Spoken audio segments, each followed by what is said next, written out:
Hello and welcome along and welcome back to Attingham Park.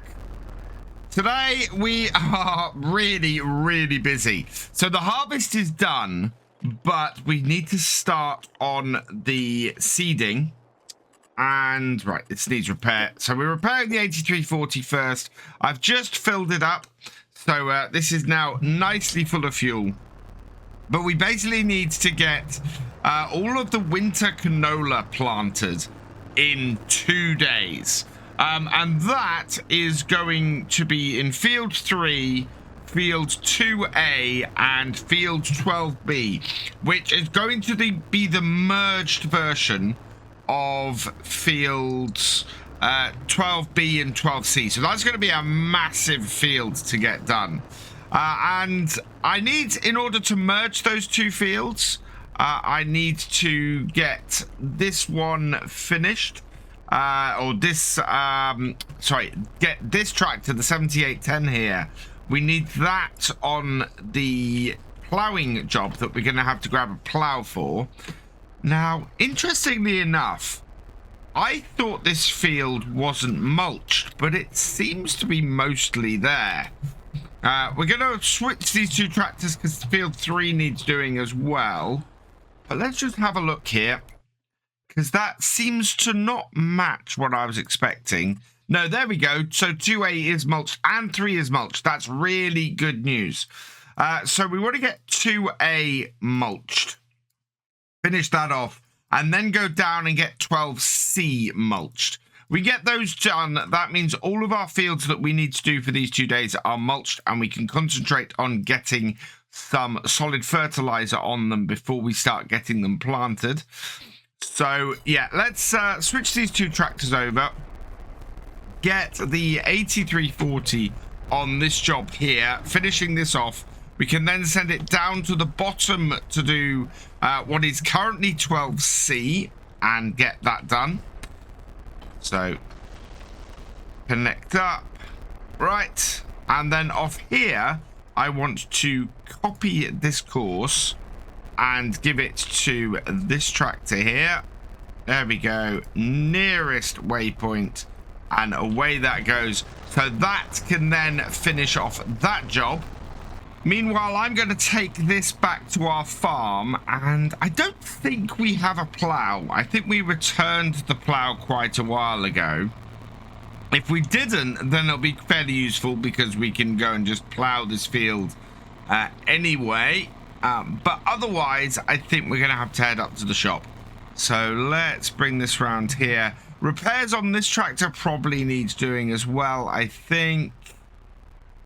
Yeah, we don't have a plough for this. So, yeah, let's head over to the shop, grab a plough, and we can get started on merging 12B and 12C back into a single field. Let's see what the shop has to offer. So, in here, we've got ploughs. I think we used a... oh, we got the Protinger, I think was the one we used last time. This requires 100 horsepower. Yes, that is actually perfect for what we need. 15,000 lease price, because we're only keeping it for a while, is 765. I will happily take that. 100 horsepower is easily within our grasp on this tractor. I think this has 135 horsepower. In fact, I'm fairly sure our 7610 could run this plough. So, yeah, that's good news. We'll hook up to this. So there and there. And we'll get this back to our farm and start merging fields. We've got to merge both 12B and 12C. We also need to merge 2B and 2C. And the reason for merging all these fields is we're now able to handle much bigger fields. Field 13 and 14 this year have proved that's the case. That will then take us back to 9 fields overall on the farm, and means managing our rotation and everything becomes much easier with 3 fields of each crop. Before I do that, though, we want to just get this tractor repaired. So let's repair that. Yes. Okay.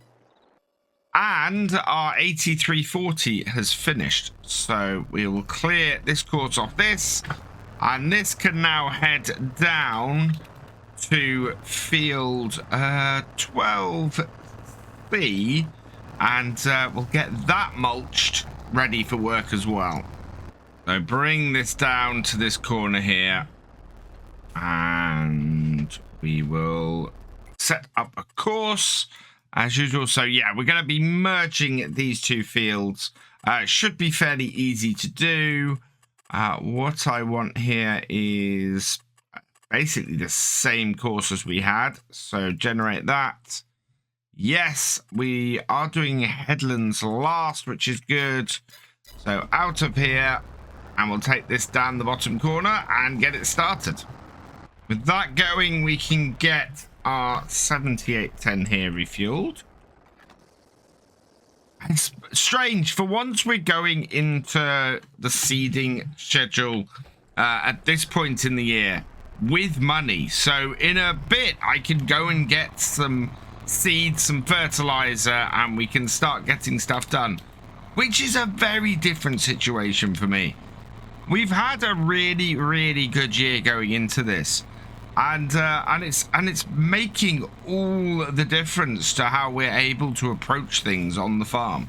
12B and 12C, in fact, all of the bits on field 12, the area that we did to split them is quite small, so it's going to be fairly quick to do this, which is why I'm doing this now and getting this out of the way.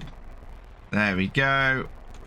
I just want to trim this to the edge so that we get it in the right place. Yep, there we are.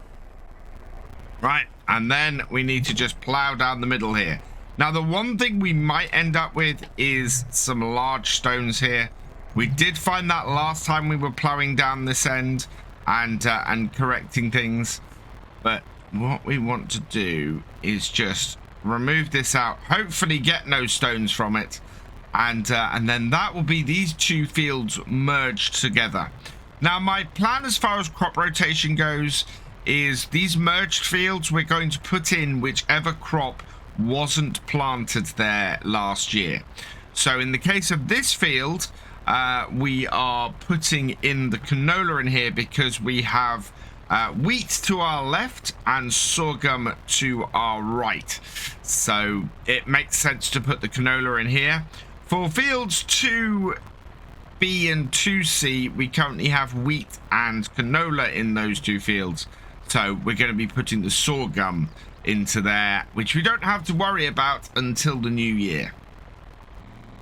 With those two fields merged, I'm going to take this plow and place it between fields 2C and 2B so that it's ready to do that job in a little while. I'm not actually going to do that now because we are under such a tight constraint with this, but when it does come to it, we should be fairly well set up. So let's put this down here and detach it from our tractor, and then we can go and get on with the next job, which is starting to get some slurry down on the fields that we need to work today, preferably before the rain starts to hit. And to get the slurry spread, we've got our little slurry spreader here. There'll be a few back and forths, especially on the bigger fields with this. How much slurry do we have? Does it tell me here? Or no, it doesn't. So we'll have to see how it goes. I think we've got a fair amount of slurry. It's just whether it's enough to get everything done. What we might do is there's quite a nice new manure spreader that came out recently. Bunning one, which is a brand I've seen a few times around here. It will run on our tractors. It doesn't require more horsepower than we've got.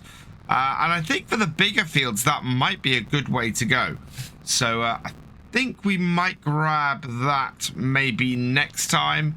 if we can. We certainly got more straw to sell, so we should be able to handle that. But what I want to do now is get this lined up, get some slurry on to field 3. Are we on? No. There we go. We're on and we're away, and hopefully we're going to get a good spread on here. Good to see that the issue that I had a little while ago with not being able to do slurry on mulched fields has been resolved. I was a little bit worried about that. Looks like we're going to get about a row and a half off this first tank, which is not bad at all. Really pleased with that. The more we can, or the further we can make this go, the better off we'll be. We have a lot of fields to do. Thankfully, we also have a lot of slurry and a lot of manure kicking around.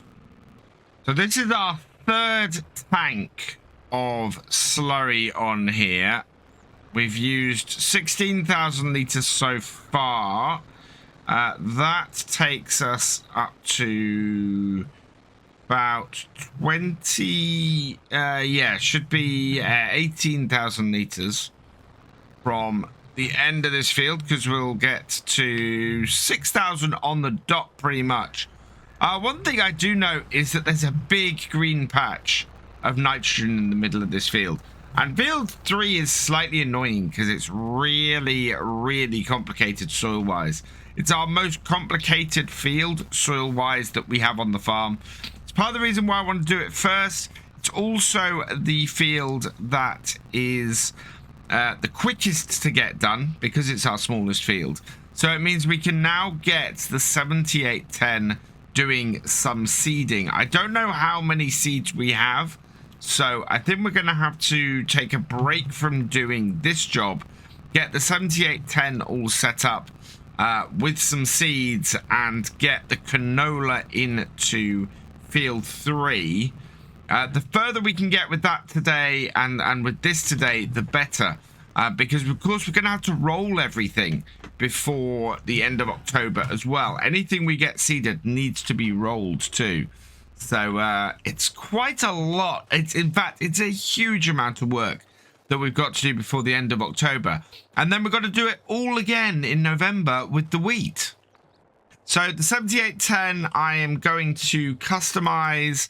As always, we're going to get some dual wheels on it. I could go for the full twins this year, but we're just going to put the standard duals on. The full twins, oh yeah, it's 4,000. No, we'll go with our standard duals that we normally have. So customize that. Yes. We already own those, so that doesn't cost us anything to put them on. All looking very shiny, though, compared to the rest of our tractor. Of course, with the amount of work we've had to do today, I've not been able to actually get any cleaning or washing of our equipment done. Our 2 combines are sitting out of the barn because we need to give them a wash. And all of that is going to have to come over the winter, I think. We have got something in the shed. What have we got in the shed? We have 150. We've got some seeds and we've got some fertilizer. That is enough to get us started at the very least. So let's hook this up and then get this out and get this set up, because this seeder can be a real pain to get set up if you're not careful. So bring it over here. Yep. Right. And then I want to get the thing down if I can. No, it's not going to be this end, is it? Let's have a look. What have we got? So that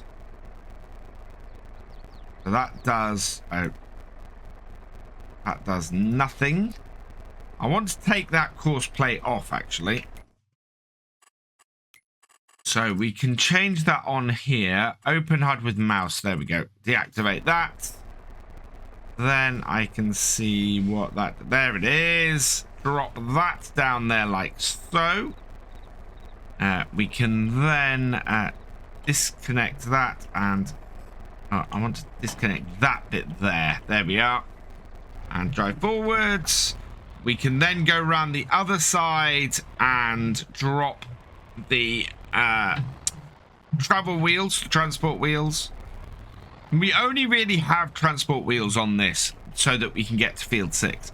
Field 6 is a little bit of a pain in that we need extra bits and pieces in order to get that to work. Oh yeah, we need to fold it up. There we go. It kind of unceremoniously drops it. But yeah, not much I can do about that. And then we'll pull this forwards. Forwards, please. So I'm changing gear, or I think I'm changing gear as I'd expect to go into forwards, and it's not actually doing it that way. We'll leave this here though, and right, then all we need to do is get this loaded up. It's almost 11:30 already, which is I was hoping we weren't gonna end up there, but if we can get these 2 fields done today, I will be happy. But it's gonna be very, very busy to get it done, as I said. Right, and open this up. There we go. Let's go and get our little tractor so we can get these bags in. First up, I have the fertilizer, 748 litres of that. We should be better off for fertilizer this year because we're getting this slurry onto the fields first. That is going to improve things no end with this. So that. The other thing I've got to remember to do in November while we're planting the wheat is also to get the weeding done on the canola. Otherwise, we're going to end up with the one blight we had on our harvest this year. And that is that we ended up with a load of weeds in the winter wheat. Completely forgot to get the winter wheat weeded, and as a result ended up with these massive amounts of weeds in those fields, just causing absolute havoc for us for the harvest this year. So with any luck, that will be sorted, and we'll get on top of that this year. Basically, I'm hoping to have an even better year than we've got this year. We want to have this loan done and dusted and gone. Last of the seeds. I think this is actually going to fill it. Yeah, 96 litres left here. So we'll leave this tractor just off to the side. And that way we can refill this on the way back. We are going to have to go and grab more seeds and everything. Well, let's close this up first, though. So close that up. Perfect. Right. This fruit cannot be planted in October, which is not surprising. We want the canola, which is there. Up we go. And I need to set my rates. So we do not want, so we want to deactivate the automated seed rate. We're going to go for a medium seed rate on here, and the application rate is changed with K and M. I want to give it a fairly low application rate, to be honest. So into this corner here. Right, so yeah, we take that up to there. That is going to be too much. We want to keep this to about 65 kilograms. That should do us fairly well on this field, I think. Here comes the rain. So in a bit, we're going to get bogged down in the mud. Set the course. We want field 3. 2 headlands, 1 tool. We are going at 90 degrees. Generate me a course. Yep, that will do perfectly. Oh, how long before this starts sinking into the mud? That is the concern at this point. line this up here. First waypoint. Is this beginning to sink already? No. Good.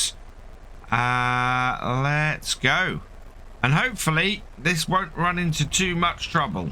I don't know how long this rain is meant to last for. Hopefully this is just going to be a short shower. Yeah, it's going to be a couple of hours. We're going to plow through. I'm not overly happy about doing this job in the rain, but we need to keep going. We've got so much to do and so little time. Losing a couple of hours to the rain would not be good. So we'll see. We are beginning to sink into the ground though, and we are doing some very wet jobs here. This may turn out to be a bit of a problem, but we'll see how we go. As I said, if we can get these two fields done today, so field 3 and field 2A are our aims. Otherwise, we have the biggest of uphill struggles tomorrow. I think we're probably going to end up with some spring canola as well. Not the end of the world, but it would probably help if we could avoid having to do that. I think it would make a big difference to us in the long run, the more fields we can get planted with winter crops. So the first casualty of our rain has been actually the 8340. It's got stuck in the field while it's trying to do the mulching. So if I go nearest waypoint and drive... Yeah, it's struggling through this field. It is still going, but it's definitely having problems in the rain in this field and sinking down a bit. And to be honest, our 7610 is not doing much better. All of this weight on the back, and it's going to get stuck in this field. Oh, that's a lot of mud. Yeah, so I think we're best off stopping for a little while with this and not worrying too much about getting this much further. So while the rain is causing us to not be able to do that job, we will go and grab some seeds and some fertilizer. The 7810 actually is doing really well, and that's mainly because we've got those dual wheels on it. It means that it's able to keep going with the rain. It's not sinking too badly, and it's working quite well. So yeah, that's why we put those dualies on that 7810. So I want to get a few bags of seed and fertilizer. We don't need as much fertilizer as we have in previous years, as I said. So with any luck, we can get this and it not be too expensive a run. On the off chance I've had a quick look in the shop, look at that. That is an absolute classic setup sprayer. For 19,000. That's really, really interesting. It would be most of our money gone though. I don't think. Yeah, I also can't put the the spray sensors on it, so it's not really of any use to us. But yeah, that would be a nice tractor to have, or a nice sprayer to have. But we can't do that. We don't have the money, and it's not really what I'm after. We want some Anglia Grain Services seeds, so customize that. I'm going to get 4 bags of that for now, I think. That will be 3,200, so buy that. And then to the expensive stuff, we are going to go with the double top. And 4 bags of that is going to set me back 7,200. The sprayer now being out of our reach, but that should give us enough to keep going for a while. And hopefully the rain is going to let off in the near future. Yeah, in fact, both tractors now completely bogged down. So the 8340 will have to wait until the rain lets off. And the same for our seeder here. This is, yeah, this is now too bogs down as well to continue. 4 bags of fertilizer on at once. Not an overly happy telly truck, but it is on there. And that's all good. So let's strap those down. And yeah, if I can get 4 of the other on as well, 4 of the seeds on as well, that'd be good. The rain is now letting off. The sun is due out in a bit. It'll take a little while for our ground to dry out, unfortunately. So we've got a little bit of time before we can resume the planting and the field prep. The higher I bring this up, the better it is for the center of gravity. But that gives us enough time to get this stuff back. And if we do this in batches of 4, we should be able to get the to get all of this back and have enough at each stage for all of our seeds. There we go. The rain has stopped, and I am just going to place those there. So those are all loaded up and on. We'll get back to the farm, but we've got to wait now for the ground to dry out a little bit before we can continue. With the rain clear, let's see if we can get these tractors out of the mud now. Oh, wow. That is well and truly stuck. Lift it out and see if it will now work and go and do the job. So back onto the field. Not sinking in as much. The ground is drying out a bit. Let's give it a try. Is it gonna wheel spin? No, it's struggling a little bit, but it is working. So I think our seeder can probably get going as well. So let's give this a try. We need to start it up and... Oh, you are well and truly stuck. There we go. Whoa. Yeah, lift the seeder up and suddenly it had no issue. Lift it. There we go. Get it out of the mud. Yeah, that's much better. That's handling things fine now. Let's back this up. Get it where it should be. We then want nearest waypoint on this, and away this goes again. No change to its route, and yeah, not too bad. Bit of a muddy patch there, but I think we'll be okay. And our 8340 actually has finished, so we'll clear that off, which is really, really good news. Although, why is it missed an entire row on the end here? I'm wondering if that's missed. Oh, I cleared off the course, unfortunately. I wonder if it's missed an entire round on the field. We'll have to find out. But I need to clear this off. Then we can get back to spreading that slurry. We're well and truly stuck with this tractor. I cannot move at all at the moment. I've taken the trailer off. But, wow. Yeah, this is why... Or did I disconnect it completely? There we go. Right, let's see. Yeah, pull it out of the mud. Get out of the rut. And then we'll reconnect it. Hopefully not sink back in. Nope, we're good. Connect back up. And we're all good. And now that should come out of its rut. And we're away again. Perfect. Yeah, I do love that about the mud mod. It doesn't automatically stop being stuck if the rain stops. You just end up being stuck until you can get out, which is great. It's getting fairly late in the day now, and we've just finished, or just finishing up here on field 2A. Yeah, we're not going to get this planted today. So that is going to be a job for tomorrow.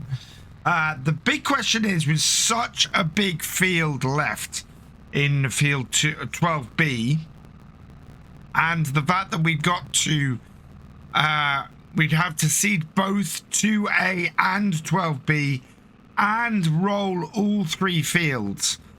Do you think we should play a bit safe, leave 12B until the springtime and get that done then, and leave that and concentrate on getting the winter wheat in next time and getting those fields ready? Or do you think that we should go for it and try and get 12B done with canola as well? I'm just trying to get around this corner because I want to get back and refill this. Do you think that we would be better off actually doing concentrating on the winter wheat and giving ourselves 2 clear days with prepared fields for that in November? Let us know in the comments because yeah, I want to know where we should be going next. For now, I think it's the end of the day. Our seeder is almost done on field 3. We've done the 2 fields that we can do today.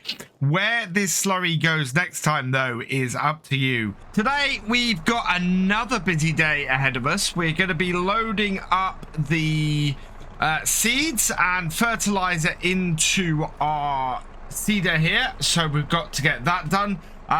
We've got all of this to get a whole load of slurry to get onto our fields. And we need to actually get the mulcher out down onto field 13 to start getting the setup for the wheat done. Are we full? Yeah, we're full with seeds. So what we'll do is we'll switch over and grab some fertilizer as well. I'm looking at leaving the big bag here for this. It's quite a lot, as I said, of stuff that we still need to get done on here. I think we're going to leave the final field of canola until the spring. We'll make it a priority to do. So that will be what is the new 12B. That needs doing in the spring. That's because we've managed to get our nitrogen levels up on 3 and 2A quite nicely. But we've still got a lot of work to get field 12B done. So I want to concentrate on getting the wheat fields ready today. We'll get the canola in there. We'll get our wheat fields ready as much as we can for planting.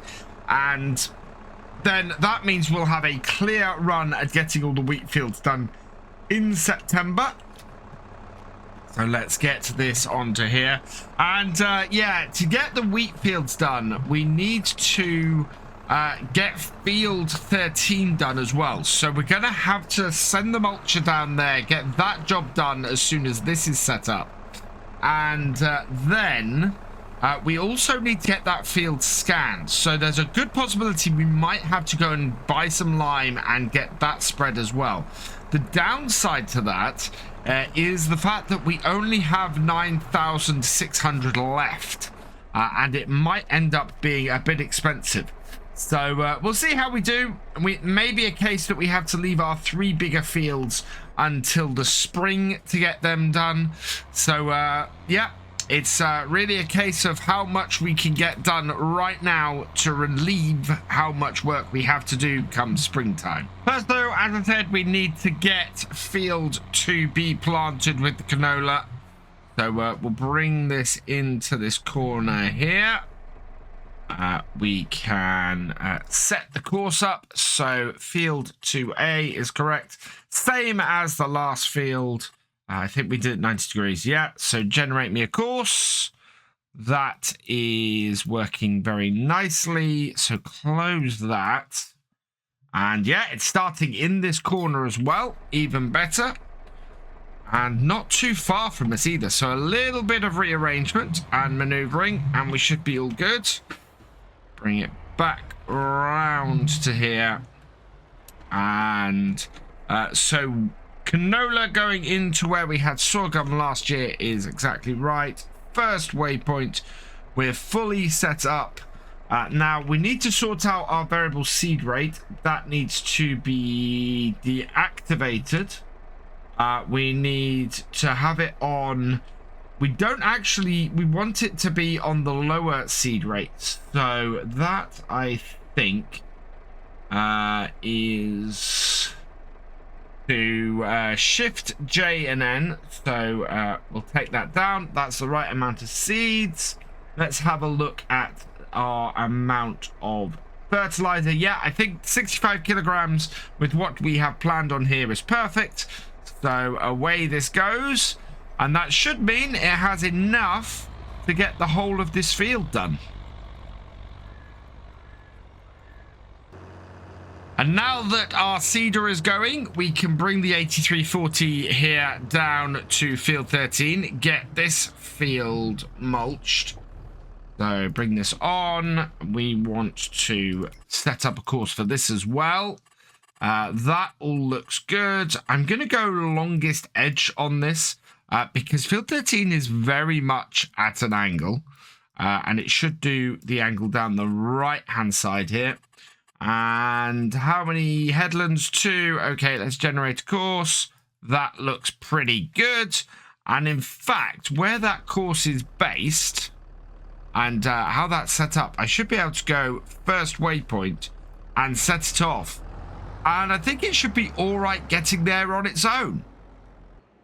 And that then leaves the first job that we need to get started on today, and that is the first field that we're going to be planting with wheat come tomorrow. Field 12A. We'll get this spread with the slurry. Hopefully we've got enough slurry to go over most of our farm for the remainder. I mean, it's a fairly full slurry tank we have again. When we do run out of slurry, what we'll end up doing is, I think, getting a manure spreader. So my plan is, during the autumn, while we're in this seeding window here, the fields that we plant with the winter crops, we will get slurry on. And then come New Year, we will get a manure spreader and we'll start getting some manure onto the sorghum fields and any spring wheat and canola fields that we do. That should give us a good spread of those kind of things, and I think will set us up really, really well going into the next year. How much slurry do we have? Oh wow, we have actually just run out. We've got 6,614 litres left in this. This is not going to be enough to do the rest of this field. So as I was saying, actually, when we run out of slurry, we need to start looking at the possibility of getting manure spread on our fields. This is going to be enough to maybe do half of field 12A. So I need to have a look at our options for a manure spreader. And I think we're going to end up with, having to take one of our other tractors off their other jobs to get that spread. So let's bring this into here. The other fear I've got is that my little Zebra, my Ford Zebra tractor, is not high enough, is not tall enough to actually load manure into a manure spreader. If that's the case, we're going to have to look at alternatives as far as that is concerned as well. And means we may finally want to get a telehandler on here. Oh, there we go. And away we go. I mean, we're doing 80 kilograms per hectare on here for this, which is bringing up the level of this and saving us a whole load of money. But we still, even with a nearly full pig pen, do not have enough money or enough slurry generated each year to do our fields. I think it may be a case of looking at which crops require the higher nitrogen levels and starting with those crops on this kind of job. Coming up to the last of the slurry, it's got not even halfway into field 12A, which is not great. We could have done with it going a little bit further, but I'm not only surprised. Slurry, especially on the amount that we've got here, doesn't tend to go very far. So we do have another job, actually, that this tractor can be doing today, while I consider what our next move is with this. And maybe our pigs can generate a little more slurry. We need to get the field 3 rolled and eventually field 2A. So I'm going to go and put this away, this spreader away, and we will get that field, those 2 fields rolled today, because they have to be rolled by the end of the day. So we'll hook up the roller and get that done. I wasn't expecting to have this tractor free, actually, to do this job. So that is actually quite good for us. We can set this going on a hired worker as well, which is great. And then I can actually go and see to our pigs, because you might have noticed just then when we were looking at our pigs that they are in need of having some feed. So let's go and have a little bit of a look at our pigs today. We want a new course on here. So number of headlands 3, multiple tools 1. I am going to go on here. We went 90 degrees, didn't we? So manual and 90 degrees is how we seeded this. So there we go. And generate me a course. Pretty much exactly what I expected. So out of here. And we'll go and set it up. First waypoint is here. Bring this round. Unfold our roller. And yeah, I think this is going to be fairly good for us. Get the extra. Wow. We've got 3 headlands with this to give it enough space to turn around. And yeah, that's coming quite a way into the field. And go. And away it goes. And I want to make sure that we are lifting, raising late, luring early. Yep, so that then should do a perfect job on this field and not miss anything like we have in the past with some of these. So there's a couple of jobs that need doing while we are, or while all of our fields are being worked. And those are, we need to get the pigs fed and we need to get the bales off of the field. So I am going to see if we can actually use this New Holland trailer. I don't think it's, yeah, it's at too much of an angle. So this is of no use to us anymore. I want to get this back up to the shop. I think I've got a replacement available that we can go and use. So we're going to head over there, see if we can replace this. And then I'm going to do a little bit of moving about with things and see if we can make things work a little bit better for us. This trailer actually doesn't work when it's attached to a weight. It causes you to drive around at 8 miles an hour. It's pretty horrible. So I'd be quite happy to see the back of this. It was a nice idea when we first got it, and it's never really worked out for us at all. So let's detach it off here. We'll pull our tractor forwards and out the way. And then we can come in here and get rid of it like so. So let's repair it, yes. Repaint it, yes. And sell it for 5,546. Perfect. Right, over to the shop. So the trailer we've just sold is this one, the 3-ton New Holland agricultural trailer. Somebody has actually bought out a better version of it, which you can find on the mod hub. But it is this one here, and the way you can tell them apart is that A, this will take crops, which is perfect for what we're about to do. But B, it's also got dual tires on it, which is great. So this is going to be the trailer I start to cart the various big bags around on. I think it'll be really, really good for that. We've got 2 types of trailer. I'm going to go for just the standards. You can have it as a Bale trailer, which holds 8,000 litres or 10,000 litres with the extension, which is great. And you can choose a variety of main colours. But I really like this. It's basically a New Holland trailer like we've just sold for about the same price, and does a lot of the same stuff. So let's take it back down to that. And then I need to put a number plate on it, as it's going to go on the back of our front loader tractor is going to be Simon Hardy. So congratulations to you on having another number plate in here.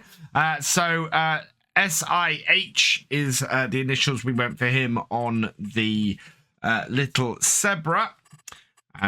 Okay.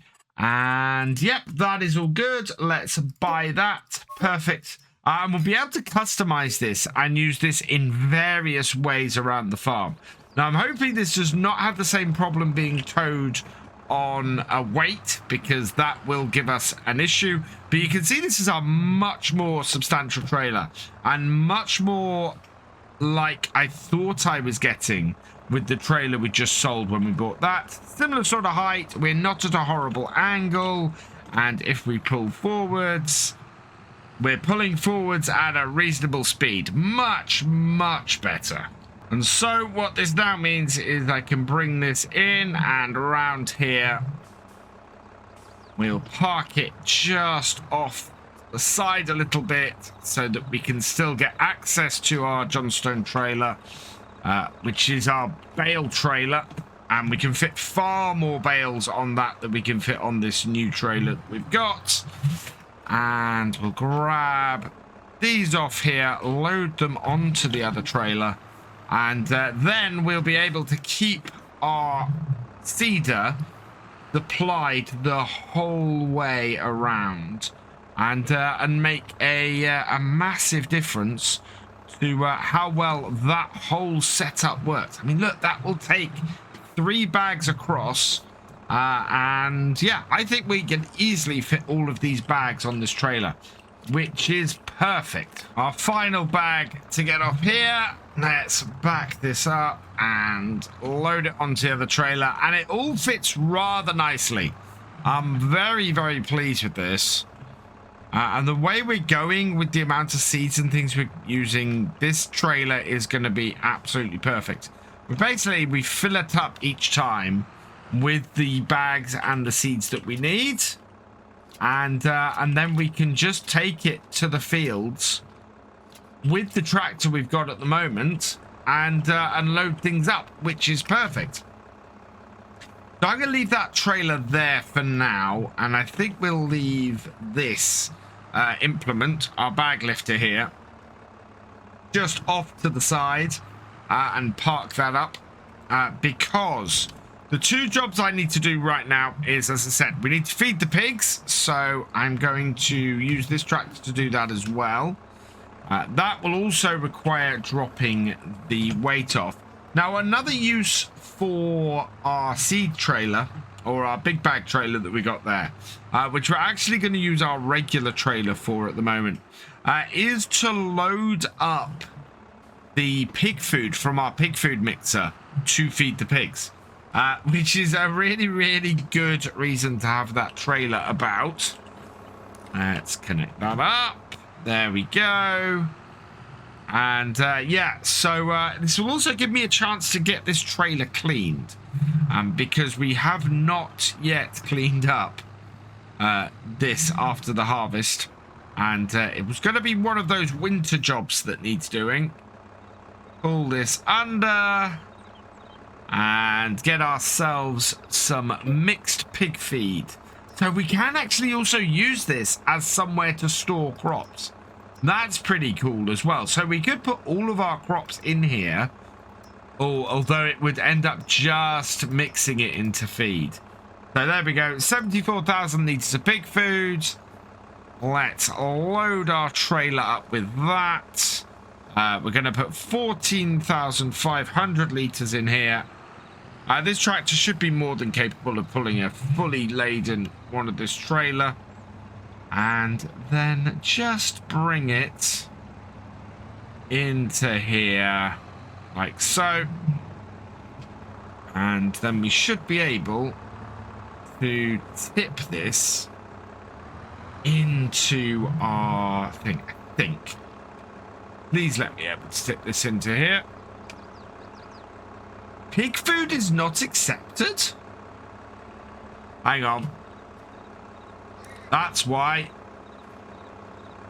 There we go. Yeah, if you ever get that message and you're using manual attach, then you haven't managed to connect things up. And that's the full trailer in. Let's have a look. Where does that leave our pigs? So, wow. They would take all of this. They would take quite a large amount of this. I think basically that would then give us a year's worth of pig feed. So I'm going to go around a few times, get all the feed I can out of here, get our pigs fed, and then we'll go from there. There was just over 5 loads in total in here. We are going to put all 5 in. You've got 16,000 left in here. So that gives us about 1,500 litres left in there, I think. Which is not a bad amount that we've got off here. 75,000 litres. The pig pen is going to take all of it, amazingly. And so, yeah, we need to get all of these into here. So tip that up, and that's going to give them a good feed. And in total, yeah, this is pretty much going to fill them up. So that's really effective. That's worked really, really well. Looking at our production of it, I can deactivate it, but we've still got 10,000 litres of wheat left in there. We still have 22,000 litres of potatoes left in there. And what it's lacking really is the sorghum and some more canola. So I could put another trailer of canola in there and 2 trailers of sorghum. How much do we have in storage? Because how is that going to affect us? Let's have a quick look. Sorghum was 63,000, so that will take another 30,000 out of that. So that's going to reduce our sorghum income by quite a bit. And it will reduce our canola income by a fair amount as well. If we look at the value, it's going to half our sorghum income. So that will be about 30,000 from sorghum we'd get, and about 80,000. So I think we'd end up with about 60,000, just over 60,000 from canola. So not bad, actually. I think we might go and do that. We'll top things up. That'll use up the rest of the wheat. And that will also give us some more pig food going forwards. So I've put in a nearly full trailer of canola. We put in 11,000 litres of canola. We've put in 14,000 litres of sorghum. We need about another 8,000 litres of sorghum. So let's take that up. 2, 3, 4, 5, 6, 7. There we go. 8,056. That should be pretty perfect. That does mean that we haven't used the full 30,000 litres I thought we were going to go with. We've used 22,500 roughly. So that will increase how much we make. And anything that's left over after this batch, I think what we'll do is leave that or empty that out and sell that with everything else later in the year. This should now be enough pig food to get us through the year. As I was saying before, our pigs are nearly completely at capacity on food, so that's going to last them a good long while. And looking at this, we've got the balance that we should have now, so we're going to end up with a really good set of pigs. Let's see what we've got in so far as our pigs on here. We've got some 9 months. We're looking for anything over 24 months, which I think we've got some getting close to that, if not already there. Nope. So we've got a couple that are at 21 months. So those will be coming up to really good value soon. But nothing in our pigs that need selling yet. I think in the new year, we'll have another set of pigs ready to sell. Both our seeder and our roller have finished work. So I'm just going to bring the roller off the field. We'll take the 7610 here over to field 2B. There is no point in getting the seeder started on another field today. It's already 10 past 3. It's not going to get the new field 12B planted today. So we'll do some spring canola as well. First, we'll bring this into here. And this is because I noticed the roller is actually in really poor condition. The tractor's not too bad, but the roller's pretty bad. So 199 to repair that.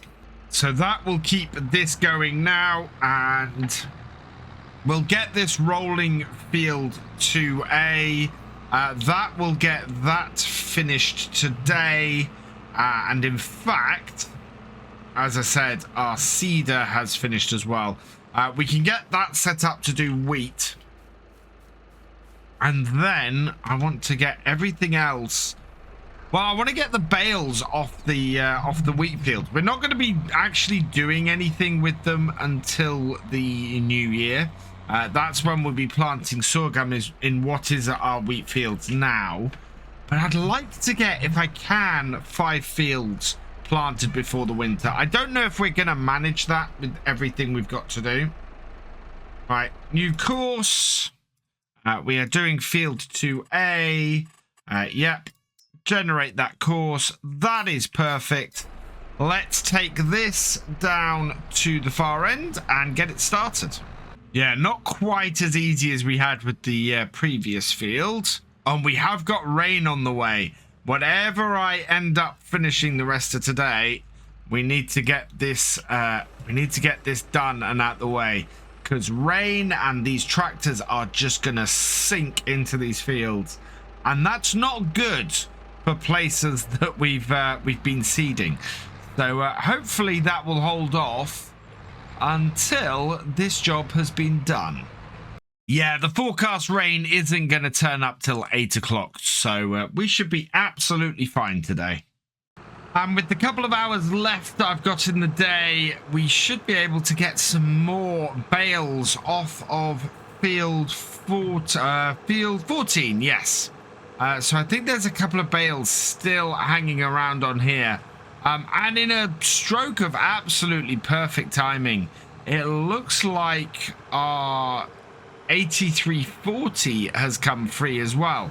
So as soon as I get this up the top end, I'll jump in the 8340 and bring the bale trailer down here and get these bales collected up. The weeds hiding bales in the field, because I ran into that one, and now that'll be the first one I pick up. So we've switched the mulcher over to the bale trailer on the 8340 here, and there aren't that many bales to clear off this field. We'll do some more clearing tomorrow because field 2B, the current field 2B, still has a whole load of bales on it. So let's get these into here, onto the top of this, and yeah, just get these stacked. Not many on here. I think we got maybe half a dozen or a little over half a dozen bales on here that need picking up. So it won't even be a full layer of bales on this trailer. Should finish up our day rather nicely. Been another busy day here on the farm today. We've got a little bit more than a dozen bales on this field, but at 5:30, the sunlight is beginning to fade quite a bit. We got 5 more bales, I think, on here to get cleaned up. These are the ones that were on the headlands that I thought were going to get in the way of my baler. So I want to get them collected up and out the way. And yeah, I'm hoping there aren't any bales down the far end of the field. If there are, I've missed them, but I thought I'd cleaned up the bottom half of this field and basically just got these ones left. We will continue to fill this trailer up next time, I think, and get a full whack of bales on here. We can then go and sell those, and that should absolutely give us the money we need to afford a manure spreader. We can then spread manure on the rest of field 12A. What I'd really like to do, though, is start getting some wheat in. So we may have to pick one of our fields and just plant it with wheat. I think that's probably going to be field 6. It's a little bit out of the way. It's not going to get any manure on it, but that's fine. We'll just have to spend a little bit more on the fertilizer. And yeah, it will get at least one wheat field done next time. And then we'll be able to maybe get some manure onto 12A, get that done. And then we've got a bit of a problem, actually, with 13 and 14. You can see the amount of rocks we've got on here. So we're going to have to prepare these fields a little bit more so that we can get the rock collector on it. It's not going to make us a huge amount of money and probably cost us more than we'll make off the stones and off the rocks. But I think the damage they do to our equipment is going to be more than covered by it. I mean, these two fields did a load of damage to the combine headers that we used on them this year. So I want to clear that off and get that done. We are searching a little bit for bales in the dark. Just scanning the field a little bit from up here. Can't see any. So I think this is our last bale for this evening. Looking over in the distance, I can see my rollers still going. So that will continue to go into the evening and get that canola field rolled. Which shows that, yeah, we really would not have had enough time today to get field 12B done. So that will be a spring canola field. Can we get 3 more fields done before winter, before December kicks in?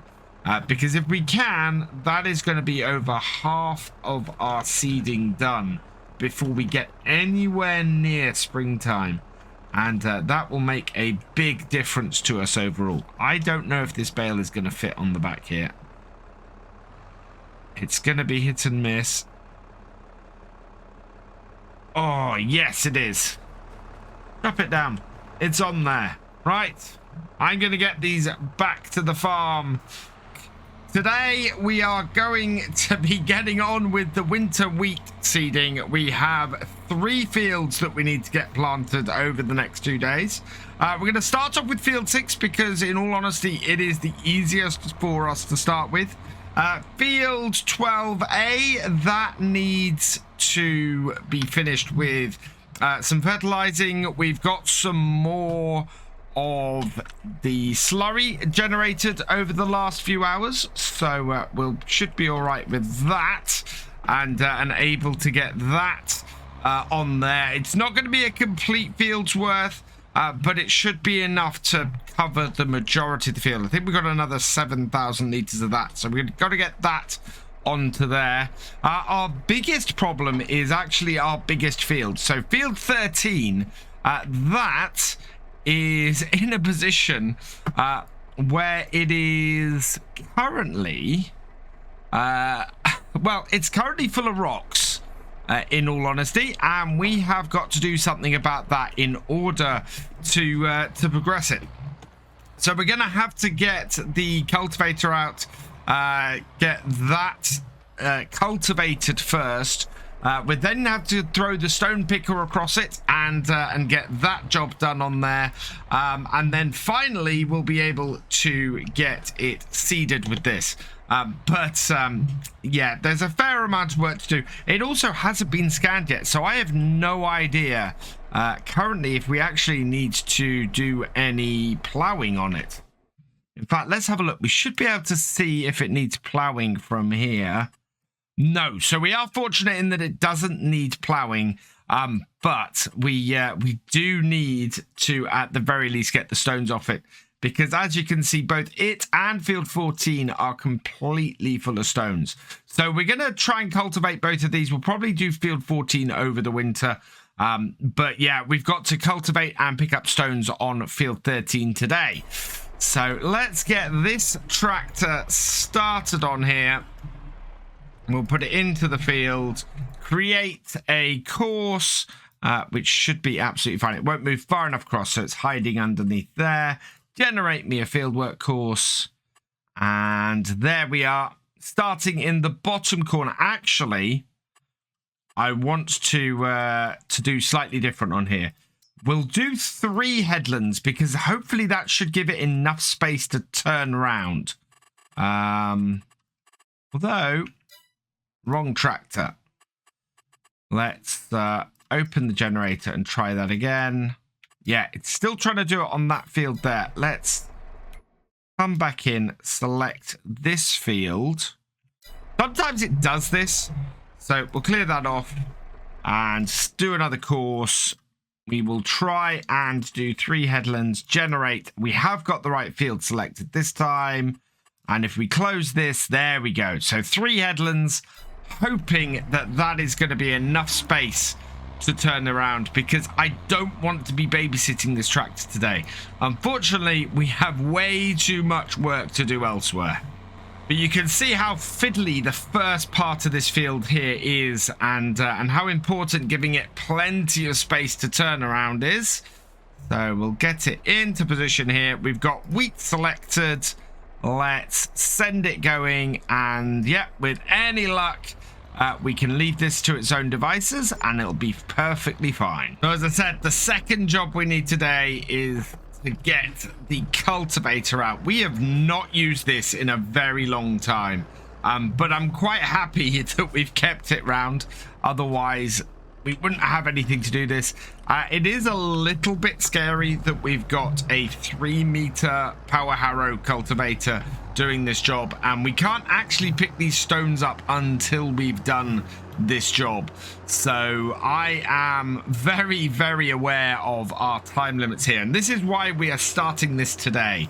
We are going to be going full bore with all 4 of our tractors today because we simply have no other choice. And this is part of the reason why I'd really like to get another tractor on here, because when we get into this kind of situation where we have a lot of work to do at once, we are having to employ pretty much every tractor we've got, and that includes the little Ford that we have, the little 2000. So new course on here, down to field 13, 2 headlands, center, sharp. Yep, all looking good. Let's generate a course. And that is starting down here. So yep, that's all looking pretty good. So we can take this down to our start point and get this going. And thankfully it isn't too far down here. Oh, it's not a very big piece of equipment. Hopefully this 8340 will be able to get it go fairly quickly, and away it goes. I don't know what stone picker we're going to get on here or how much money we're going to have for that, but I think we might find out in a moment because we're going to have to sell some bales. But before I get on that, I want to hook up to our spreader and get this going on the field. We're going to have to do this job ourselves, so it's going to require our own input here. This is not going to go very far. I think we might get maybe 2.5 rows out of this.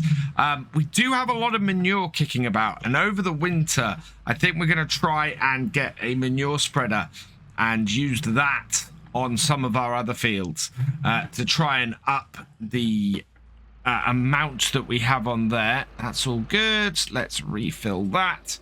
But this only holds 8,000, and yeah, we got 93% full on here. So the pigs have been creating a nice amount for us. We just need to make sure that we use it as best we can. And yeah, the manure is going to be part of that. And we'll see how much further this slurry goes as well. It looks like we might get about halfway through this field, giving some strips with a little bit of gap to give us as much coverage as possible. We're down to sort of 15% as we're approaching the very middle of the field. And yeah, we've got just over half this field done. That's not bad at all. A very good start with this. Means that we should be able to reduce the amount that we have to use on here for the actual fertilizer, which is great. That's going to save us a load of money. I have noticed that one of my other tractors, though, is blocked by something. And I'm kind of wondering which one that is. And actually, with no surprise at all to me, it is this one. So let's stop that. And yeah, it's trying to turn around and get this bit here done, I think. So nearest waypoint. Yeah, and there. Interesting bit of choice here from Courseplay to come up and do this field this way. I think it might have messed up slightly in how it was choosing to do things. The fact that it's had problems turning around there is not too horrible. I think we'll be back though in a minute to try and sort it out again. Meanwhile, with our spreader, our slurry spreader put away, we now want to see if we can generate a bit of money.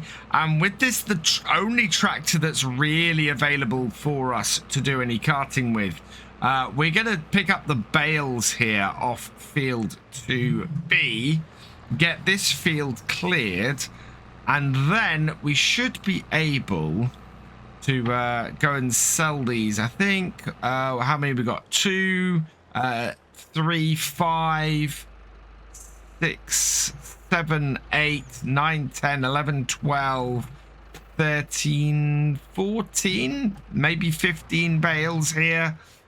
We've got space on here at the moment for 6. So there's a full bale trailer's worth, at least here. Let's go get the front loader, and then we can start loading these bales up and getting them onto the trailer. And yeah, make enough money really to get field 13 scanned and to keep our hired workers moving. I'm beginning to think I might actually fit all of these bales on this bale trailer. We've got one left here which can go on the back with that one. And then we've got 4 left around the rest of the field. If I'm really careful, I might be able to get the remaining 2, the 2 left over on the top. So yeah, we're going to give it a go. We'll see how it goes, and maybe we'll get lucky and just be able to get them on the top. I don't think my front loader can reach that height, unfortunately. No, in fact, yeah, just getting these 2 on here is a bit of a struggle. So we're going to be left with 2 bales left over. I probably will put them, I think, on the on our bale stack. We'll just add them to our bale stack, and then all we have to do is get field 1 loaded up and sold as well. So all in all, that should work out fairly well. We'll get about 20-odd thousand for what we have on the trailer here as well. Just keeping an eye on our little 7610 here, as that is not a well, yeah, that's doing a little bit of a wheelie at the moment. We need to get some more weight on the back of this trailer, I think. So let's get a little bit more weight on the back of this trailer. There might be a few more bales left here than I thought, actually, because we've got 2 down this end as well. I think that's going to leave us with 4 extra bales. So yeah, not quite all off this field. like I was hoping. But that does just mean that there's more bales for us, which is not a bad thing. There's actually exactly enough bales to go on this trailer. We've got 4 here, which fit on the back, and 1 over there. Yeah, we've got space for 6, and we have 6 bales. So fantastic. It is absolutely brilliant. We're going to be able to get all of this on here and sold this time, which is great. That's going to clear this field off. I mean, this field is currently wheat. It's wheat and canola. So this is going sorghum anyway next year because we're merging these 2 fields. So this will be finished off and done over the winter with the merging of these 2. And yeah, that should be all good and sorted. So into here.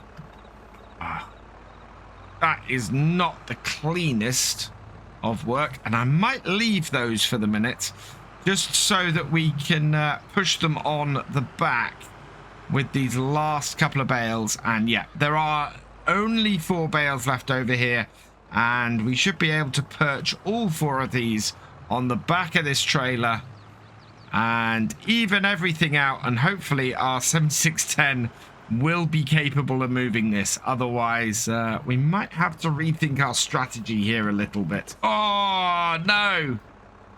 Yeah, I need to strap them on. Oh, they will go on like this, actually.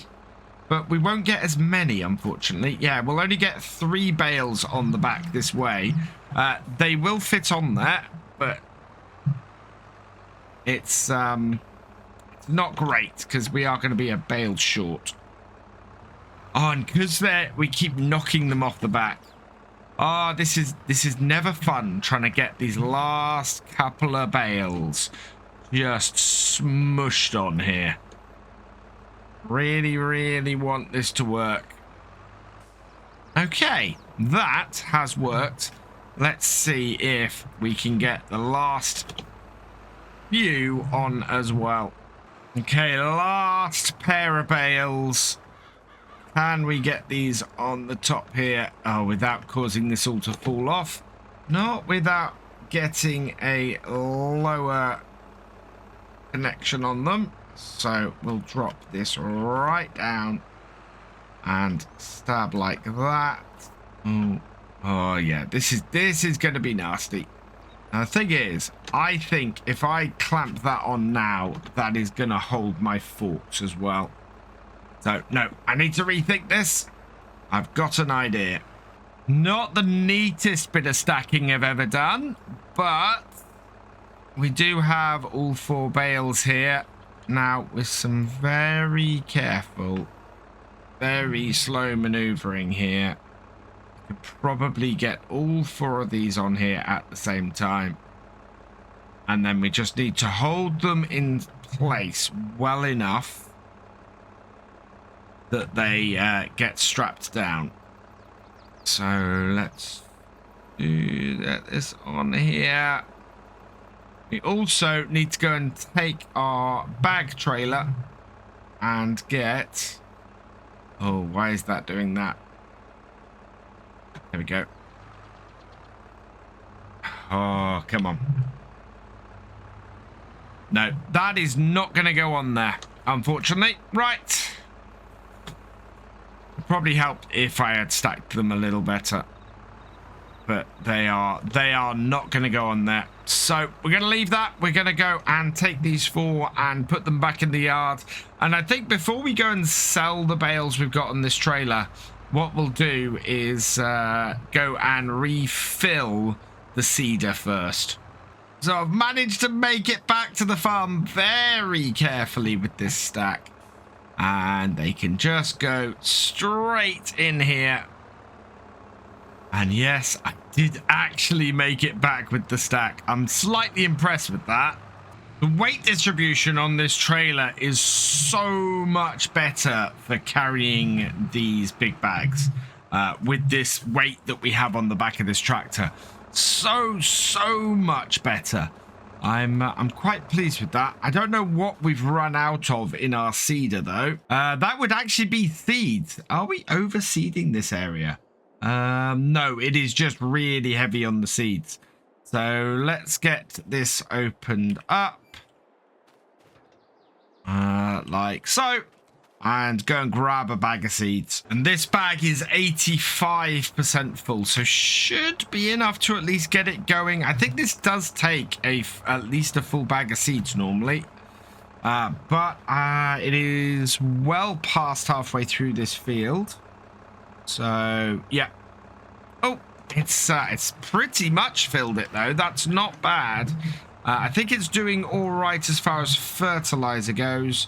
So we'll let it get back to it, and we're going to go and sell some bales. I'm really impressed by this little 7610. It has made it up here without any issues at all. It's just a fantastic little tractor. Despite the amount of weight it's pulling, it's been absolutely perfect. So we are just going to reverse it up into here. It's going to give us a whole load of cash. And then we're going to go and sort out our 7810, which has once again become blocked.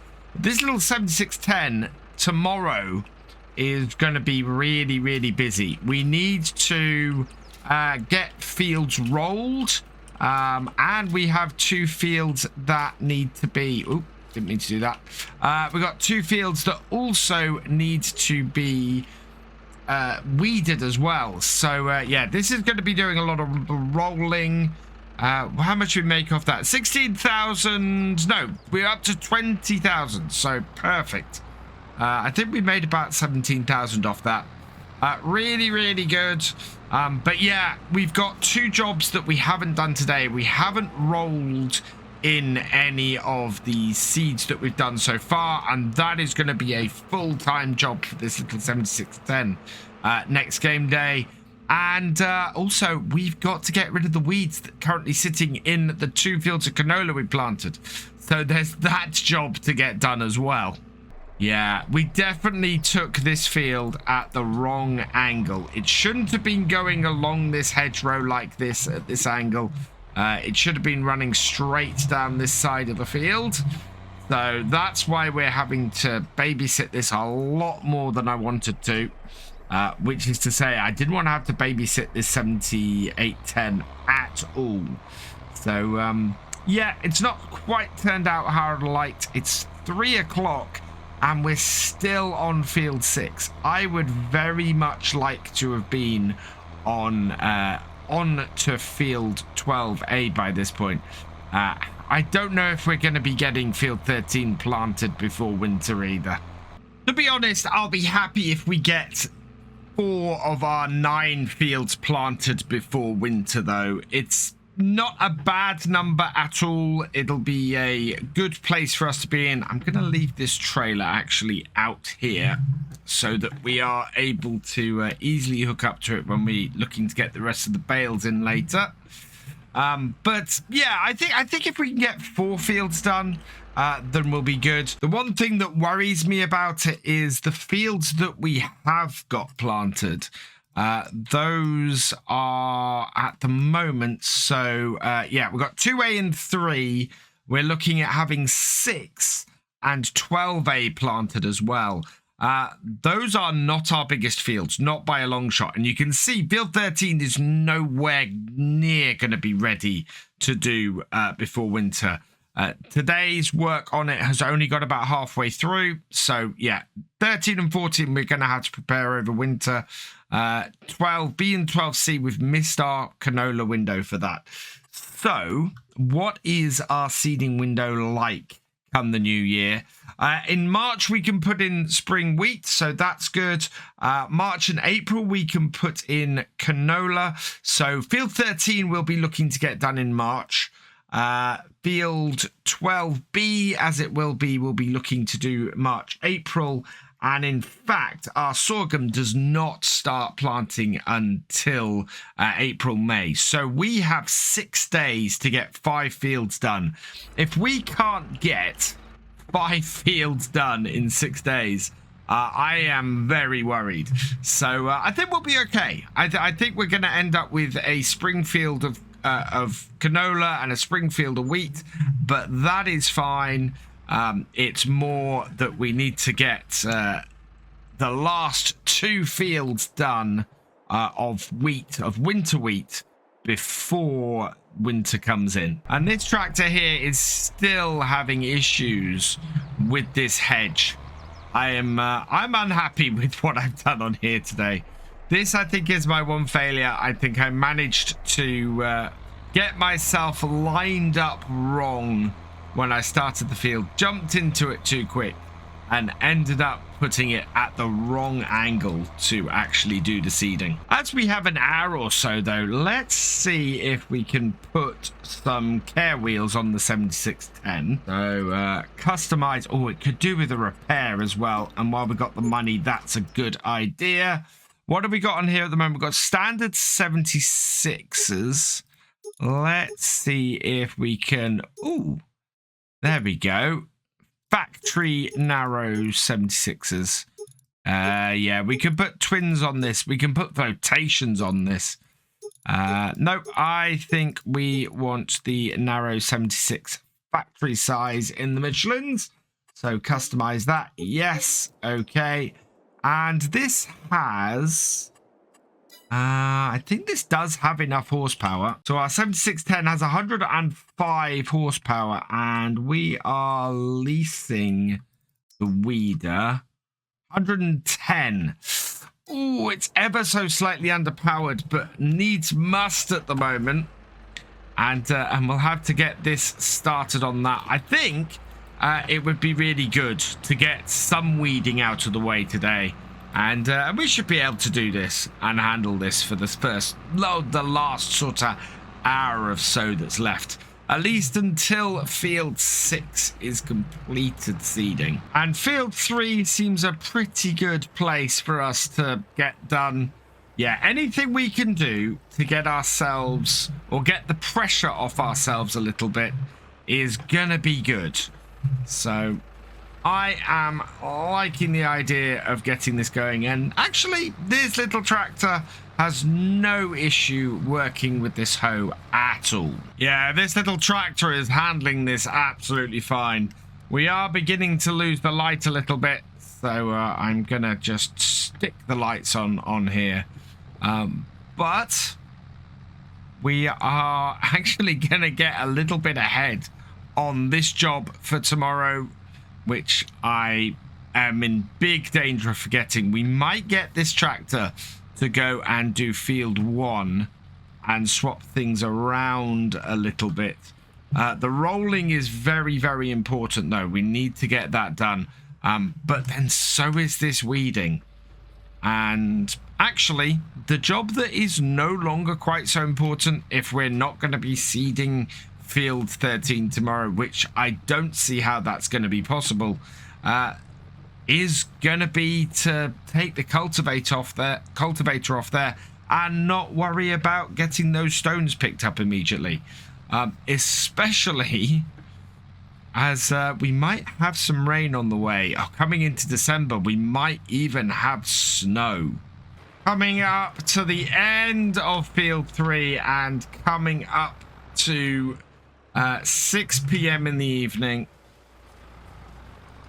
Not too bad coverage, I think. It's getting harder to see the weeds at this point. Just have a quick look at how good our coverage has been. Turn that and that off, turn that on. A couple of little dots in the field, but otherwise really, really good. 2A, as you can see, is pretty full of weeds. So we'll have to deal with that next time, and I think I might just park this tractor up and leave these here.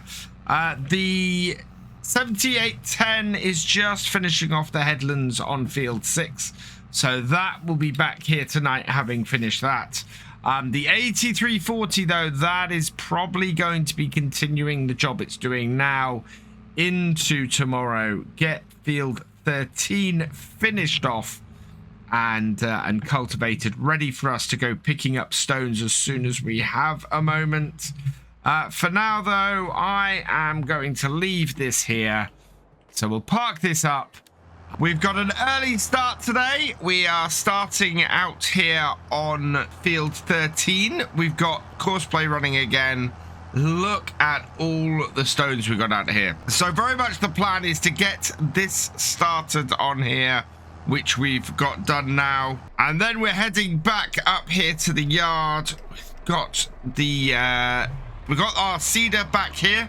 We need to get this started on field 12A and get the wheat into that as well.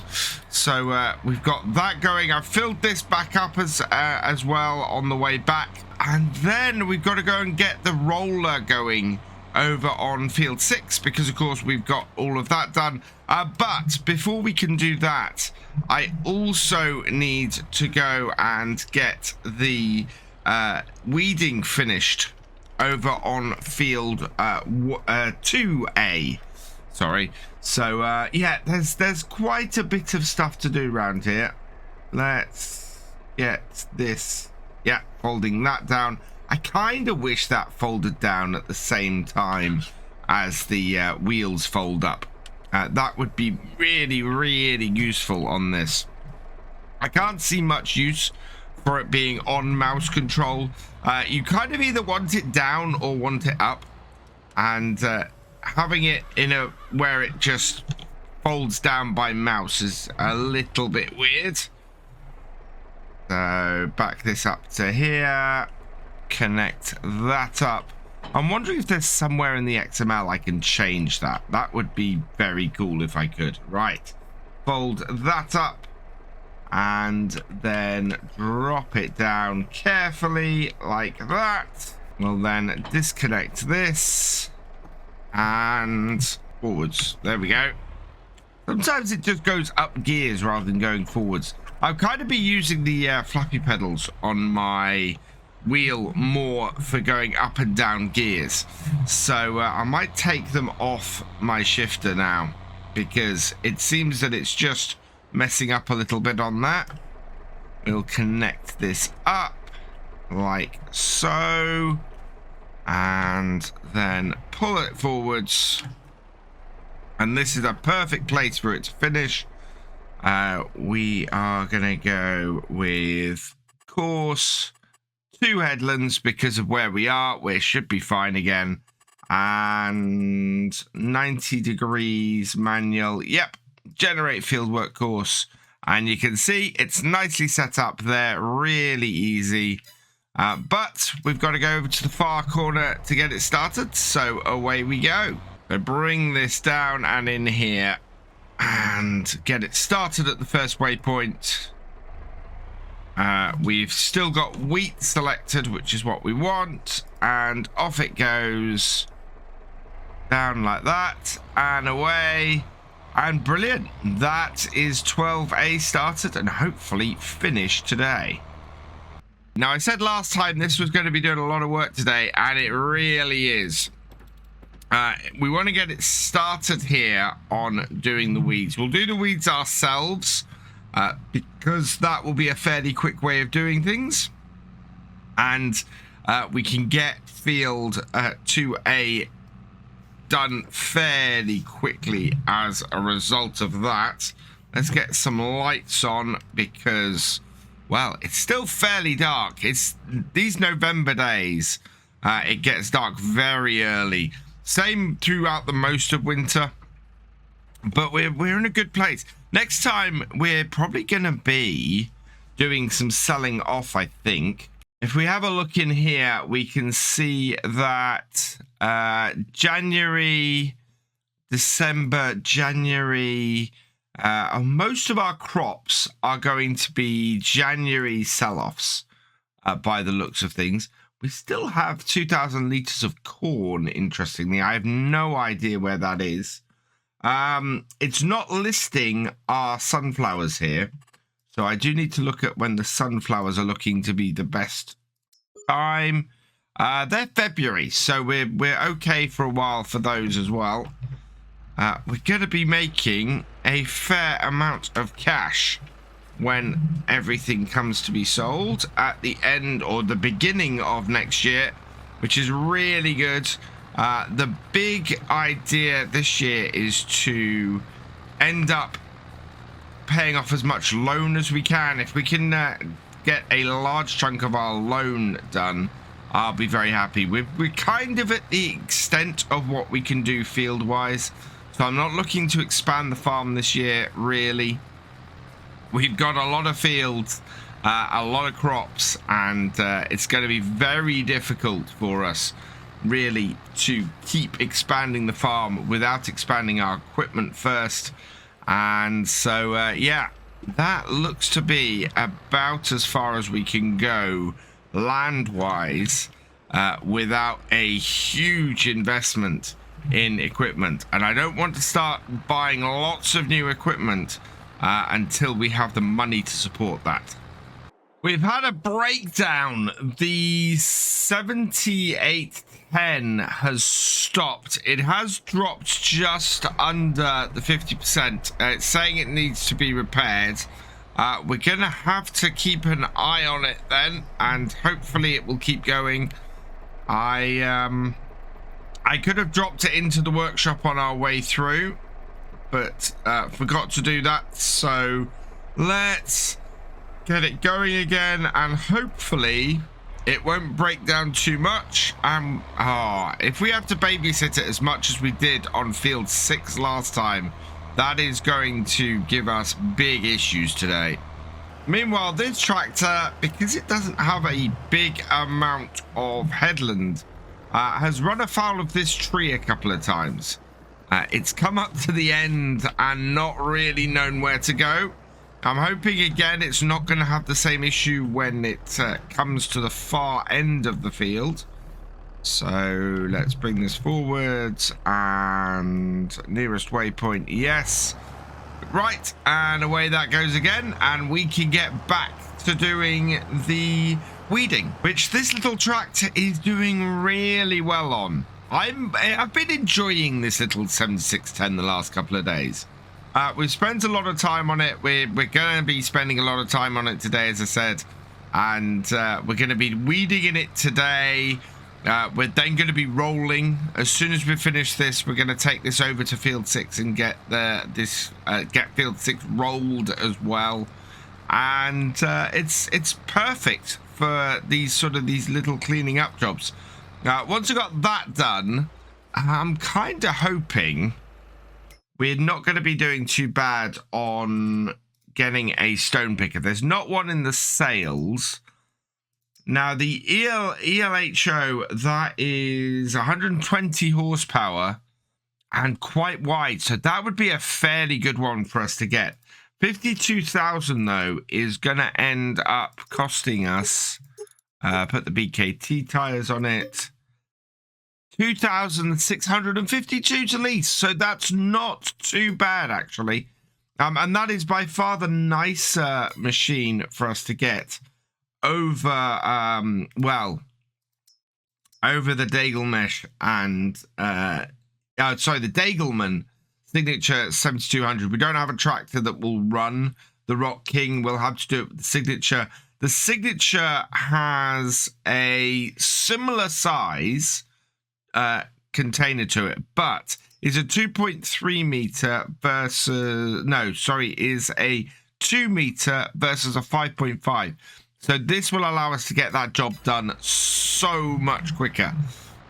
So I think we might want to get the ELHO and get rock picking in the 8340 once that has finished the job it's currently on, and move on to that to clear field 13 off. We're not going to clear 13 off today in enough time to also get the wheat into it, unfortunately. Much as I would love that, it's just not going to be a possibility. I'm determined to have weed-free fields this year. I absolutely do not want to miss a single field which should have been weeded as soon as it's seeded and begun to germinate. Means that I will be heading over to field 6 in December and field 12A and getting rid of any weeds in those wheat fields. Those need absolutely clearing as soon as they germinate next month. The other thing I need to keep an eye on is we're only putting a flat 65 kilograms across all of our fields in so far as nitrogen goes. And that is because what I want to do once we get the money in is to get the crop sensors on this tractor. And then we can use the little spreader that we've got in the shed and get all of our fields topped up with fertilizer in the springtime as the fields are growing.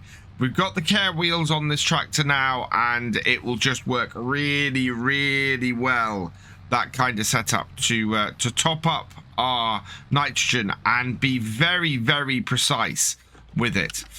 So that's what we're going to do as far as our remaining fertilizer goes. I would love to be more precise while drilling it, but as I said, I'm kind of avoiding putting too much modern technology on these older tractors. I love the idea of the crop sensors on here because it is an attachment that I think would work well on an older tractor like this. The GPS I have discussed before, but we don't actually have a GPS bit that goes on here, and as a result, I'm not a huge fan of GPS on older equipment like this. I love the idea of having to use the compass and try and keep your bearings that way.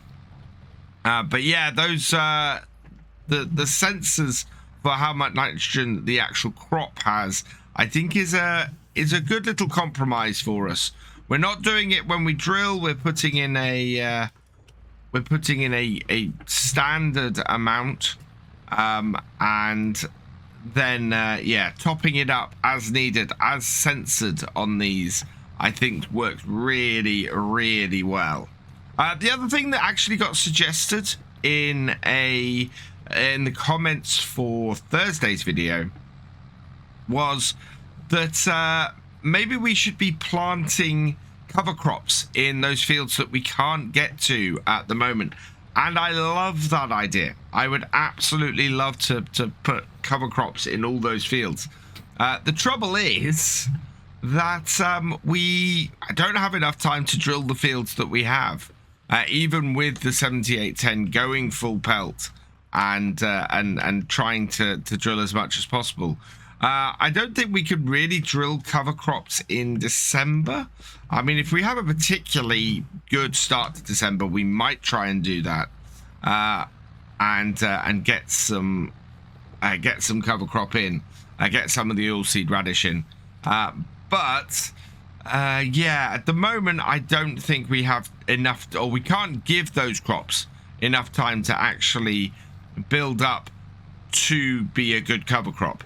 We're looking at getting the canola in March, the remaining wheat in March, April, and all of our sorghum in April, May. So there's a lot of seeding to do in the new year, and I don't think it will really give any cover crop enough time to grow. And the 7810 has broken down again. It made it quite a way this time.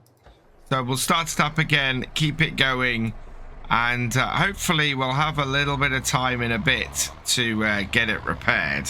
Final row of weeds, and that will then be field 2A, clear of them and finished. And yeah, we just need to then get a little bit of extra nitrogen on it. It's not too bad, this field. We did get this fully done with slurry, so that's good news.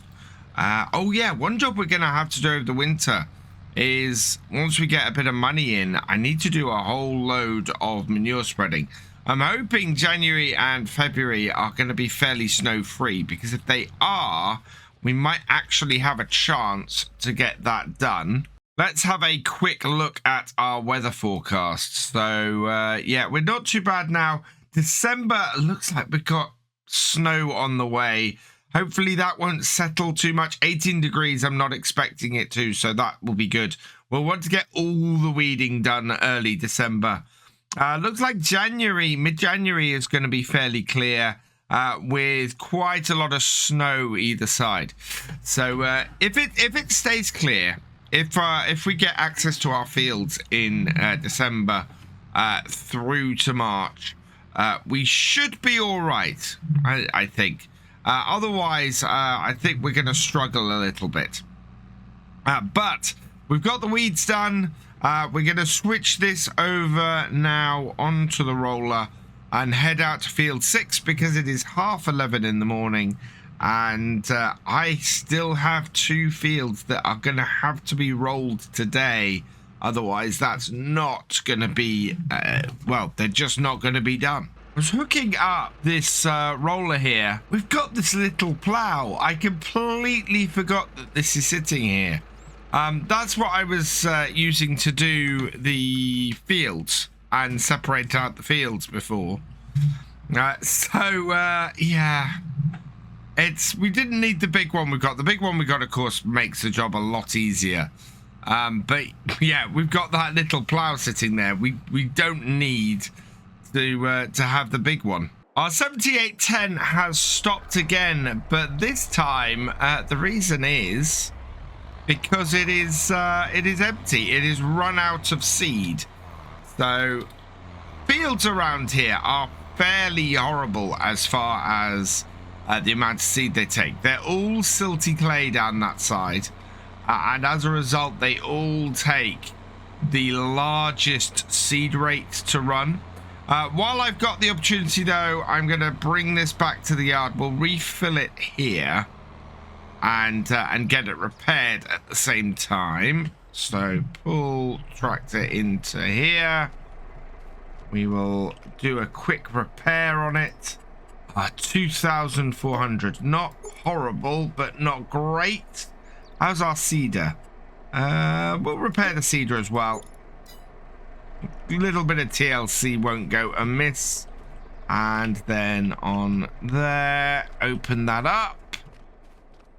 We can drop our trailer off here. And I hope I can reach across it to get the seeds. Should be able to. And yeah, look at this. We still have plenty of seed and plenty of fertilizer. I think we'll probably, well, we would need to buy more seed in order to get field 13 done.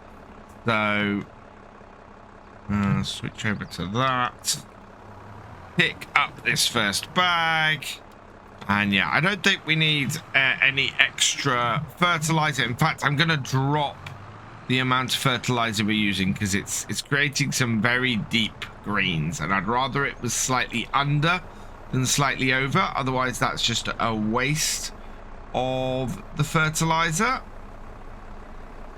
So fill up the seeds on this, and then we can get back out to the field with this tractor fully working again. Yeah, these 14% sorry, in the bag.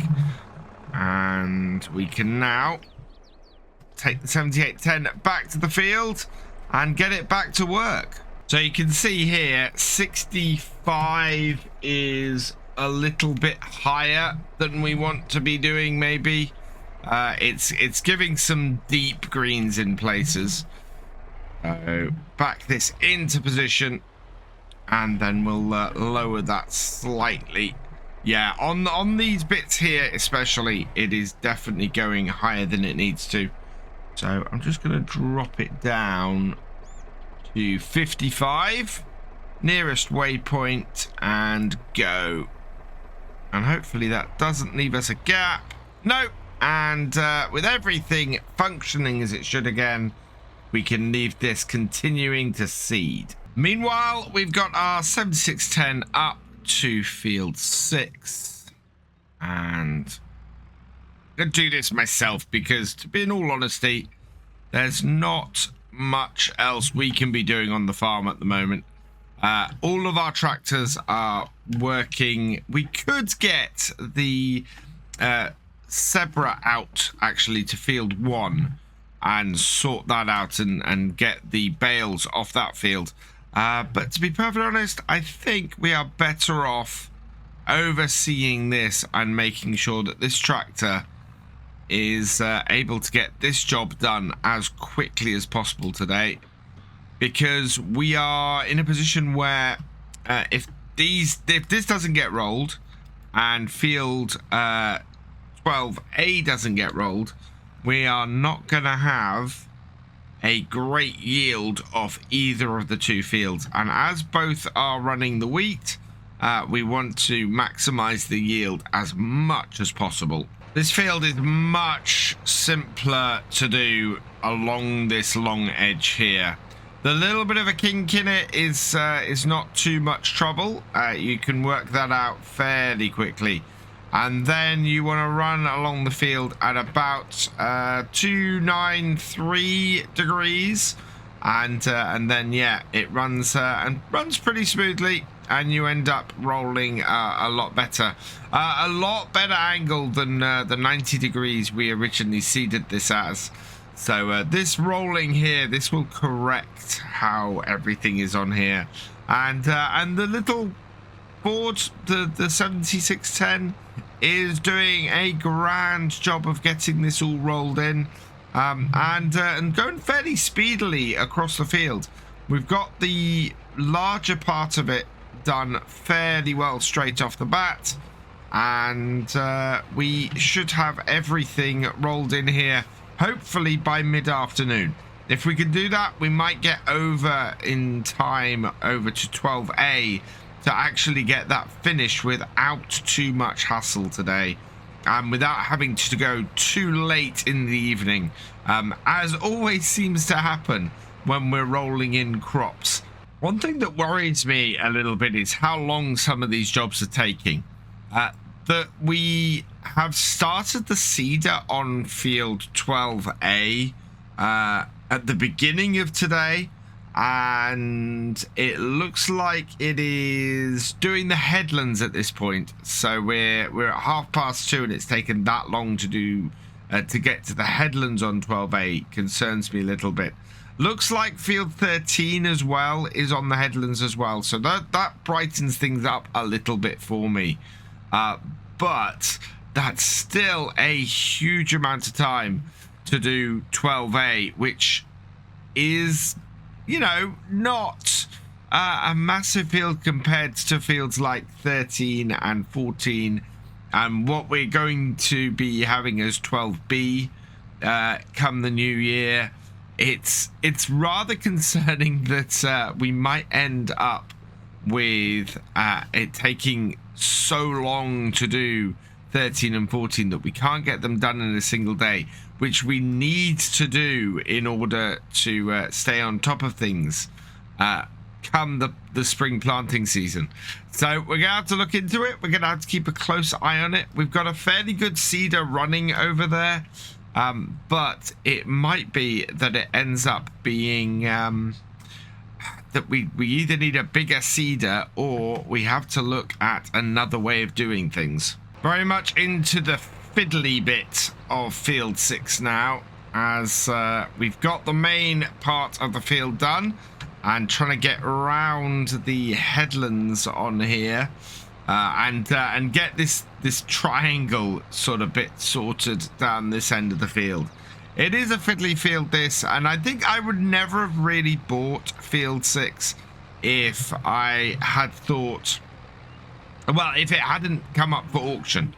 I mean, we got field 6 for an absolute steal. Too late to actually plant it the year that we got it. But it has been useful from that point of view of having that extra field, but it is very much a satellite field to the rest of our farm. It's the only field we have the other side of the river, and it sort of sits out here. And I've considered sort of selling it a couple of times and go to get the money in and possibly buy another field. But now that we have everything the other side of the river that we can really afford to work, because field 15 and field 16, I think it is, the other side are just massive. Both 15 and 16 are way beyond anything we can really work at the moment. So, yeah, we have nothing the other side of the river at the moment that we're really looking to buy that's attached to our farm. Maybe the sheep pens would be a way to go. So where we are now, field 6, that is really the only place we have to expand. Field 5 would possibly be a good choice if we were to ever look to expand again. But as I said, we are in a position at the moment where we don't have the equipment really to expand the farm further. And I do wonder if field 6 is one of those fields that is just so out of the way for us at the moment that we would be better off selling it off and using the money to maybe pay off a bit of our loan or maybe upgrade our equipment a bit. The 8340 though has finished work. It is almost out of fuel. So I'm going to get this back to the farm and then we can get back out on our roller and get field 6 finished. Really happy that field 13 is done though. We're going to do field 14 with this next. So going into December, this tractor is going to stay on this piece of equipment and we'll get field 14 sorted. Into the really fiddly bit in the corner. Trying to just finish this all off down here. It is 20 past 4 in the afternoon. So yeah, we're going to be working into the evening to get everything rolled. The seeder, the 7810, is coming to the end of where that's seeding on 12A. So that will be done before we finish. I'm expecting it to finish any moment. And we can then head back up there with this and get this working. Wow, some of these turns went really far out. That's all right. We're going to be coming back down here anyway. And yeah, I'm quite happy with this. It's done a great little job, this 7610. It is just the whole thing of getting everything done in a day is quite difficult sometimes. So bring this round, hopefully get all of that corner. Yes. Then get this bit here. Bring us back out. Line ourselves up. And we can get this headland bit here done. So I've got the rest of the headlands to just clear up around here. And then we'll head back up to the farm and we'll get field 12A started. Before I get back with the roller though, the seeder has once again run out of seeds. I need to get it opened up first. I'm hoping the 140 litres left in this bag is going to be enough to get this done. I don't really want to have to refill it again today. But yeah, it's gone 10 past 5 and the seeder still has not finished this field, which is really interesting. This started first thing this morning and it's going well into the evening. Something to definitely take into account when we're doing those really big fields. We're going to have to start them on the first day early in the morning in order to get them to actually be seeded when we're doing it. Otherwise, that's just not going to get done. Sun has set, but we're back with our roller here over to field 12A. I think that our seeder, yeah, our seeder is up in the top corner. So that is gonna finish shortly. No, in fact, that 140 litres was enough to get it back round the top field once round. So I'm going to have to go and get my... I'm going to have to go and get a big bag and take it out there. And then this 7610, this is going to be going into the evening. Today, we are going to be getting on with a whole load of work around the yard and getting our sell-off done. We've got some weeds to got rid of in the winter wheat that we planted last time. We need to refill these tractors, actually. So we're going to refill this. We're going to get the 8340 on field 14. Getting that done as well. So we'll get that cultivated today, ready to start picking up stones next time. And then we need to get into our truck over there and start selling off the canola. This is because the canola has reached best price. We're at 68,391 for the remaining canola we have. That is better than the max price, which would only give us 67. So we want to get that sold today. The price is dropping, so the quicker that we can get onto that job, the better. I do want to get these two tractors started off, though, first. If we can get this cultivator and the weeder going, then we are going to be getting these jobs done very quickly.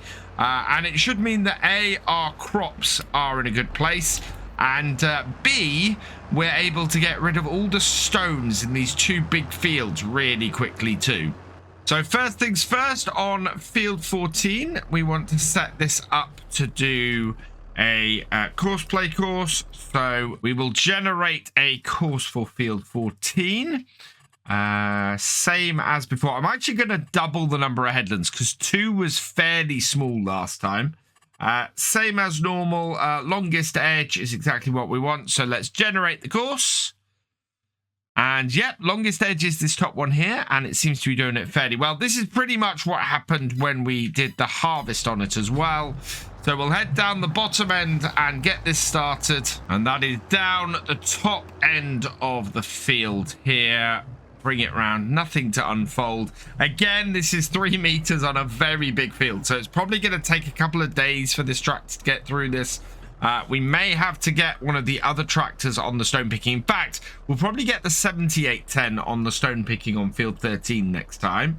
So first waypoint, let's set that, and away that goes. And we can then pull this tractor here, our 7610, into... I think that's still got the, yeah, it's still got the weeder on the floor. We can pull that into here, get this refilled as well, like so. And then we'll get this out on the 2 fields of wheat that we planted last month, so that those will then be weed free as well. So this is going to be heading out to field 6 first, in order to get that fairly finicky and fairly oddly shaped field done first. So bring this down to field 6 here, and we can get set up at the edge. Again, we'll set this going course play. Now I'm going to try longest edge on this, and we know that we kind of want to go along this edge here if we can. Now field 6 we know we can't get from underneath our overlay. Manual, I'm going to go longest edge and see what this generates for this. We are doing 3 headlands. Yeah, we'll do 3 headlands on here as well. So generate field course. And yeah, there we go. Look, longest edge has put it along there. It's going to get a little bit finicky in the corner here, but I'm hoping the 3 headlands on this is going to be absolutely fine for it. So let's take this tractor down the bottom end of the field and get it started. And again, as we approach this, you can see the huge amount of zigzags that it has early on. But at the same time, it is at least giving it a wide area to turn around. So bring this to here. First waypoint, unfold our weeder, our hoe, because this is a hoe we have to use on here because direct seeding always creates second stage weeds, which is slightly annoying. First waypoint, and I think, yep, that's headed off and getting the job done. Which brings us back to our yard and our truck. We still have not purchased this truck. This is still leased. I'm guessing, though, payment of it is not going to be too difficult at this point. Now, we are at 4.9 hours, so this is immediately going to cost us a load of money to sell this canola. That's not a huge problem. We want to empty out the remaining potatoes from the garden and get rid of that as well. We have more than enough potatoes in our pig feeder. So the remaining potatoes in the garden, we might as well get those loaded up and sold. So canola, we have 51,000 litres. This takes 30,000 litres. So it's going to be a couple of trips with this truck. Total value is going to be 37,000. Oh no, here we go. 43,400. So price is still dropping. It's lost another £7. The quicker we can get this sold today, the better. And location we need to take it to is county stores. So let's tag that. But I'm fairly sure that is down the bottom corner there. In fact, yes, I can see the sky beam going up. So let's put our pedal to the metal and get this canola delivered and some money in. Hopefully before it ticks over into its 5th hour and charge us a load more money for using this truck. Down to county stores, and it's round the back of the fuel station here. So we've done an awful lot of selling actually to county stores over the past couple of years that we've been here on Attingham Park. And yeah, it's always a fairly good high paying place to sell to. Let's tip here and get that going. I'm just going to jump out. So yeah, we clear the beacon. And let's see how much money this makes. First load done, and 39,654 plus another 2,360 in our environmental score. Well over 40,000, so about 42,000 from that. That is absolutely fantastic straight off the bat. We're up to 47,000. In fact, yes, we'd spent 2,000 as this went over the 5-hour mark when we first got here and on our way over here. So it cost us 2,000 for the lease of this truck. And yeah, we are back up to 47,000. Absolutely fantastic. And that is just our first load off here. Let's reload our truck for the second run. We've got less than a full trailer in here. If we bring this up, 21,373. So about 2/3 of a trailer of this. The other thing I want to check, and I think we checked this last time, but I just want to double check for my own thoughts. How much are our sunflowers worth? Because we can transfer them into here and get them off the ground once the canola's done. 1,438. Oh, in fact, yeah. Sunflowers are at their worst price right now. But in 2 months' time, in the later parts of winter, they will be worth a lot more money. I do want to try and get them, though, today into the silo if we can, because it'll be easier to keep tabs on things. Before we head out, though, this is in need of some more fuel. And we're actually going to be able to fill up our fuel tank as well, having got all this money in. So that is very good news. Truck is filled. Let's get back on the road, get this sold. And then I think we've got a few bales left out on the fields. In fact, yeah, field 1 is what we're going to have to deal with next. And that is a field full of bales for us to sell today as well, and get a little bit of extra cash from those. Back down to the sell point again. Spin around in here and get this unloading. So back her up. Always drops into R1 when we go into reverse. Lots of equipment that does that. Makes it really difficult, especially if you're doing things like silage clamp. If you're trying to get the silage clamp to be compacted, Going backwards and forwards and having the reverse always go into first gear in reverse can be really, really annoying. We had that on Spruce Mountain recently. Almost unloaded what we've got here in the canola though. And yeah, looking at going up to 77,459. 28,175 plus 1,677 in the environmental score. So looking really good. We're definitely going to be able to get field 13 scanned now, and we'll probably get that scanned before we sell any further crops, because that will help raise our environmental score a bit. And earn extra money selling anything more. I'm going to put this back in the shed then, as we're not going to be using this until January rolls around now. Our best prices have not been reached on any of our other crops quite yet. We want to go and make a bit of cash from those in a month's time. But as I said, we should be able to get field 13 scan now. In fact, let's get that done before the snow arrives. So into precision farming, we will select field 13. I'm expecting, like most of our fields on this farm, we've got a massive mix of this loam and this silty clay. I'm expecting field 13 to be about the same. It is going to cost us 8,750 for that. So that is not bad at all. And yeah, look at that. That is just one massive field of silty clay. Just like everything else actually around the river. Fields 1 and 2 are definitely our best fields. Yeah, that is not a great field. But it is a field that we got for quite a bit of a discount, so it's all good. Right, next up, we are going to grab this tractor here, put the bale spike on it, grab our flatbed trailer, and head out to go and collect up all of those bales that we've got over on field 1.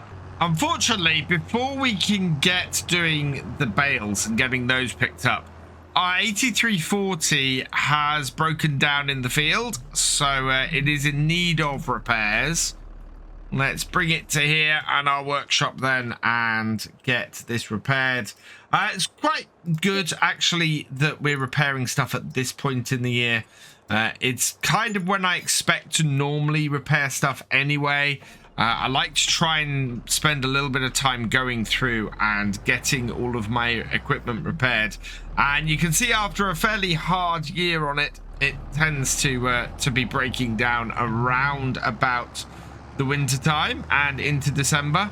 So now that this is repaired, we can get this started back on the field, and then we just need to head into field 1 here and collect up this last field full of bales. I'm going to put the trailer on the top of the hill because we need to have a fairly central point to load everything up.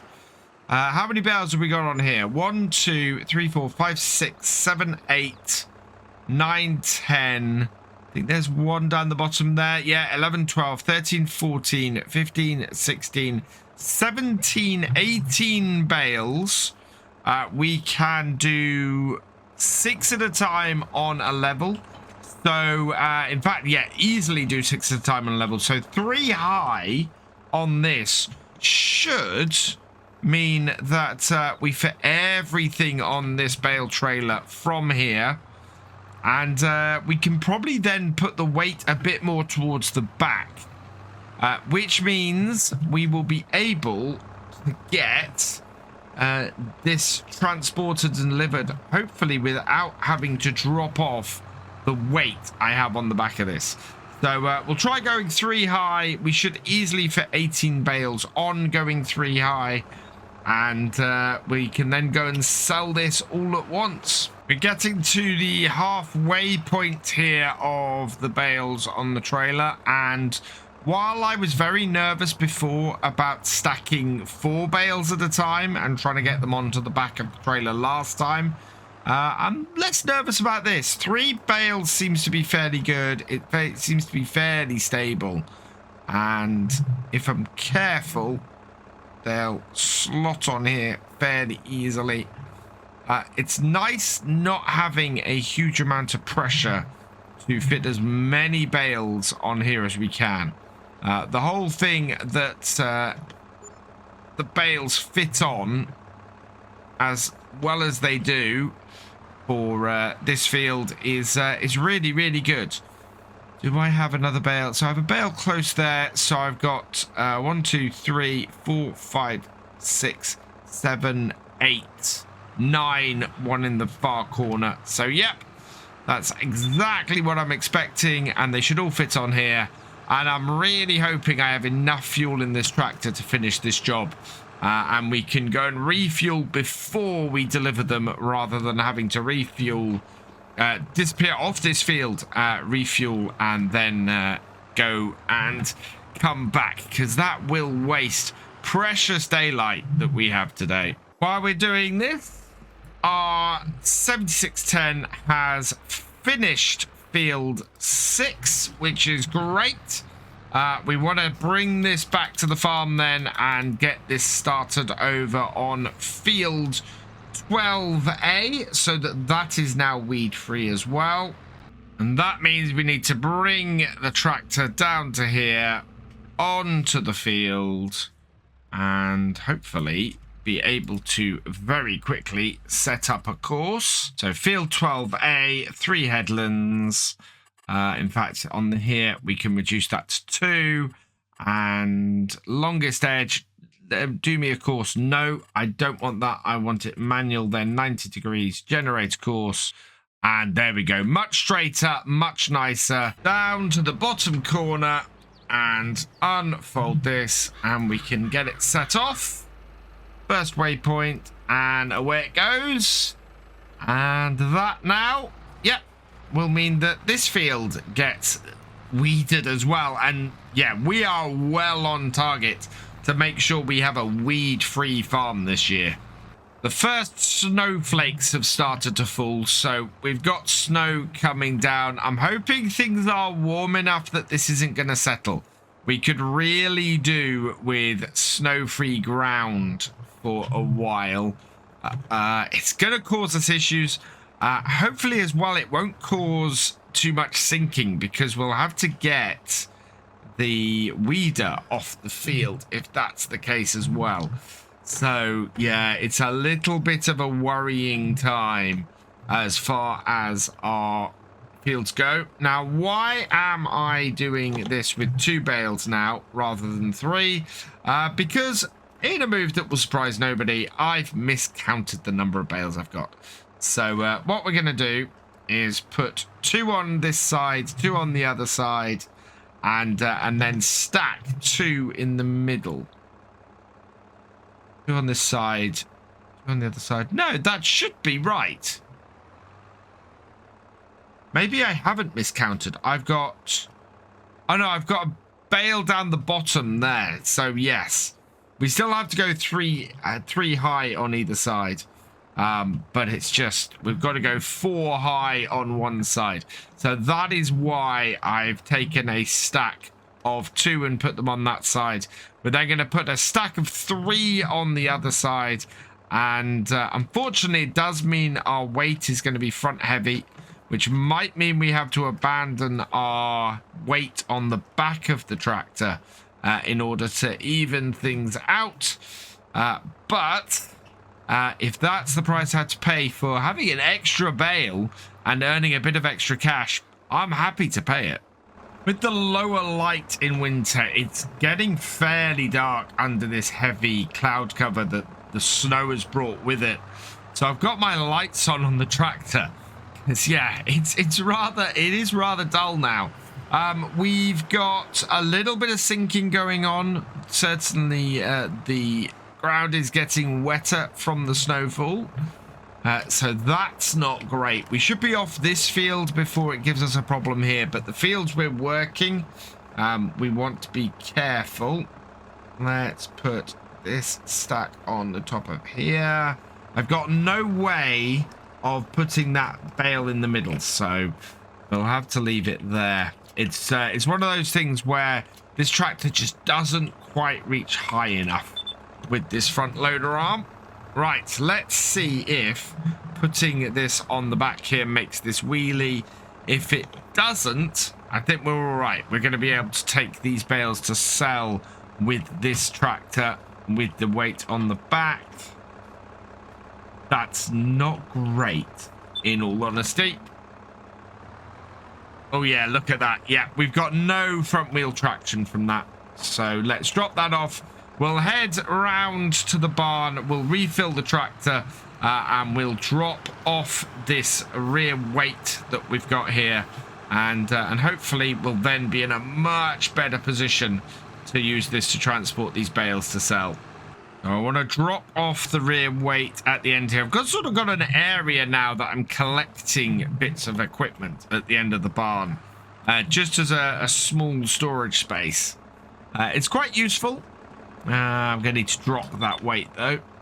There we go, and off.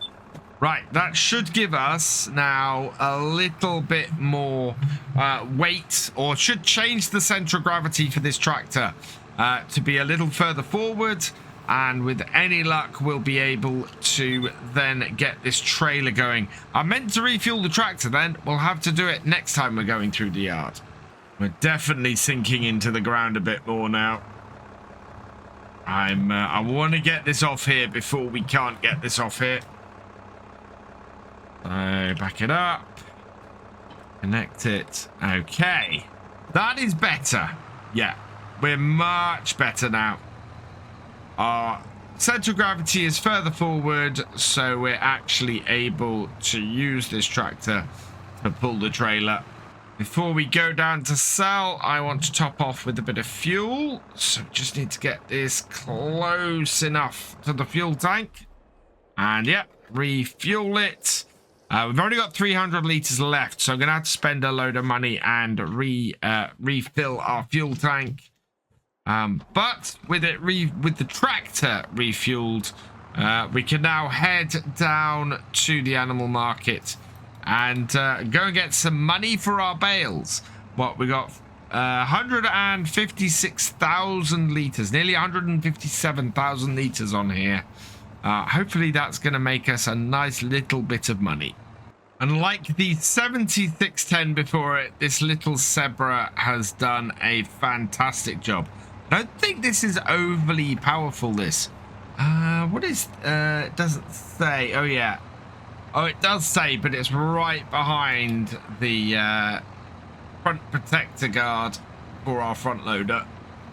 But I think this is only like a 5640 or something like that. We did not get a very powerful one of these to do this, because it was mainly just meant as a front loader tractor around the farm.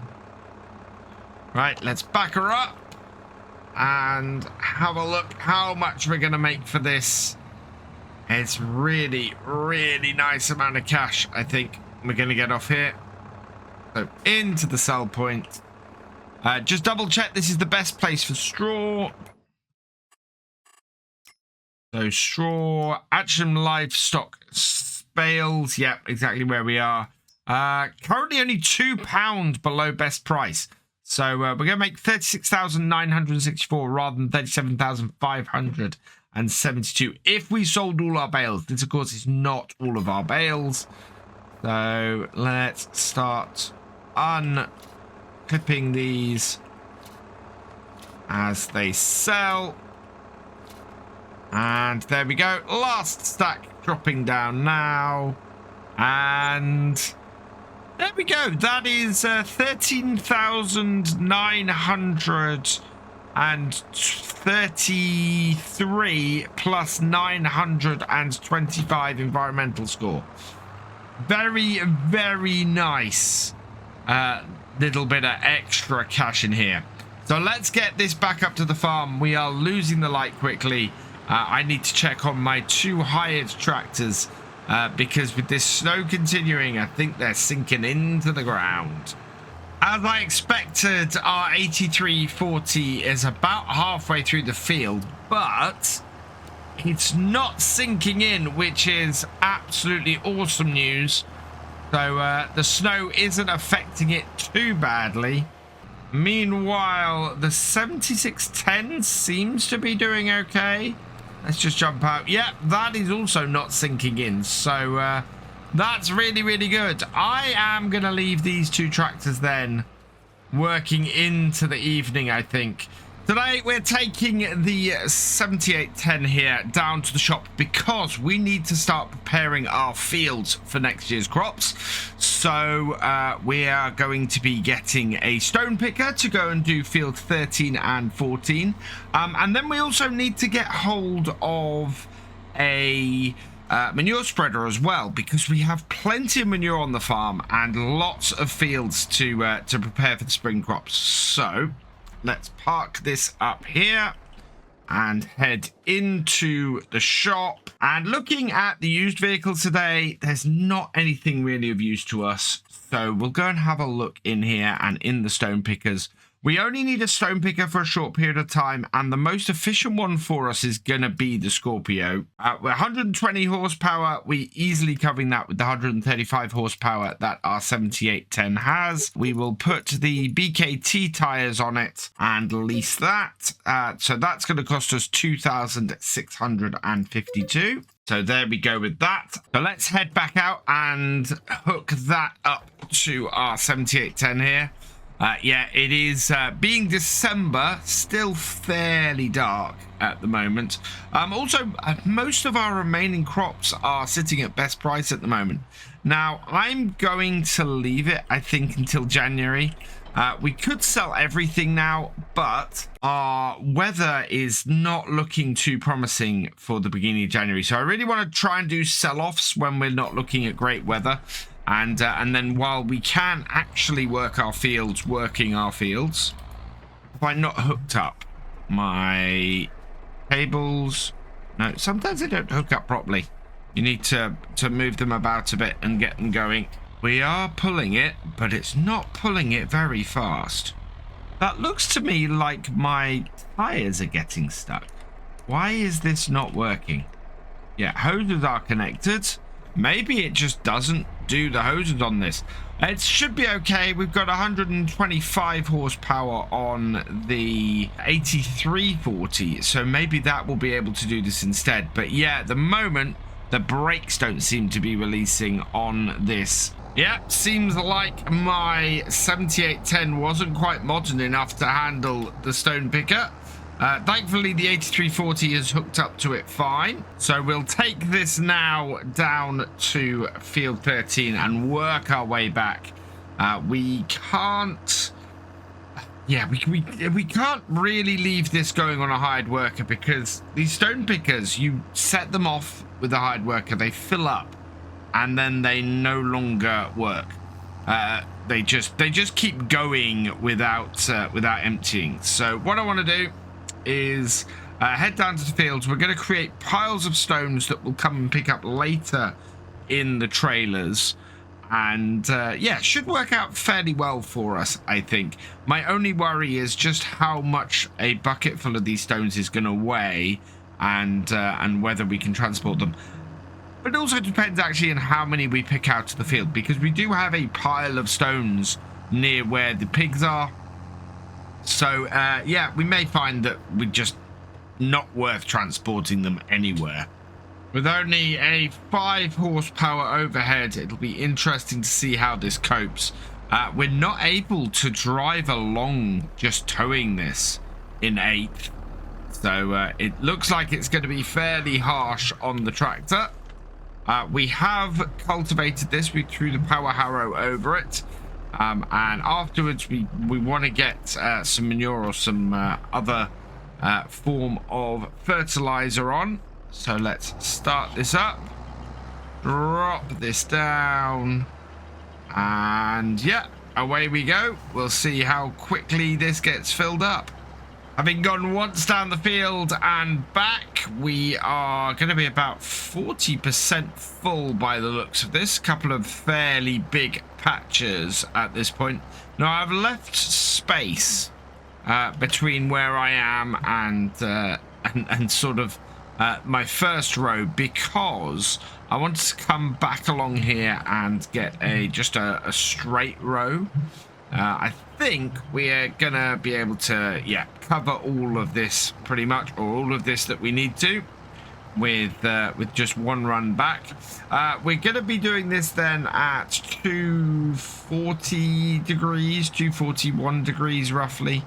It works pretty well for the length of this field, and means we'll be able to do long sweeping pickups rather than lots of little fiddly ones, which will work out much better for us. Also tells us the rough angle that it's great to do this field at.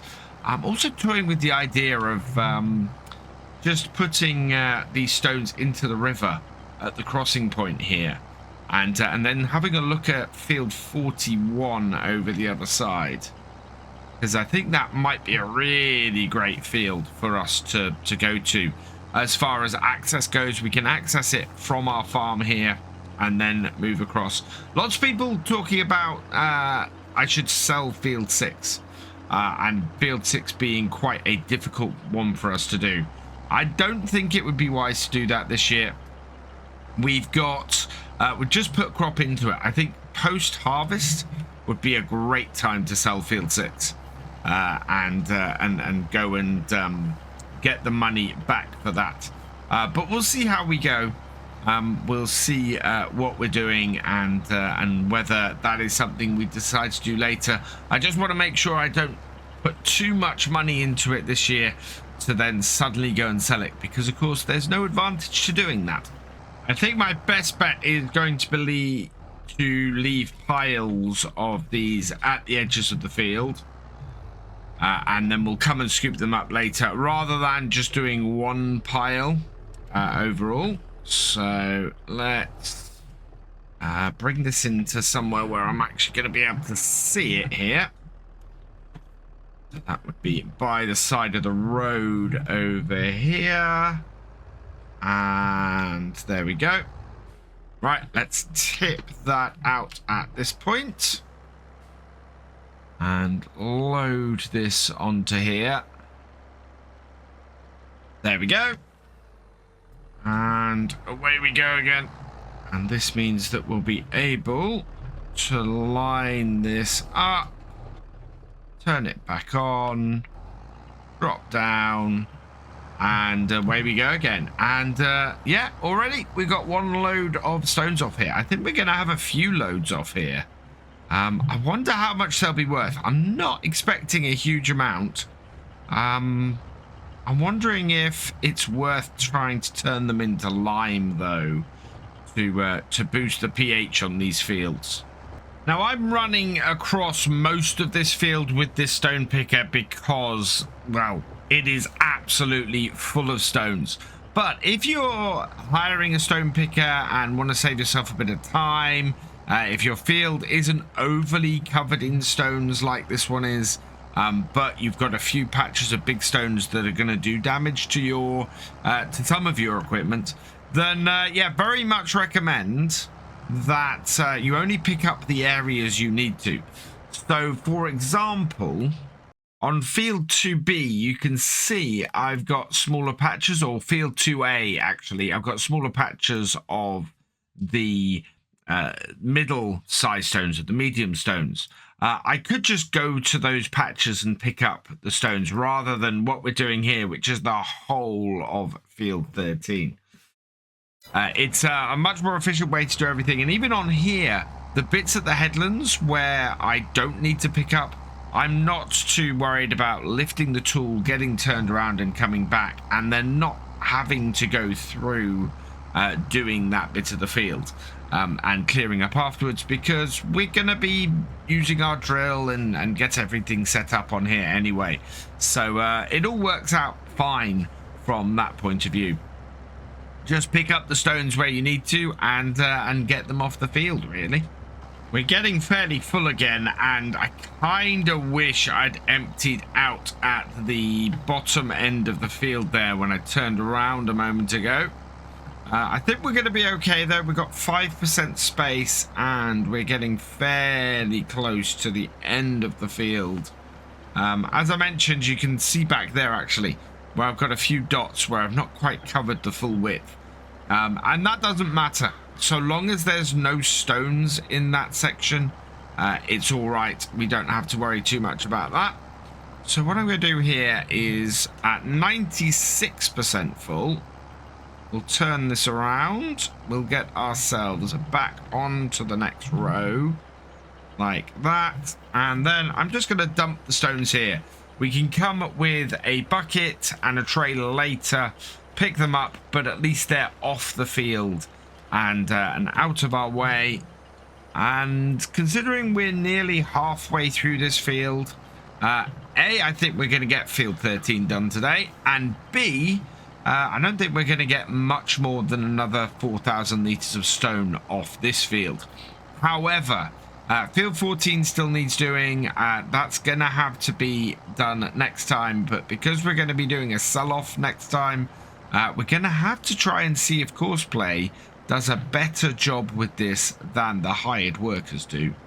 Quite a change going from a farm where we're doing multiple jobs to everything sort of slowing down over the winter. And I quite like that. I quite like the fact that things get a little bit calmer and a little bit more peaceful before the storm of seeding and rolling and getting all the fields done for the next year kicks off again. It's quite nice to be able to sort of slow things down a little bit and just concentrate on a single job. I don't normally like to really do that in videos, but sometimes the only job you've got is a job that requires your complete attention to work properly, which is why I'm kind of hoping that we're able to run this with Courseplay for field 14, because next time we have a whole load of crops to sell off. We're expecting the wheat and the sorghum, and in fact the potatoes we have left, and yeah, just so much stuff to come ready next month that we're going to be really busy running back and forth doing that. And I really kind of don't need to be running around trying to keep the stone picker running. Of course, it may be a case of we have to go and run the stone picker separately later. And as long as we get field 14 ready in time, we'll be fine. This field here, this being canola, this will go into wheat. So, or this being sunflowers, it'll be going to wheat next year, and that means that this will be a fairly early seeding. We've got wheat in field 14 this year, so what we will want to do with field 14 is put the sorghum in, so that's going to be fairly late, so we don't have to worry too much about getting that picked really quickly. The only reason to pick that sooner rather than later will be the more days that we have this piece of equipment, the more it'll cost us. So yeah, if we can avoid holding on to this too long, that would be good. Do we have enough width to get all of that? No, we don't. So we're going to have to come and do a really thin pick along the edge there. It's actually getting wider the further down the field we go, so yeah, it'll be a little bit of a finish off for there. And there's lots of stones along that edge, so we'll probably have to do a little bit of a headland setup or a headland pick along there, but shouldn't be too bad. Middle of this field suddenly has nothing. We've got smaller stones. We've got lots of smaller stones and medium and large stones, so it's a real mixed bag on this field. And yeah, we are pretty much exactly at the halfway point now, which is a little bit concerning because it's also 1:15. The light is going to be failing soon, and I really want to get this field finished today. We've got snow on the way, and it looks like it's actually going to be fairly heavy. It's going to set in at 7 o'clock this evening and go through at least until 1 a.m. We're looking at 4 degrees C and 10 degrees C. So it's gonna definitely affect how we're doing things on the farm. We kind of want to then get field 13 finished. I would like to try and get some manure on here, maybe on the 2nd day of January. I think we're going to probably have settled snow 1st day of January. So 2nd day of January would be great to be able to get some manure on here. That does kind of depend on whether we're going to be able to get this job done on field 14 as well. If I can get this job done on field 14 with a hired worker, then that is going to make a big difference to this. Otherwise, I think it might be February before we're actually spreading any manure, which is cutting it very close to wanting to get these fields planted at the earliest opportunity in the spring. Looking at our calendar, though, we're in with a good chance. Both the canola and the wheat can go in March. So these 2 fields doing in March would be perfect before we look at planting the sorghum come April. And we've got then 2 days to plant 3 fields in April, which would be great. And hopefully that will work out for us that way. That did go a little bit off course at the end of that. I don't think it's missed any stones, thankfully. So yeah, a little bit off course is not a problem, as I said before, if we don't miss any stones. But yeah, so that means that in March we can get the wheat into this field, the canola hopefully into field 14, and then everywhere else I think is sorghum. No, actually no, sorghum is field 14, so that's fine. It's field 12B that we've got to get the canola into, which is great. So these 2 fields next to each other, we should be able to get those planted in March and rolled in, and then we just have our 3 fields of sorghum to get planted in April and May, and that should be perfect. We still got field 2B and 2C to merge into the new field 2B, so I've got to watch that as well, because I think we're gonna need our stone picker to pick any stones that arrive in that gap between those 2 fields.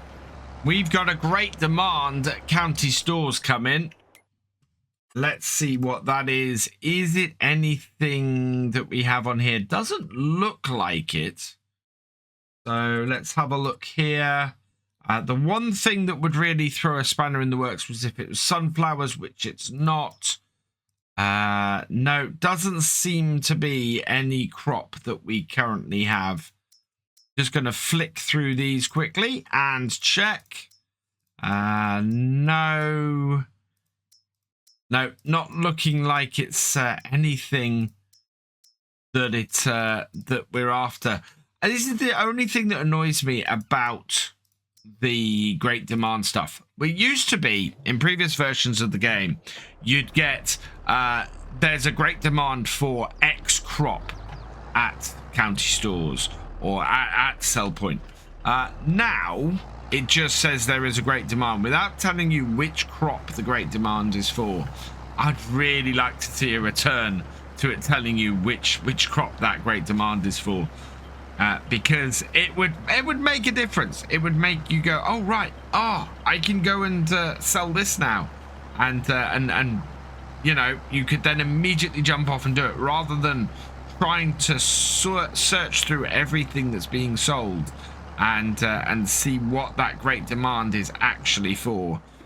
And speaking of things that we're full with, we've got a full thing of stones again, so we'll go drop these at the edge of the field for pickup later. And well, it's 3:20. Maybe we actually have a chance of getting this field done today. We're coming up on the last few bits of the field, and it's really quite stony up on this headland. We've got lots and lots of stones right up to the edge, which means we need to cover most of it. I don't think we're going to get another full tank on this stone picker, though. I think we'll be fairly okay for that. We actually have a lot less stones on the headland at the end of the field here. It ends up that we can actually lift up, as you can see, quite away from the end. And this side bit here, though, this headland running between field 13 and 14, that is where we've still got a lot of stones. So I think we've got enough space here to get them all picked. It is just getting a little bit fiddly because we have to come along the headland here to make sure that we actually have everything picked before we can turn around, go back, and have to come at it at a slight angle. We are doing well, though. It is 20 past 4. The sun is heading down, so I'm going to turn the lights on the tractor here. But we are only about 2 or 3 rows from finishing, and this should do it. We've only got a couple of piles left here. Down goes that. And I think we have successfully beaten the sunlight. We've got one last little pile here. Pick that. Come over here and pull over. Let's turn that off and fold it up. And then we can pop over to the map, have a look, and look at that. A nice, completely clear field 13. Absolutely fantastic. And as the light is fading, it couldn't have gone better, that. And that's what happens when I actually concentrate on a single job rather than trying to juggle 6 at once. I do actually get that job done. Now, I'm going to put this here, and I think we might see if we can set up a courseplay course for this for next time on field 14. Although, actually, no, we want to test that, so we'll set all of that up next time. I want to get this tipped out over here and out the way. I am going to have a quick look at the prices of our crops. Because some of them are actually really quite high at the moment, despite the fact that next time should be the best price. Let's have a look. 140,971. See, that is still rising, despite the fact it says it's going down. It's still rising. It's above best price. So we are going to be taking a little bit of a risk here and seeing how much all this sells for. But certainly, January seems to be a massive sell-off time for all of our crops. So I'm looking to be making quite a bit of money next time on there. Yeah, it's early January. We have snow on the ground everywhere, as you can see. And so we're not going to be doing any field work today at all. Instead, we're going to be getting our truck out and selling off some more crops. And that is because the wheat is kind of at best price. It is sitting at $7.15 at the moment. And we've got 190,000 litres of it to sell. Now, best price is $7.33. We're expecting it to hit that this month. The fact that it's going up is great because it was falling. So hopefully we're going to make a really nice amount of money off this. The sorghum price is on the way up as well. So we'll try and sell that off this month too. I think, yeah, especially if this snow hangs around, we're going to be doing a lot of selling off over this video and the next one, because we want to get in as much money as we can going into the next year, and maybe we'll be able to sell or maybe be able to pay off a lot of that loan that we have hanging around. So 190,000 litres, let's load that up into our truck. And I think our best place to sell this is British Grain down the bottom of the map. So we're going to head down there to start with that. Oh, yeah, I hope this this price for the sorghum comes up. Potatoes are looking good as well. In fact, yeah, we want to be selling the remaining potatoes that are sitting in our garden over here. If we can sell those off today as well, that will be really good. That will get us, well, that will allow us to get rid of that garden and finally be back on track with where we are on pig feeding. British grain is quite the drive from the farm. It's right across the other side of the map. We seem to end up selling here quite often. I quite like selling to the old grain mill, which is the other direction from our farm. But British grain being the best price, it is the best place for us to sell at the moment. Current temperature around here is -4. It's going to get as low as -9. It might get as high as +3. Either way, that's not enough for us to actually be able to work any land at all. And I was kind of fearing this in January. We wanted to get everything to be sold as best as possible, or set up as best as possible for the next year. Trailer is pretty much empty for our first loads. There we go, 21,448 plus an extra 1,424. So just under 23,000 for that load. That is really good start. We've got, I think, about 6.5 loads in total with 190,000 litres. Or about 6 1/3 in total. So 5 1/3 more to go. And hopefully the price will continue going up while we deliver them. So we'll load up for our second load on here. Where are we? Are we placed under it? We are placed under it. Let's get that. There we go. It's 160,000. Yeah, 30,000 a load off here. Prices are, well, the price says it's going up, but that's dropped by £1. So that's not great. Yeah, we're looking at being, we're actually looking at about being a couple of thousand under selling at this point, which isn't great. I am very much hoping the price of that sorghum is going to go up. I might try and sell off some potatoes next. We could, and the hotel is right around the corner. Yeah, let's get this load sold. And then I think a load of potatoes up next from the garden will be the best way to go. We'll clear those off and get some more money in for that. This is going to send us over 100,000 this time though, which is great news. Once again, approaching British grain. And we'll get the truck in and unloaded and see how much we make. So back her up.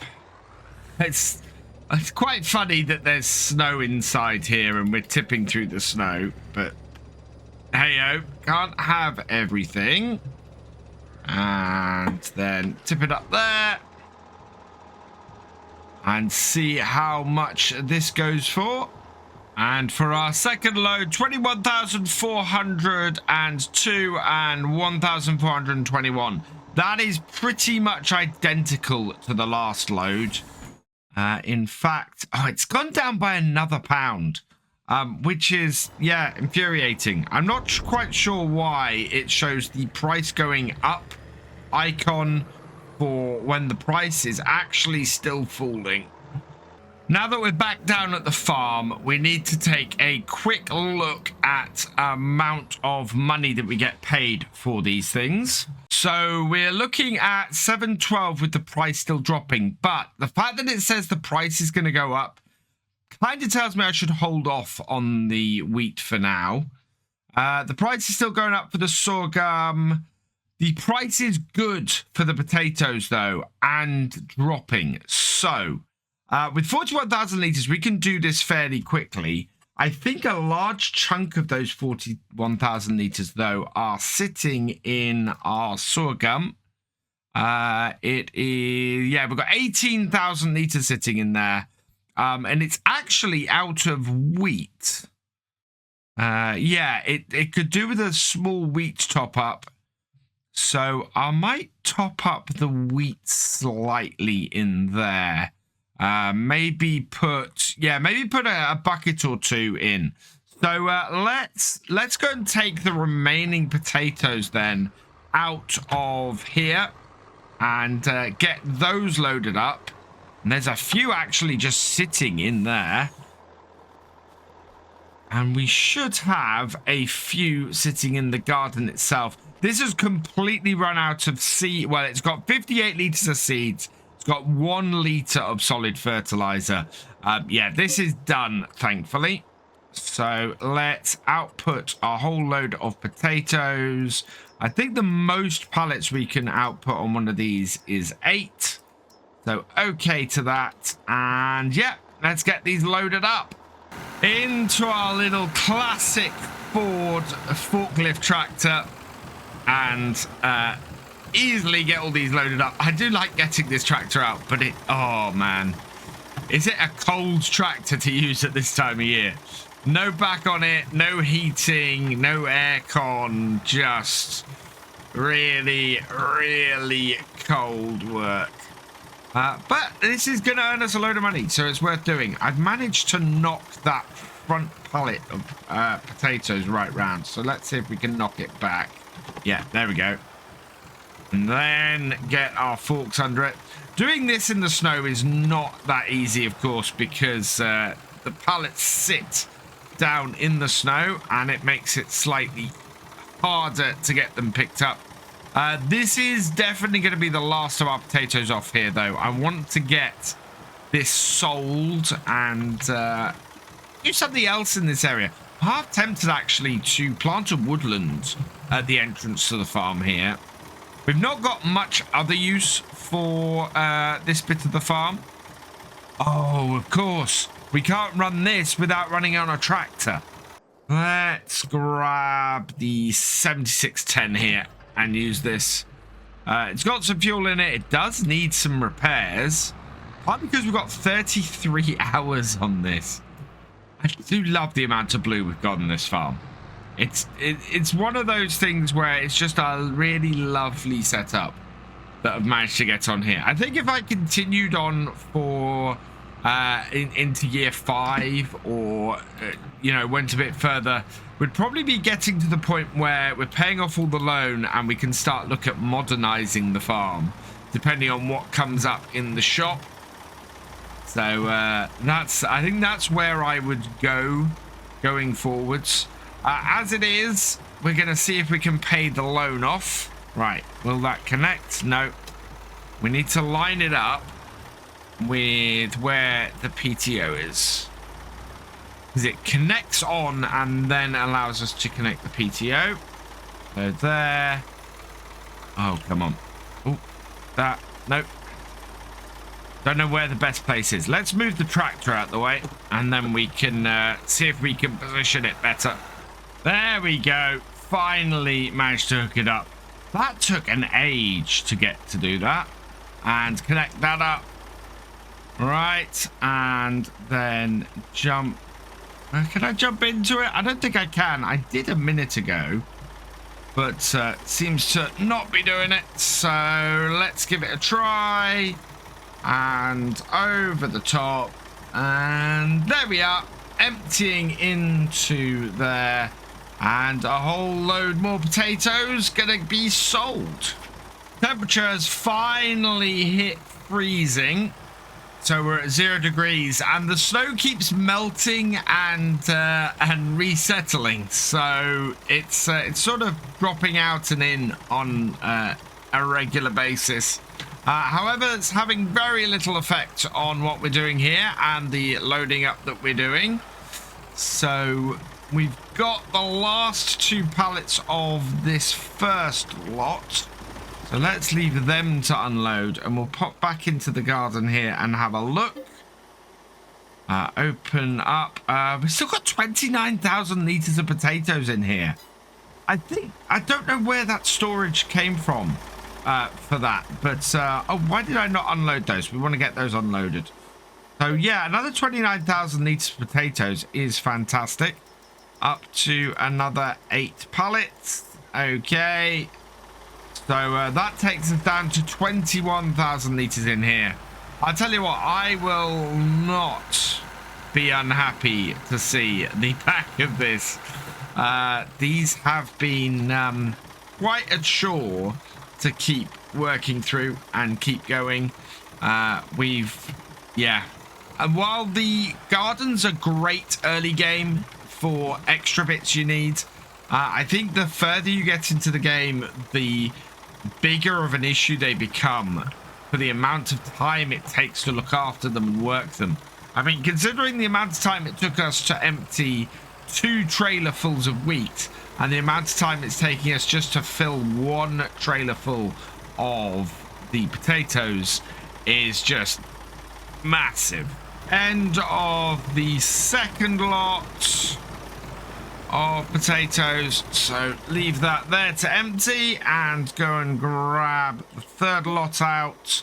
So another 8,000 litres like that. I don't know why we have the lower row, the 10, because we can never put 10 out on here.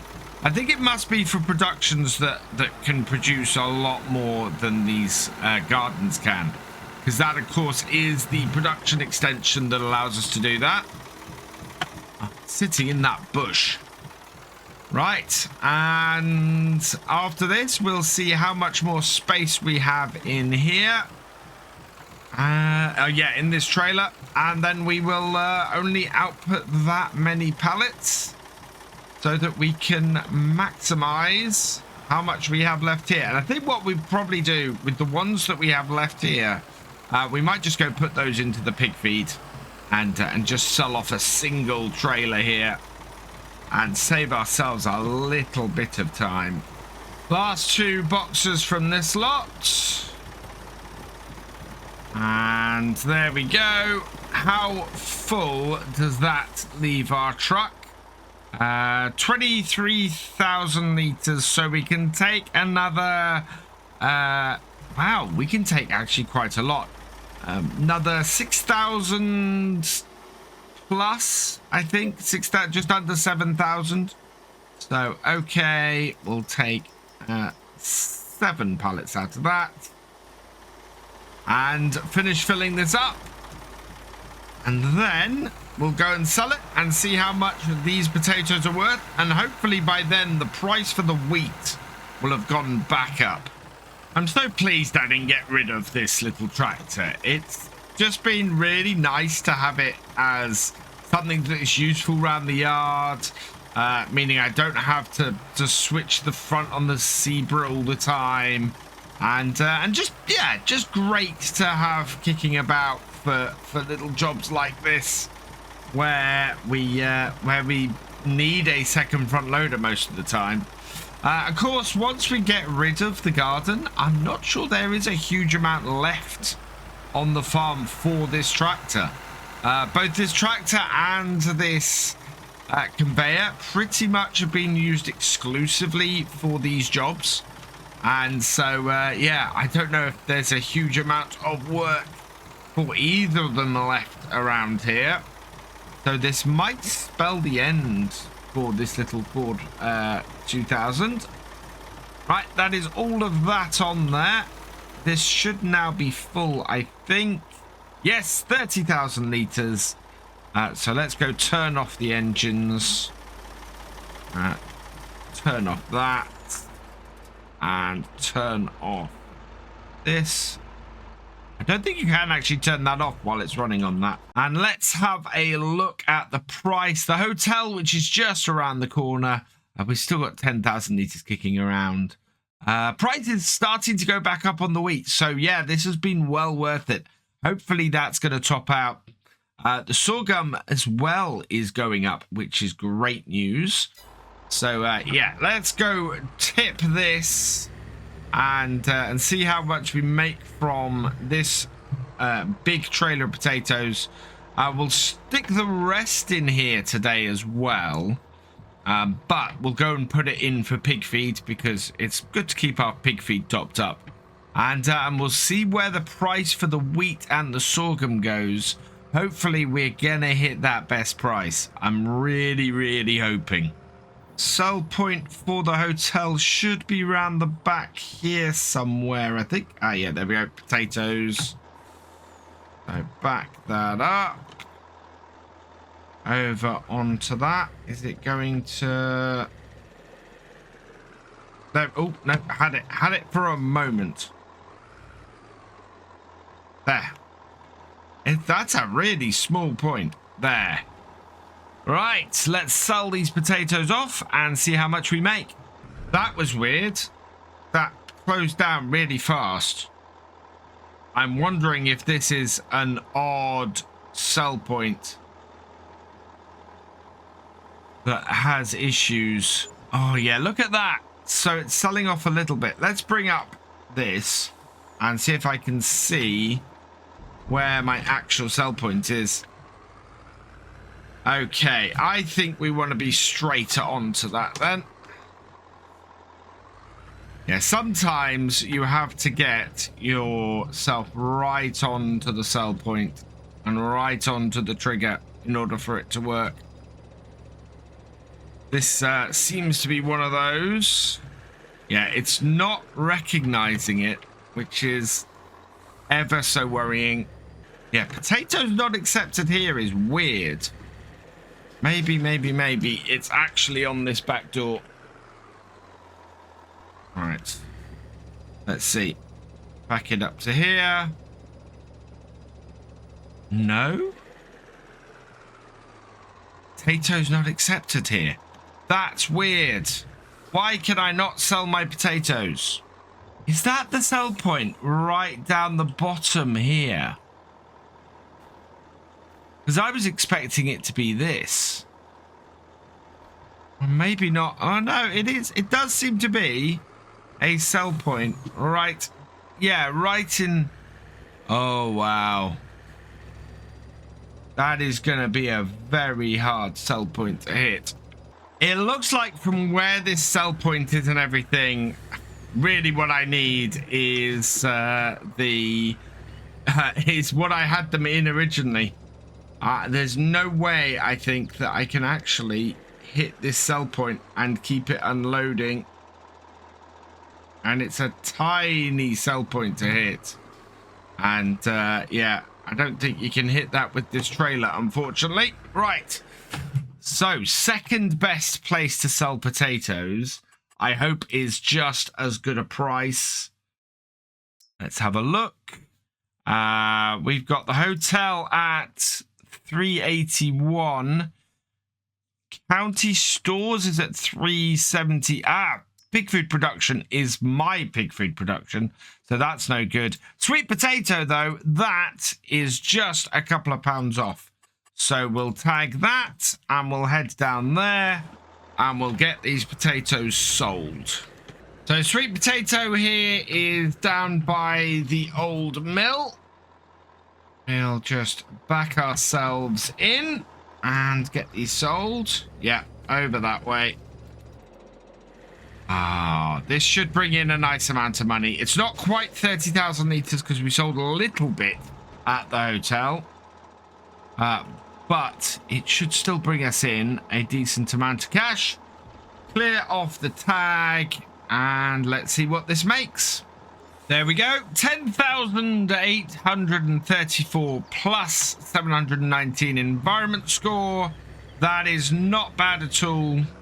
Another nice 10k and we can start to go and well, see if the wheat is ready and get one more load of that done today would be good. But if the price continues to go up, that might not be the best decision to make.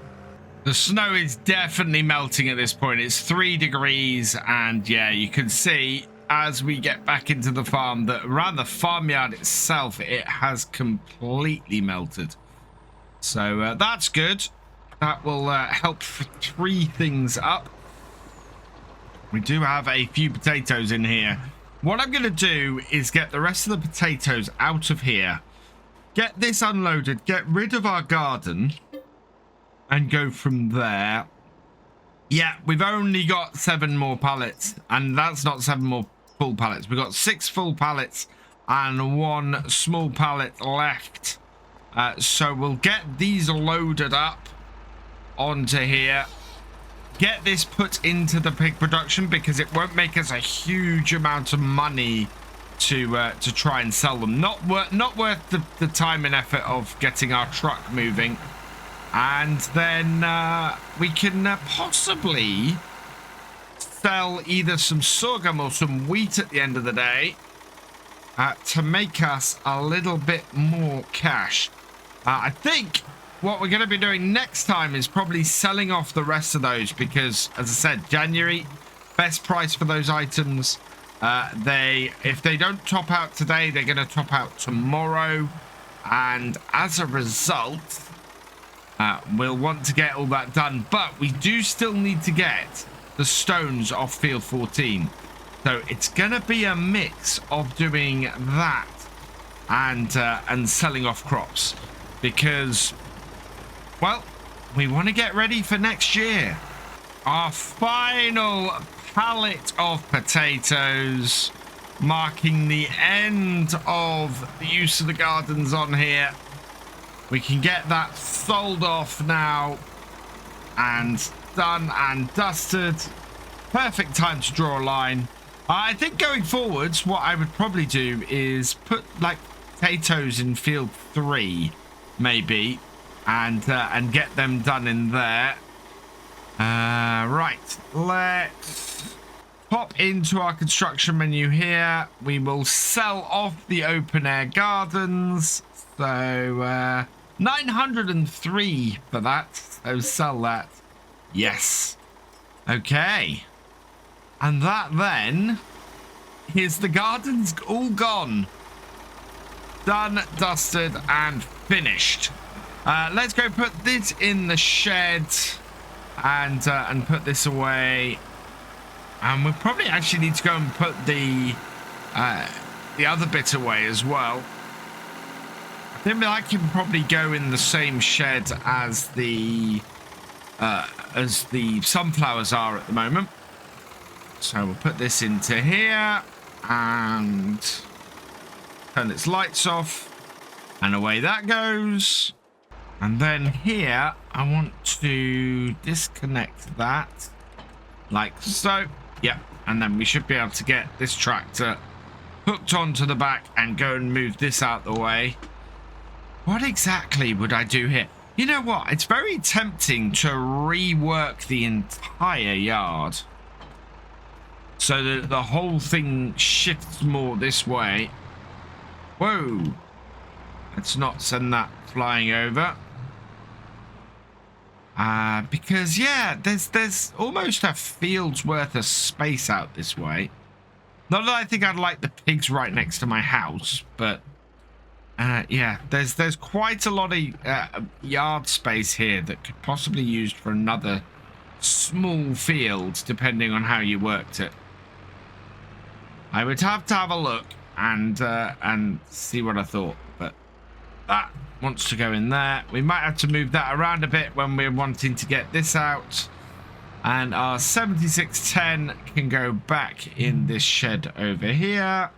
And then this wants to go and tip these 8,600 litres of remaining potatoes over into our pig feeder over here. This is only going to make less than 3,000, and it's, yeah, not worth driving the truck all the way over there.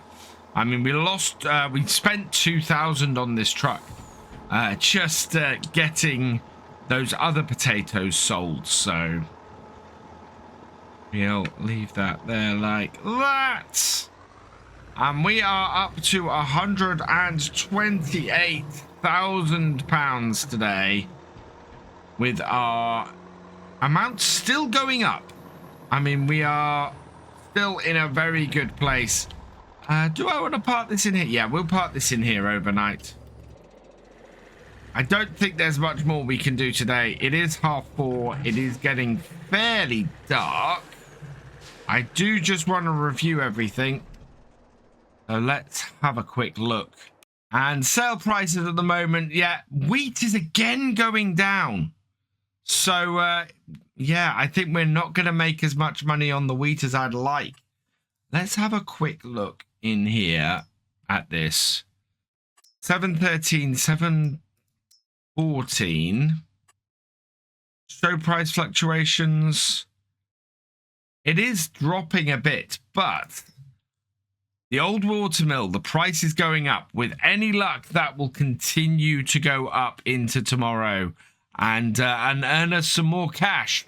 However, with the light fading and the day coming to a close, I don't think we can do much more.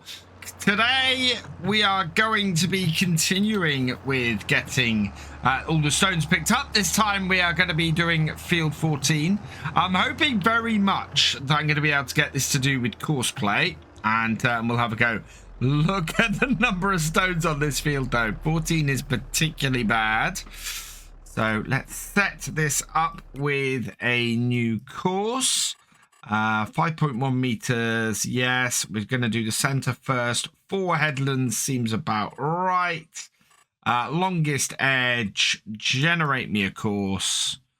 And yeah, that's looking pretty good. And starting right beside us as well. So that's pretty awesome. We can just pop out of here then.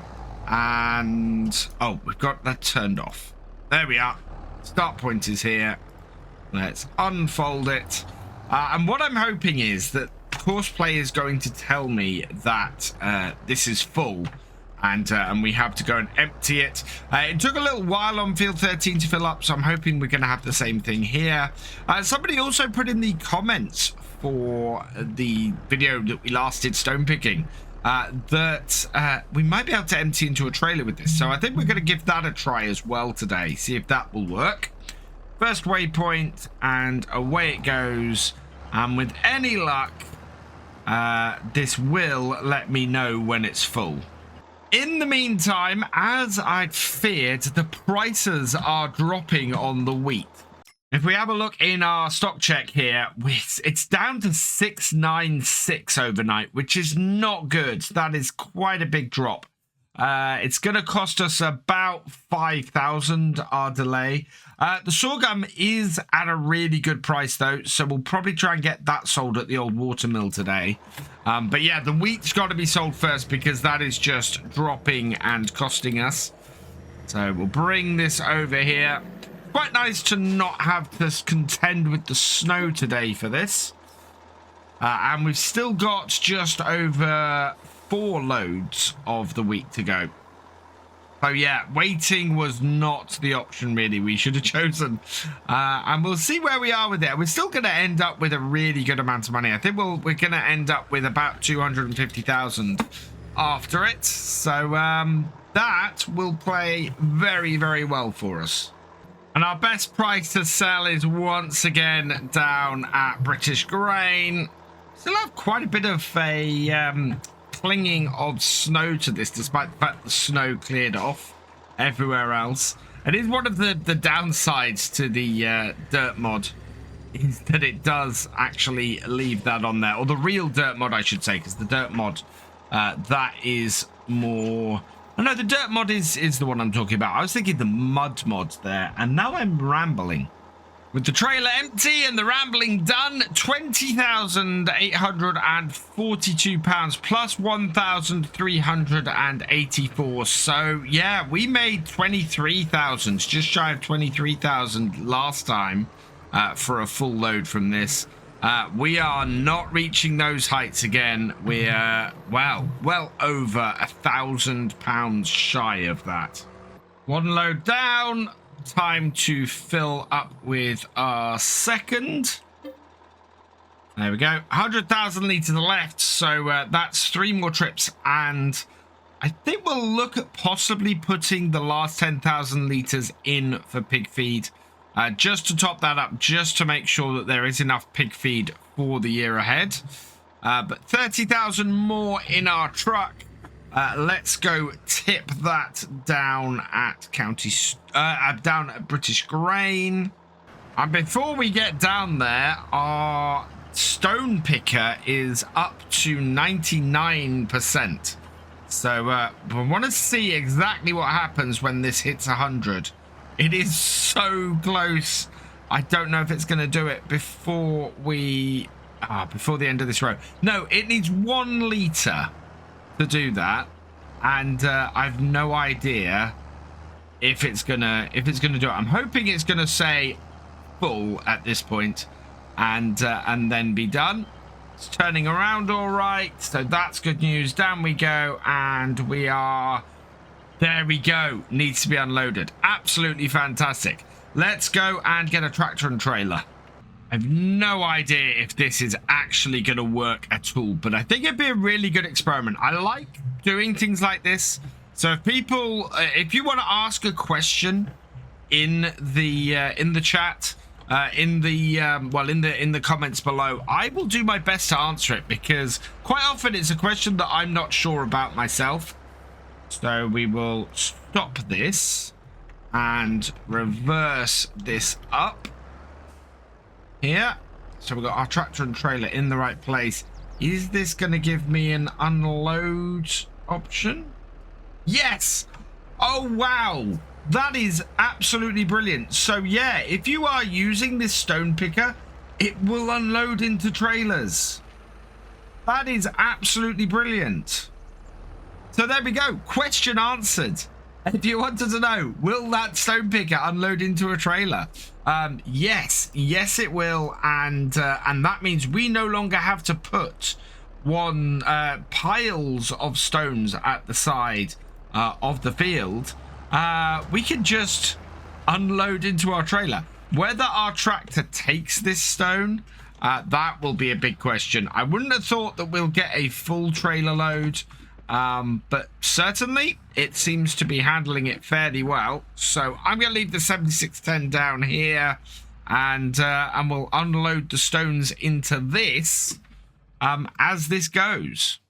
Unfortunately, though, this has broken down now, so let's have a look. What is the status of our tractor? Yeah, okay. Let's get this back to the yard, get this repaired, and keep it going. It's slightly annoying that it's broken down. I would very much have liked it to have just kept going. Halfway, I really should keep an eye on the maintenance of my tractors. Normally, I repair them up all over the winter, but because this has been out doing the stone picking and has been out really busy, it's not got that little bit of TLC yet. Plus, this tractor actually has 47.6 hours on it. I think this is we got this second hand, didn't we? It's got a lot of hours on it, this one. Repair that, 1,400. Right, and then reverse ourselves away from our workshop again, and get this running again, and we can then go and actually finally get down to British Grain and get those get that wheat, all of that wheat in that trailer sold. I've just come back from dropping off that load of wheat, and I think we'll just get this a quick wash down. I don't think the white on here looks quite right, so if we give this a quick wash down, and then we can take it back out and have it looking all shiny and sparkly, and a little bit like it's not covered in lime as opposed to snow. There we go, that's much better. We'll turn that off. How full of fuel are we? We could possibly do top up as well, so let's turn that off. Bring it around here and refuel that too. We're up to 166,000, 167,000 pretty much. That number is going down, of course, because we are currently got a hired worker going. All right, and reverse that off. I think we only have 2 more loads of wheat to go and sell. And once we've sold those, we'll get on to the sorghum, which hopefully won't have a huge drop in price. Yeah, 2 more loads of this to go. Anything of interest in the shop? After all our talk of potatoes last time, there is a potato planter in the shop for 51,000. Does require 170 horsepower. but our biggest tractor has only 35. So that would be pretty cool to get, but we have nothing we can run it with at the moment. And before we can sell that, our stone picker needs to be unloaded. So I'm going to try backing up the 7610 behind the stone picker, seeing if it will unload into the trailer automatically. And then all we have to do is keep driving this around the field instead of driving the stone picker to it. So bring this here. It should work fairly easily to back this up. Back it into here. Will it work? We're in the point. Oh, yes, it will. Fantastic. So, yeah, we can unload this way. We can control the 7610. 4,000 litres of stones in the back of here. And away our stone picker goes again. While our tractor and trailer, we can control and just bring onto the fields to unload occasionally. That is utterly fantastic. Another full trailer of wheat sold, and we're just shy of 190,000. We are getting some money in from our fishing area on the river at the moment, which is good, which is why we just popped over 189,000. One more load is easily going to push us over the £200,000 mark, though. Load up with the last load of wheat. Yeah, 40,000. I was about to unload them straight back into the silo, because where we are here, it will tip straight back out. But I don't want to do that. The other thing I love actually about this truck is that when you get a full load on it, the suspension does drop down and those back wheels start getting used. That's really, really awesome detail on this. That works really well, because you know those wheels are there to help spread the extra load you get, and down they are and turning. So into British grain with this. We've just gone over to 2 o'clock. We're once again just over 189,000. So in fact, our fishing area on the river is paying for our hired worker right now. Let's tip this up and see how much this load of wheat makes. And there we are. That is a grand total of 20,393 plus 1,354, taking us up to 210,828. And before we return, our stone picker needs unloading again. So we'll back this up and get this unloaded, and then get our truck back to the farm, because next up is the sorghum. So I've sold all but 10,000 litres of the wheat, 10,456. We are going to sell the sorghum next. Again, we've got about 10,000 left over from a single truck. If we have a look at the price, yeah, price is good. We're actually slightly better than best price. That is going down to county stores at the bottom end, so we'll go and sell that. We should get about 20. Should get about 30,000, just under 30,000 for that. Maybe with the environment score, that might throw it slightly over that. And then the one other thing I want to keep my eye on is the sunflower price. So sunflower price is currently 1,292 at the old watermill, and 1,438 is what we're looking for. So looks like those are going to be what we want to sell next time. All in all, though, that is pretty good. So we'll get this sorghum sold, and we'll see where we are at that point. So that's the sorghum emptied and sold. 28,359 plus 1,883.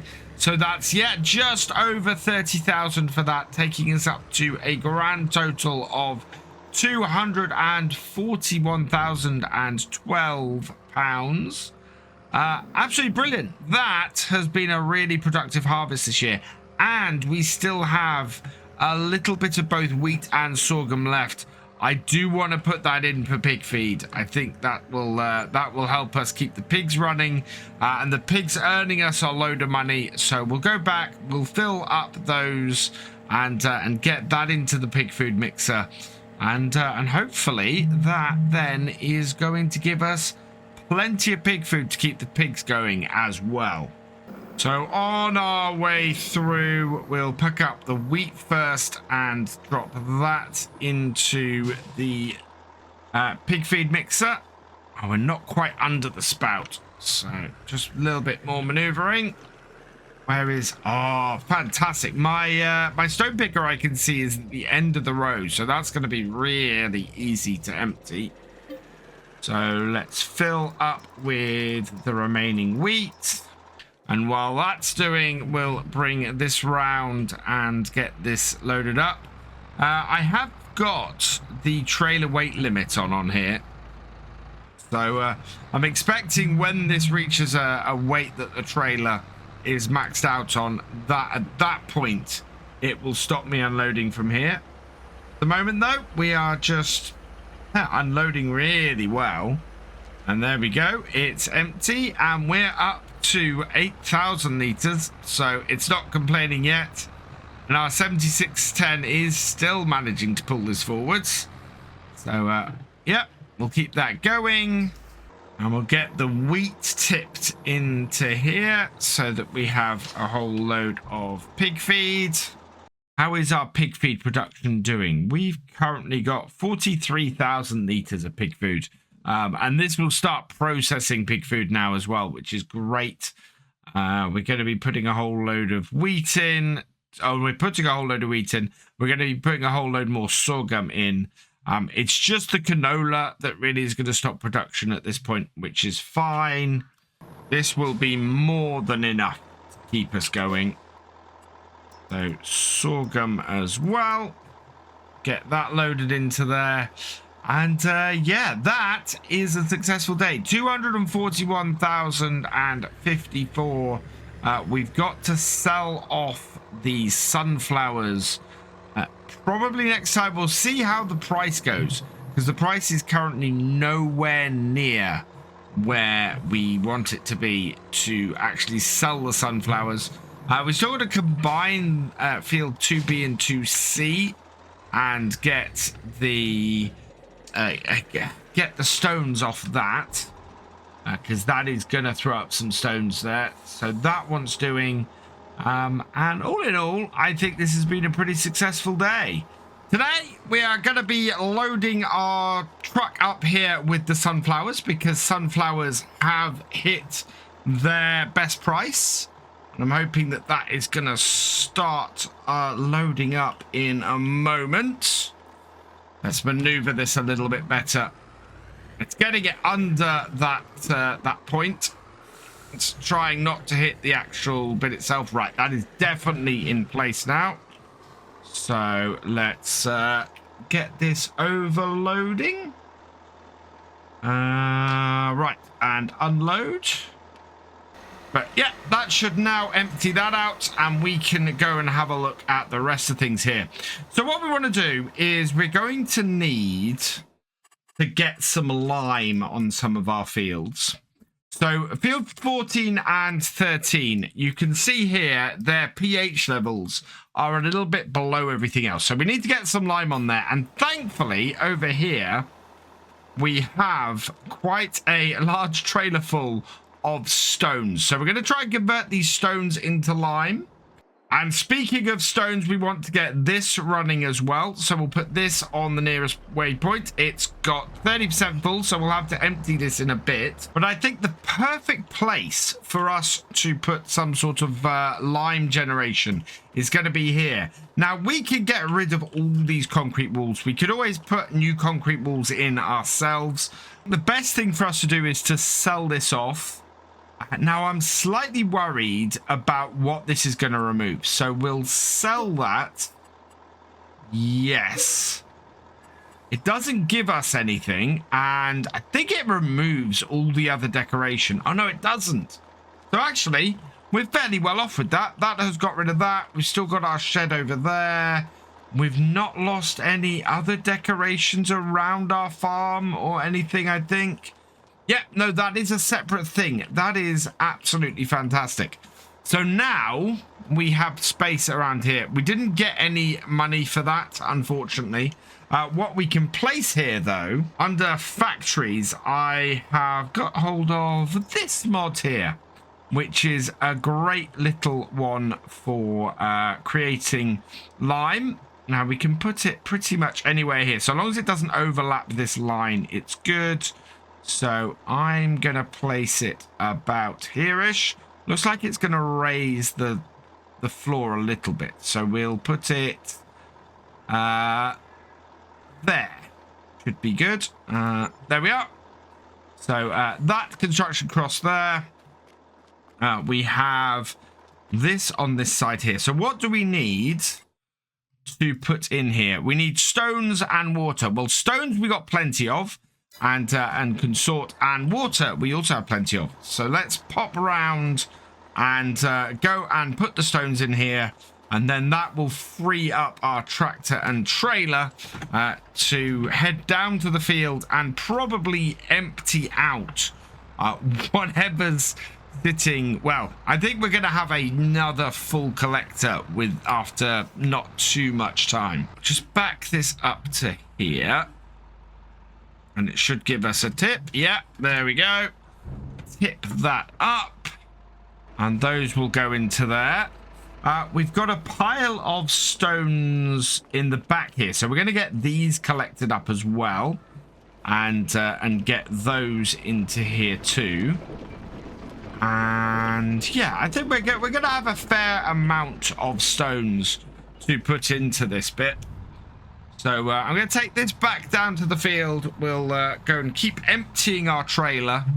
Oh, and on the way, I think we're going to have to get our tractor repaired. Because, yep, that has hit 30% or 50%. And in fact, looking at our trailer needs some repairs as well. I'll bring this to here. And in here, that's 772 to repair that. 1,152 to repair that.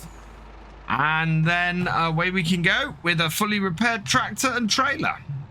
Now that we've got all that started and we've got a little bit of money in the bank, we need to pop down to the shop in our Zebra here because there's a few new pieces of equipment we need to buy.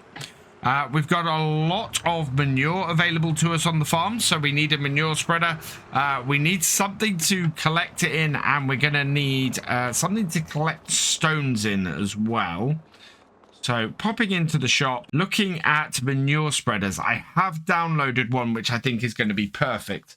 I just want to get the number plate from the tractor we'll be using on it, which is the 7810. So that is APO1 FCR. So into the manure spreaders. And this is the one we're going to get. We're going to get it with the yellow. Select that. And the yellow wheels. And then APO1 FCR is the number plate. Type 1, back only, yes, and okay, that's perfect. So this is going to cost us 22,900. It should be absolutely perfect. I did see a couple of people say that these did... Oh, no, I want that in the yellow. I did see a couple of people say these do lime as well, but I don't think they do. Certainly lime is not listed here. In real life, I'm not sure if they do lime or not, but yeah, that is very, very nice. The other thing we need to get and is to grab, not front loader tools. I'm going to pick one of these. And I think we're going to go for the mid one, the MBWG200 from FK Machinery. We can do 1,750 litres of manure with this. Without the panels. Straight you add the panels in and it does less. So we're going to do it without the panels. Yeah, out the panels. And by that will go very nicely on our blue tractor. And that is there. And then I'm also going to need a bucket to pick up all of that stuff. I think... yeah, I think we can probably get away with we'll go with the 200. That should be a pretty good bucket, so we'll buy that as well. And that has given us everything that we need today. We've got a bucket, a manure fork, and a manure spreader, which is perfect. We'll get the manure fork and the manure spreader back first, and then I'll pop back down here in a minute, and we can get the bucket as well. So just bring this up here and hook it on. There we go. And I've already dropped the weight off the back of this. So we'll just reverse this up here and get it on to... Oh, what's that doing?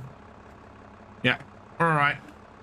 Just being a bit slow. Sometimes you get things where the gears don't quite work. It happens more on the 7810s. But I've seen it happen with this too. Now, does this need connecting up at the front? No. So we're good. Let's get this back to the farm, and then I'll pop back for the bucket. And then hopefully this truck will have loaded up with the sunflowers by then. Yep, we are fully emptied. So we'll turn this off and reverse it off. Or actually drive it forward to take it off. So that will then be okay there. Turn that off. And our truck has... Wow, we only have 14,000 litres of sunflowers. I thought we had a lot more than that in here. So, yeah. We've got that done. All we need to do now is get the weight back on this tractor. And we'll be able to start processing some of the stones with this bucket. We've got that little pile there, and of course we're going to have to go out and collect up all the stones that we left on the side of field 13, which I was not expecting to actually be useful to us. Our stone picker is out on the headlands, and we are going to go and empty it. I brought this tractor down here because, yeah, we might as well go and pick up the rest of the stones that are kicking around out here. Oh, no, we want to take the trailer over that way. So into our 7610 and get this loaded up. I'm really pleased with how this winter's gone. We have had a very, very productive winter so far, and we're definitely going to be able to get a whole load of manure on the fields. The first field we want to get done is field 13. That is going to be taking winter wheat in it. We also need to get 12B and 12C done, which of course are going to be a single field.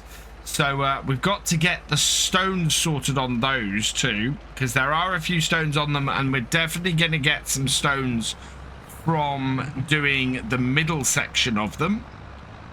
And now I'm going to take this, and we're going to go with our little zebra and head over to field 13 and get the stone piles that we've got around that collected up. Now this bucket should make short work of these piles, because these piles are only 2,000 litres. This bucket holds just over. So my expectation is that we can drive up to these piles, get them in the bucket, and put them straight into the trailer without too much hassle. I am very, very pleased at how our handling of stone has gone on here this year. I had expected, with so many stones off these fields, that it was going to be an issue. If we're going to get about 4,000 litres of stone 4,000 liters of lime for every 1,000 liters of stone we put in. So this should be more than enough to cover our lime needs for a while off these fields. Just clear up that little pile of stones that we put underneath the trailer. I think that's got them. Yes, it has. Right, and then we can head around the field and get the rest of them. That's worked remarkably well. Clearing up our second pile of stones from round field 13. Now, most of the rest of them, I think, are actually in that top corner. We placed almost everything else around there, so it should work out fairly well for us. And I'm quite pleased. We've got a good collection here. We're going to end up with these two fields with quite a large amount of lime, and the hope is that that will meet our needs for a little while to come. So follow me on there. Let's head off to the bigger pile around this field. Now, one thing I'm of two minds to do is whether we should buy the sheep pen here. It's the last area really on the farm that we don't have. Everywhere else is everywhere else is really too big for the equipment that we already have. So until we would modernize the farm, we wouldn't be able to really take on any of the bigger fields. Well, without doing what we did with field 12 and cutting them into smaller fields. Right, let's put that there. It's a bit in the bushes, but not really got a huge amount of choice with the space here. We've got at least, I think this is 2 piles here. I'm trying to remember if I put a pile in the woodland at the top corner or not. I might have to go and have a look in a moment. But this should be fairly easy to cover here. And by the time we've done this, I'm fully expecting that our stone picker will either have finished the field or will be full again. So we should be able to have just a single full trailer on here, and that sorts us really. We are going to go and have to use our water tanker and fill things up. Think about our water tanker. Now that we don't have the gardens, that again is another piece of machinery that is pretty much obsolete for our needs on here. So yeah, that is probably something that can go. I don't know if that is leased or whether that's purchased. But yeah, I'm going to be having a look at the farm machinery we have on the farm and see if everything is still needed or whether anything can be let go and free up a little bit more cash. Now I've tried to tip this in and we have hit, I'm guessing, the trailer fill limit by weight.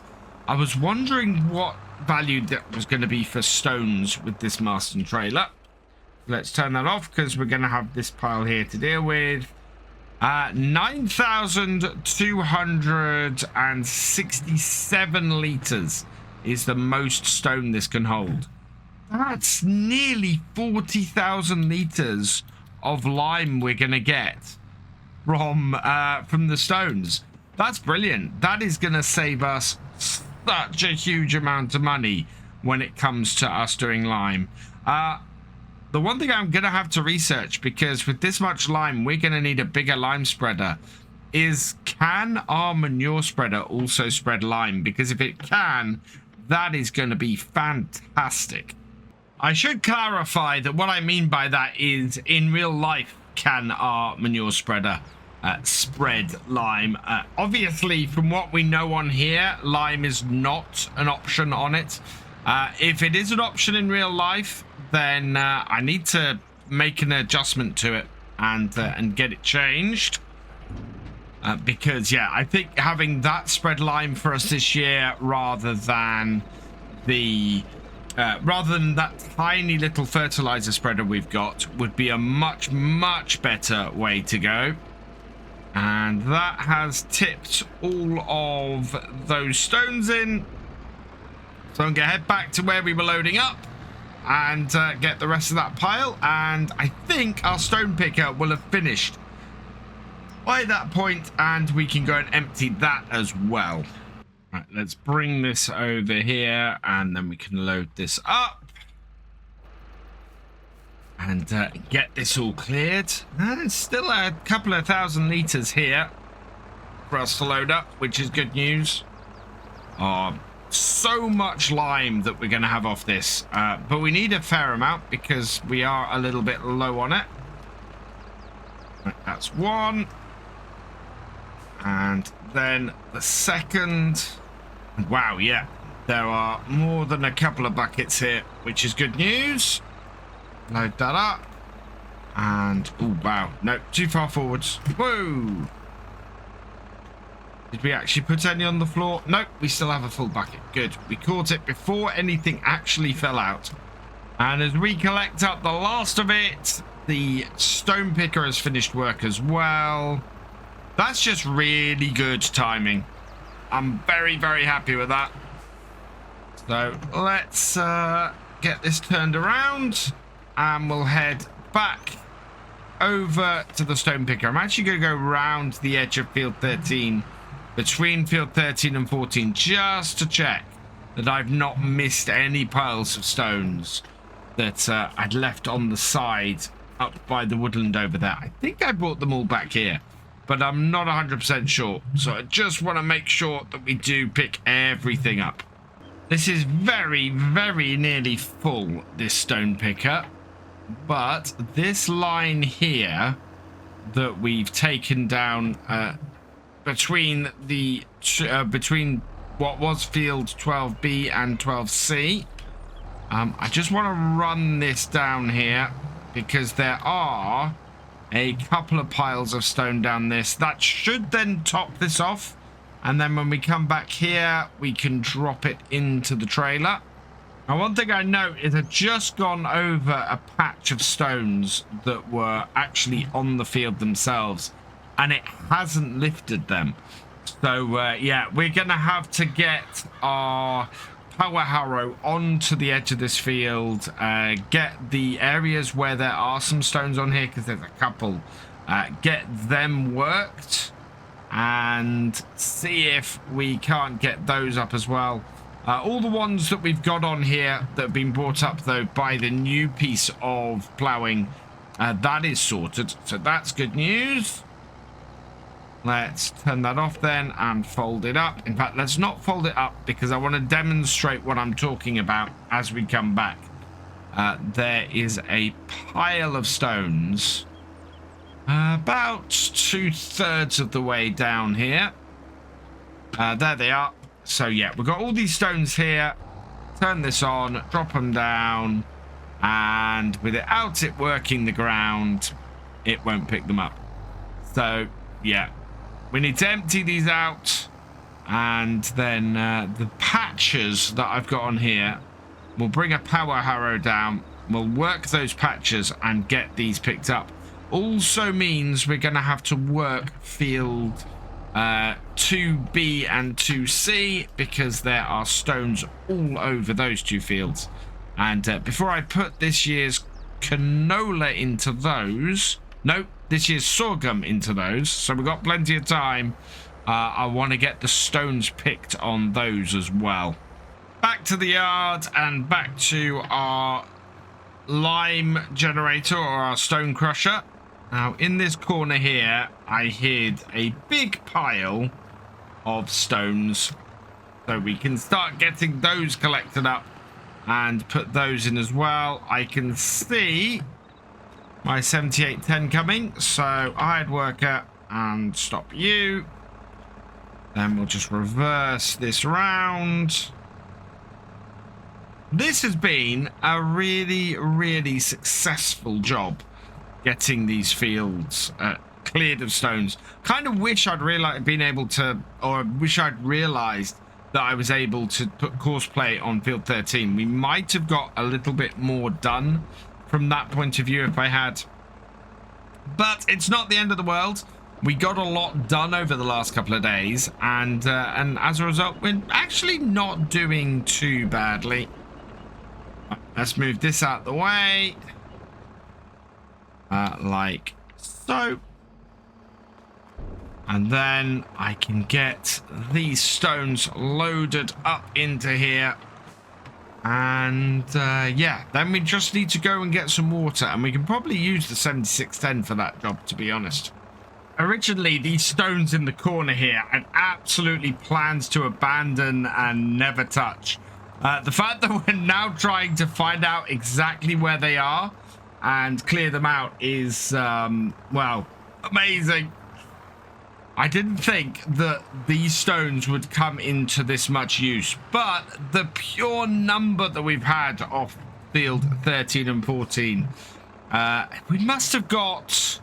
I think we must have got around about 20,000 litres off there. We will check this when we finally finish loading these in here and just see exactly how many litres of stone we've got, because we haven't put any water in yet, so it can't produce any lime yet.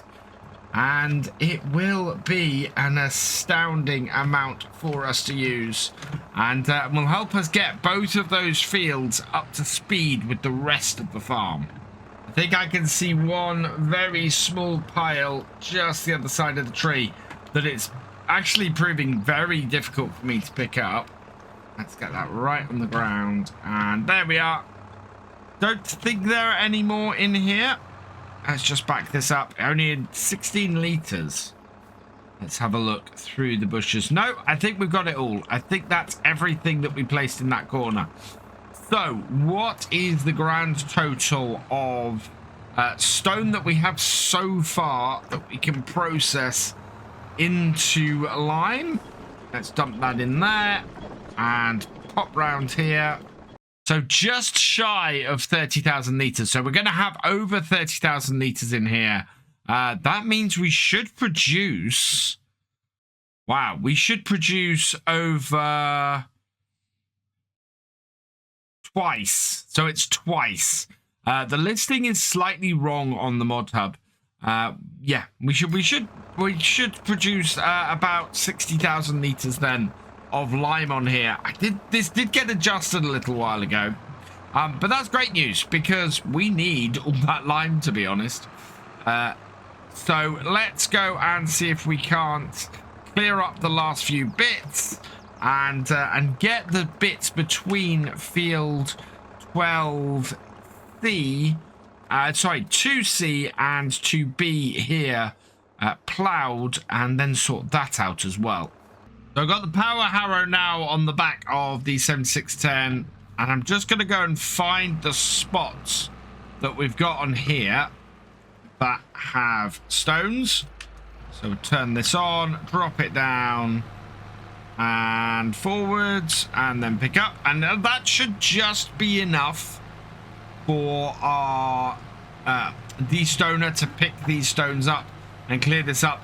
Now, this part of the field, this ended up having stones on it like this because of the way I originally approached doing the section between these fields, and I went a little bit wide originally, and so had to get the plow out and do these. I think those are the only spots.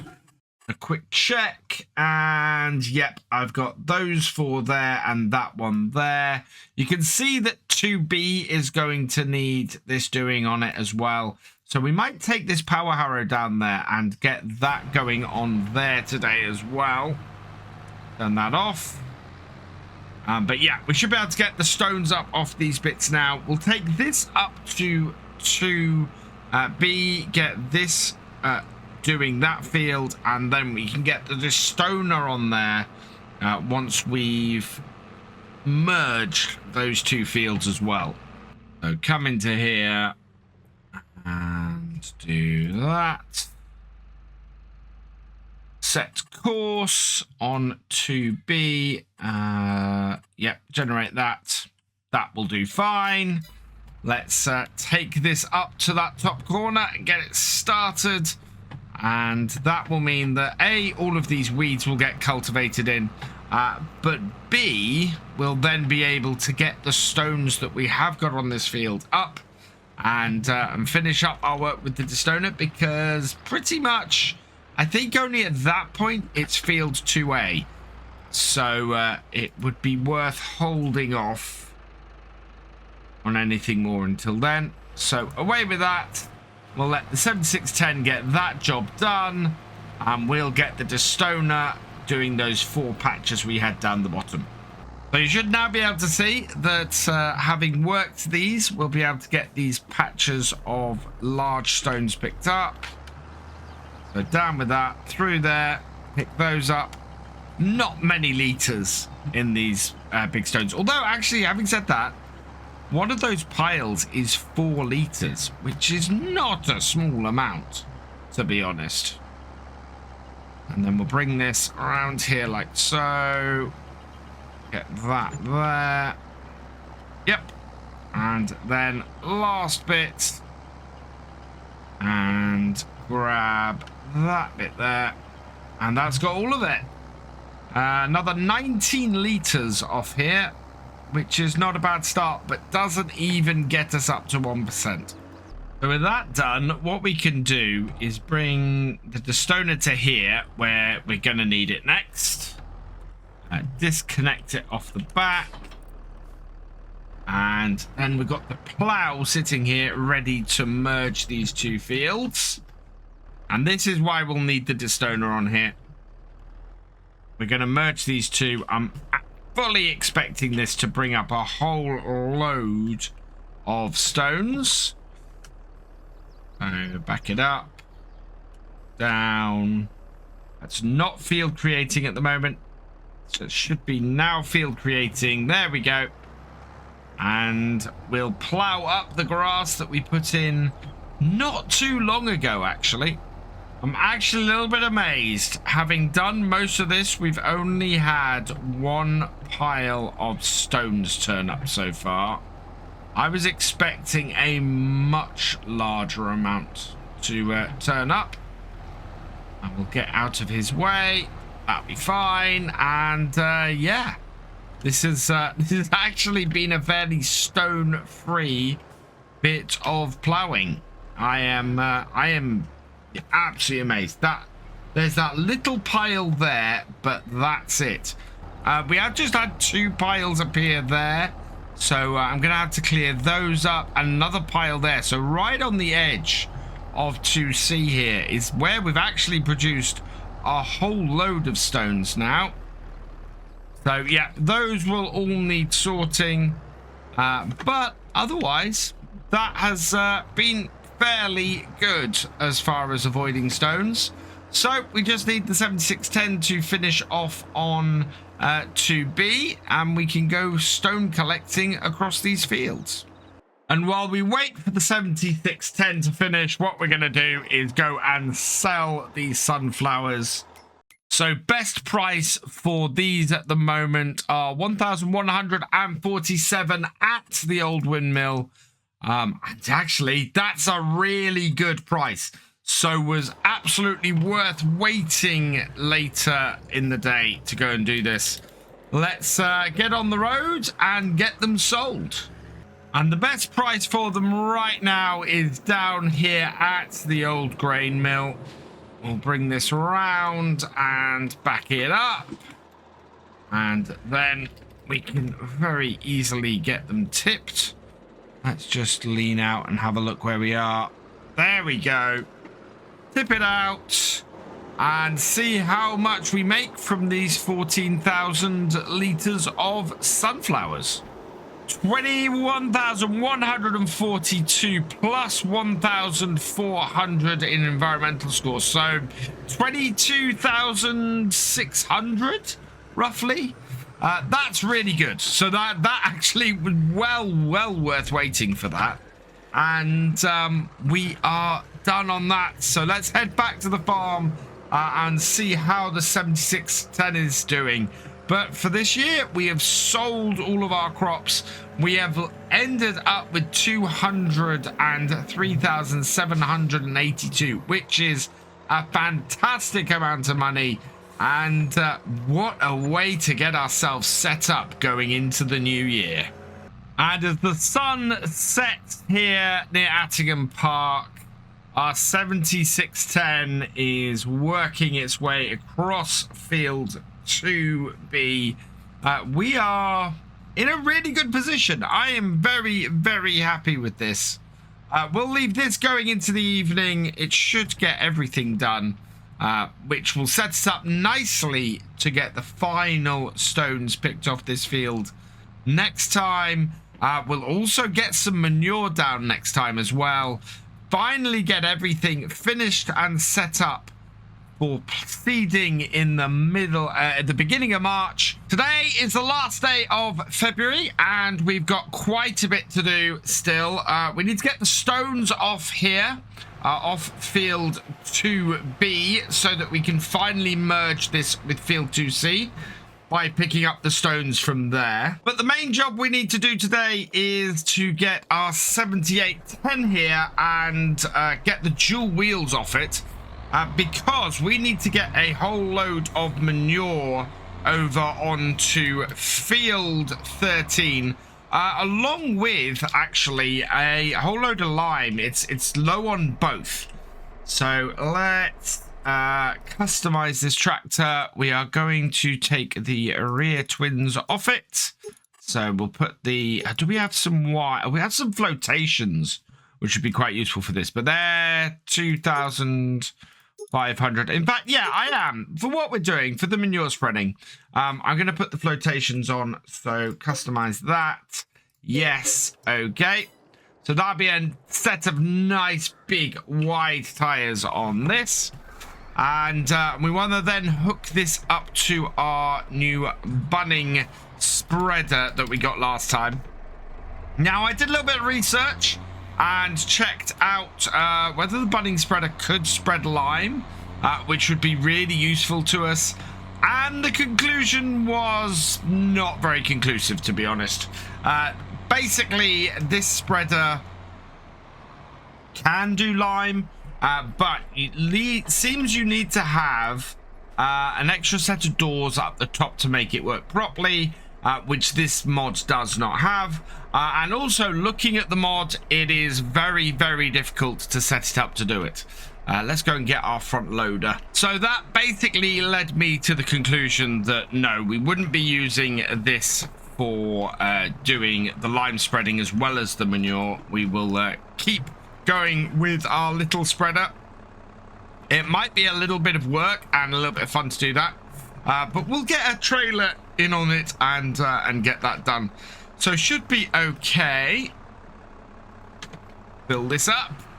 It's going to take a little while for us to fill this up with manure, but shouldn't be too bad. This budding does hold a decent amount as well, so I'm quite happy with that. And yeah, look at this. That is really, really nice and working really, really well.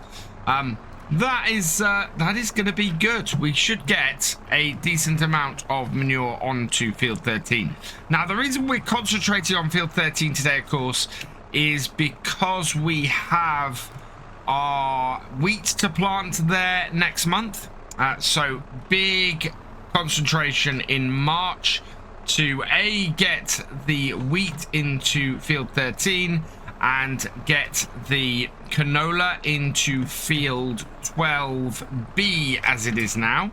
And that should then finish those off, and that will give us then 4 days to get 3 fields planted with the sorghum, which is what we're looking to do after that.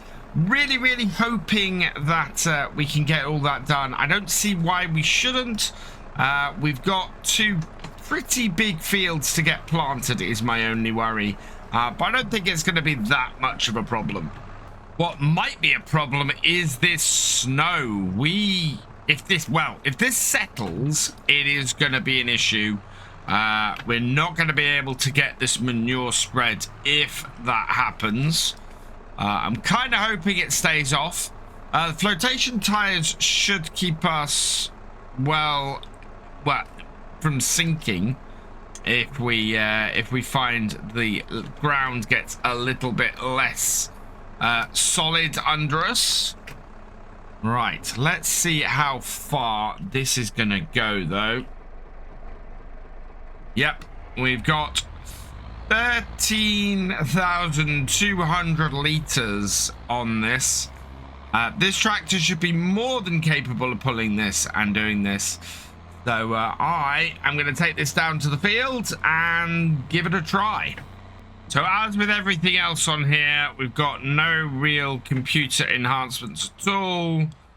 We're going to have a set level of manure that we're going to increase. Let's bring this on. We should have detected levels. I want to up my application rate. So deactivate application rate, and I want to put this up to 16. I think we had it before. Yeah, 16.4. Let's back this up a little bit. There we go. Right, that's too much. So I'm going to target it at there. So 60 kilograms. Yeah, that's what we want. 8.6. Turn it on. Oh, let's unfold the spreader. Turn it on. And away we go. And hopefully this will raise the level of nitrogen on this field quite nicely. I'm wondering how far a single trailer of this is going to go though.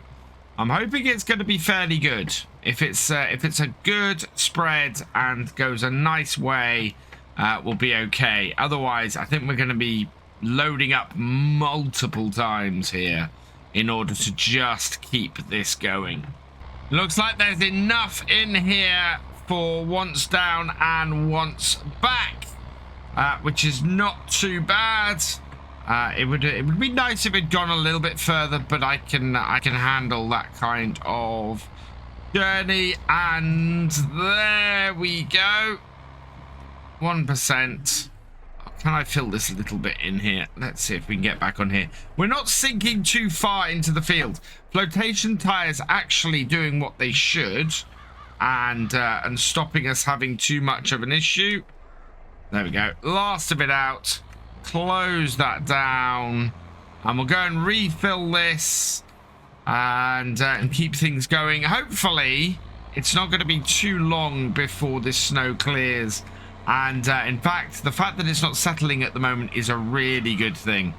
Something I've been thinking long and hard about since our last visit to the farm on Tuesday has been what popped up in the shop right at the end of the video. It was a big surprise, and I'll show you what it was.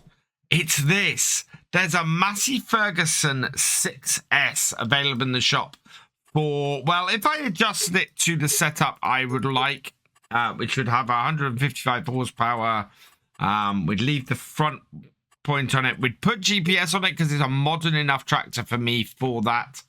We're looking at 83,000 for a really good tractor to have on the farm, a really useful tractor to have on the farm.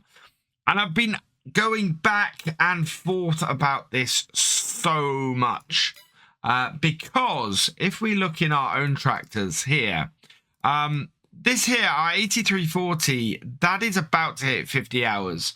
Our 7810 is sitting at 46 hours. So my thought very much is replace the 8340 with that Massey. And going back and forwards on it. It's so much older, this 8340 as well. I think I'm going to go and replace it. In fact, while we're waiting for this snow to clear, I've been going back and forward, and I'm thinking about modernizing the farm, and I'm thinking about how useful things are. And our 8340, in all honesty, it is getting a bit old. And it's really, I think it's time that we replaced it. So what we'll do is we'll repair it, we'll get it washed, we'll take it down to the shop, And I think we'll buy that Massey. It'll be the first non-blue tractor we've had on the farm, but I think it's just too good an offer to pass up. It is an extra, well, it's 50% off that.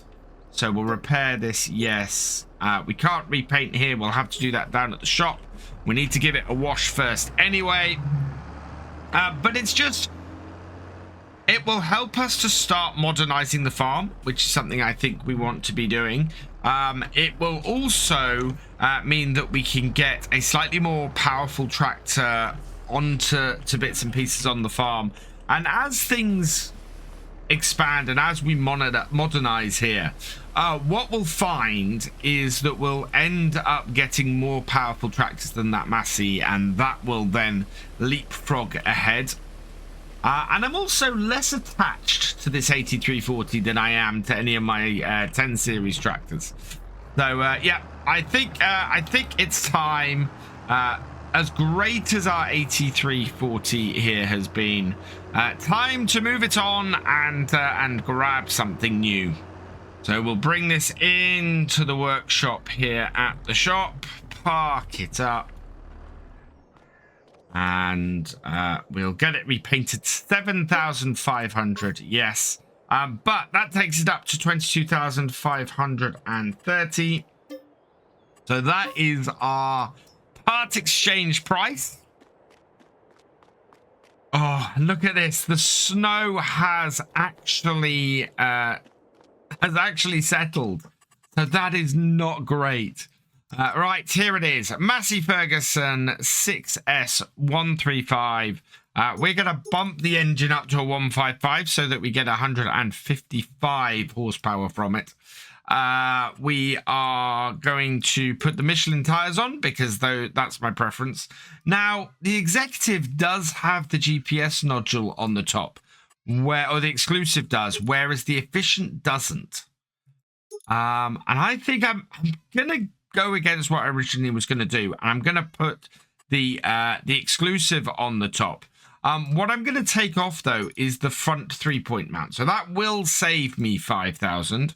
Which is great. No front loader attacher, no Isaria. We're going to put that on the 7610.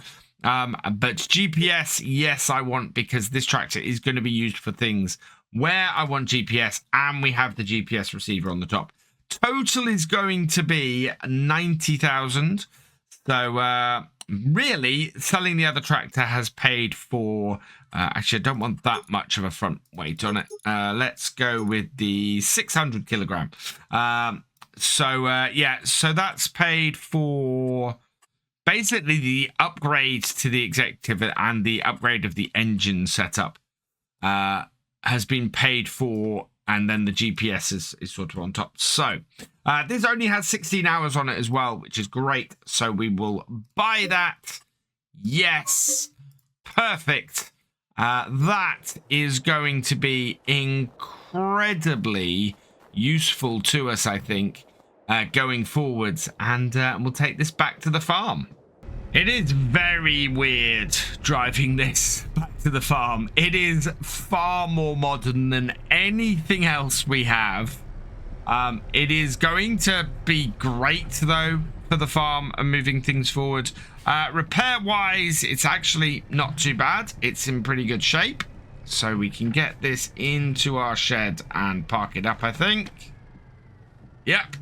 That is fantastic. Yeah, I'm not a huge red fan, but this is going to change things around here a bit and be really, really useful. Our 7610 here isn't having too much trouble with the snow. It's doing some very light work on the surface, so it's working through it. It's not actually sinking into it at all, so I'm quite happy to leave this, keep going, and finishing this off. It kind of needs to get done, this field, and we're not doing too much very deep with this. However, the one thing this will put a stop to is us actually getting back to doing the manure spreading with our 7810. So I need to get that loaded up And then hopefully by the time this snow stops falling, the temperature will have risen enough for it to melt as well, with any luck. Field 13, I really, really want to get done today. It will set us back badly if we're not able to get it cleared. Because, simply put, we have a lot to do in the first 2 days of March. And both of them are big fields that need doing. So not getting the manure on there, not getting the lime on there, that is going to hit us hard in both instances. And we've got quite a bit of lime now. What I'm going to have to do, though, is take this little tractor down there with the bucket and a trailer and get the lime loaded up down there. I think we'll probably get a hired worker running the lime on the field, and then we can go and bring it back, fill it up at the edge of the field, and get it going again. It's going to be a fair old whack to get that doing. I'm tempted to do the same with the manure. While we've got the snow falling here, we could go and get the trailer and our regular trailer, fill that up with manure here and tip that down at the field, and that way we would have a nice big pile of manure for us to go and just fill up at the side of the field. It would do well. We're gonna need several trailer fulls, or maybe I was thinking I could fill up the truck, our big carting lorry, with it, but I'm not sure I can, simply because I don't think my front loader arms on the Zebra here will actually make it over the side of our lorry. There's no good place to put the camera here. I think we're much better off, actually, first person like this. I'm going to be able to see everything and keep moving without much problem. Although, yeah, I can't easily see out the roof, but we're okay. That is another full trailer, or another full spreader. Now, normally, I would get the 7610 to load up the trailer and get and get some manure down to there. What I think I'm going to have to do, especially as it is still snowing, I don't want to hook our brand new tractor up to this job. So we'll take our flotations tired 7810 here and go and do this. What we use the 7810 for now is going to change. We won't be using it for things like the seeding anymore. We will go and use the Massey for that. We will probably use this for carting. This is actually a great carting tractor for us now. And will work well on the back of our Marston. We can get it to do some intermediate bits and pieces as well. I want to use the 7610 for things like rolling and probably weeding, not spraying, but yeah, spreading, that kind of thing, and for going behind the trailer for carting our seeds and bits like that. So yeah, that will be very useful for that kind of thing. Can we squeeze through here? Yes, we can. And that will be very useful for that. This tractor will also do all of the manure spreading and slurry spreading on the farm, because it'll be a really useful tractor for that too. Yeah, we can spread the load across our tractors still very well, and it should work out pretty well for us. Full trailer of manure here. We want to go and dump this down at the field as soon as we can. So as soon as everything melts, we'll get this tipped. Then we can come back. We can get another load of this, and we can get the manure. We basically get 3 loads of manure down by the field very quickly, very easily, and make sure that we keep things moving as smoothly as possible. I'm expecting the snow to stop, and yeah, in fact it has. The last few flakes are coming down, and soon the snow will stop falling, and hopefully after that it will melt and we can actually get this work done on the field. I've just had a thought. I wonder if our John Deere auger that we've got left over from when we had the gardens, I wonder if that is now able to move manure, because that would be really, really useful if it was. What I'm going to do is we'll just get the last bit of this. We'll try and see if this fits in the trailer. Hopefully it will. If not, we'll just have some left on here because we can't put it back in the pile. Bring that up there. And if we can stick an auger into this manure, that would be massively, massively useful. So, while we're waiting for this snow to disappear, let's take this over here. I'm going to drop the weight off the back of this as well, because I have a feeling we don't actually need the weight on the back of this while we're doing manure stuff, which would be very, very useful, because we can then use this tractor to maneuver the trailer about as well. There we are. Right, let's hook this up in here. Oh, covered in snow, this tractor's. Oh yeah, look at that. Actually, that is definitely very front heavy now. It's not too bad. I mean, there is weight on the front, but the way this tractor is shaped and where this weight is, it's not too bad. Let's hook this up at the back. The downside we'd have is that this, of course, requires a PTO to get it to function. So whatever we do, we will have to do that. Let's see if this can be reconfigured. So customize this. No, so this can't be reconfigured. We can't put manure onto the auger at the bottom of this. And yeah, that idea unfortunately is not going to work.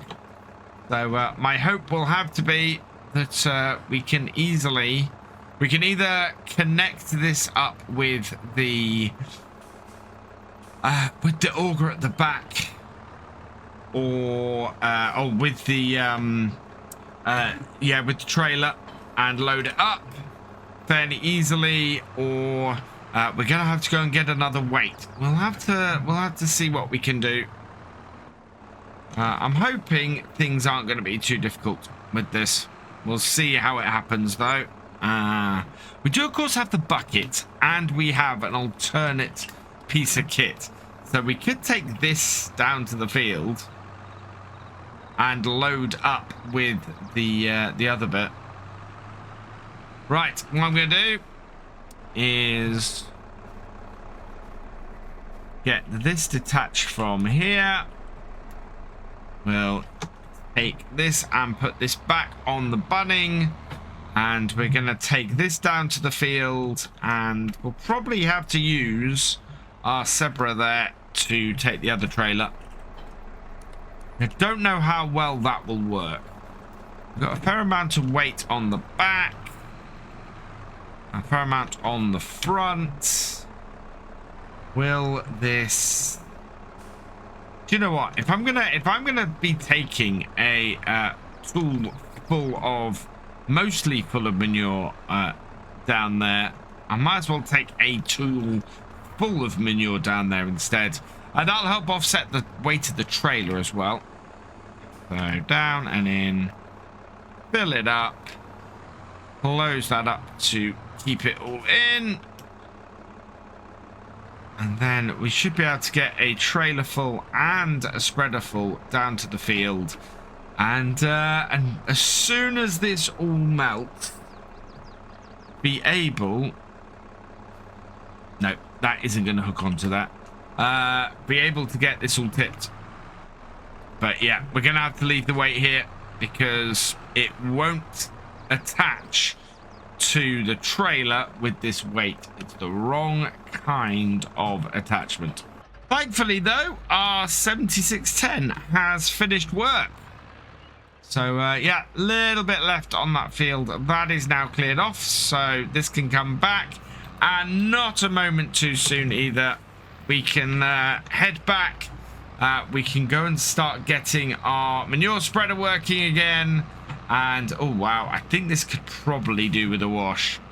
We're back down at the bottom end of field 13 now that everything has nicely defrosted. We can take this and on to the field with this. Hired worker off. Still got the flotations on it, but that is absolutely fine. Kind of what we want. I bring this round here. Now, something I'm intrigued by is, can I get a hired worker to take this back? To take the hired worker off this, and we tip this down here. So we'll put a pile of manure just here. We should get 2 rows from here. And then, with any luck, we'll be able to send this back to the yard to go and get some more for us as well. We back up onto the pile slightly. It'll actually create a bigger pile for us. Yeah, like that. That's exactly what we want. This should be more than enough to refill our manure spreader as well. Now what I want to do, hired worker, and we're going to send that hired worker hopefully back to our yard. So I want to send it to about there-ish, I think. See if it makes it there. And nope. Now let's clear this off first. Right, let's create job. Go to start job. Okay. No, unreachable. Okay, we'll send it as close as we can then. Create job. Send you to there. Like that. Nope, it doesn't like it. Right, that's fine. We'll head back up there in a bit. Let's just turn this off. Enough mucking around with the hired workers. Let's open up the back of this and see how far we can get through this field. Spreading some wonderful manure at 60 kilograms of nitrogen per hectare. As with the slurry spreading that we were doing before, I'm trying to give a very approximate coverage. If we're getting 99% of the field covered with this, I'm pretty happy. It means that we're going to reduce our costs with fertilizer when we come to actually do that later on. We're not looking to do again an accurate fertilizer spread when we come to do the actual seeding. We'll do that later, although now that we got the massey, we could actually do a more accurate fertilizer spread, but I want to come along later and do that. Really, we're down to 5%, which is not bad. Let's get that onto, in fact, no, what I want to do, let's turn that off. What I want to do is fill this up. We know that we can go then the whole way around the field and back on that, and if we fill up on a regular basis, we know we should have a decent amount of manure most of the time. But I am wondering if one of the ways we could make this better would be if we had a conveyor belt down here that we were able to just put this under, and it would grab the pile, load this up, and then just back at the farm, we could have this tractor loading up the trailer, bringing it down here, tipping, and making things easier. I don't think it's going to take many more loads of this, though. We are, what? We're nearly halfway through the field of, well, we are going to be halfway through the field of 3 loads, which is fantastic. That is going to make all the difference to us in getting all of our fields when getting our fields done. Because if this manure is going this far on here, it will go pretty far on field 12B as well. It'll go pretty far on field 14. Oh, we got so much manure to get spread though before we can do seeding. Yeah, the seeding is going to have to be very automated while we try and find a way to speed this job up, especially as we got to spread lime as well. I'm not sure how easy this is going to be. We are just about full. I think maybe one more load from here. And yeah, so this trailer does hold more than one load of manure, which is brilliant. We probably going to need 2 more trailer fulls to do this. And yeah, there we go. And if not, then I think it'll be slightly less than that. So that's good news. Let's go and get this spread. See how far this goes. And I've just had a thought. We haven't put any lime in our rock crusher, any water, sorry, in our rock crusher yet. So that means it's not producing any lime. I need to go and get that sorted, because otherwise we're going to come to spread lime next time and have nothing to spread. I've got 14% left in my spreader having come back down here. So what I'm going to do is just top up this with what we have left. We should then be able to go back up to the farm and get at least another trailer full. In fact, we'll probably take everything back up to the farm because there's no point in this sitting here. I do need to go and grab some water though and get that lime processing. And the more I think about it, the more I think I'm going to hire a lime spreader and get it here on this field. We'll just make everything much easier when we come to do it. Let's not whack our weight into our trailer. Yeah, be much easier if we can do that and get that to be less filling up, and we can use the Massey for that job. That will work fairly well. Although, to be perfectly honest, our 7810 here would do it just as well as well. Right. That is done. Don't know how much more that gives us and how far that will go. Let's go check. 42%. Okay. But we've got less of the field to cover now. So, yeah, this might go there and back. Quite conceivably. Looking at how much of this field we have left, I think a single trailer might be enough to complete things. So I'm going to empty out the remains of what we've got in this spreader and then head back to meet up with my trailer and my front loader. And we'll go back to the farm with those two, fill that up, and that should be enough, I think, for us to complete this today. Now, one downside to doing this way, of course, is that we're loading this up here to tip it out at the other end to load it up again. So it is a little bit more time consuming that way. However, one thing it does give us is that little bit of extra manure when we're up there. So I'm hoping that the extra time is going to be worth it. If we need more than, or just more than one load in the manure spreader, then yes, this will absolutely have been worth it. And I will be very happy. If we only need one manure spreader full, this is more time consuming and is going to be taking us longer. It is already 5:45 and we are already losing the light. So we need to get this done this evening in order to be in a position to get everything done in time for next year's or for next month's seeding.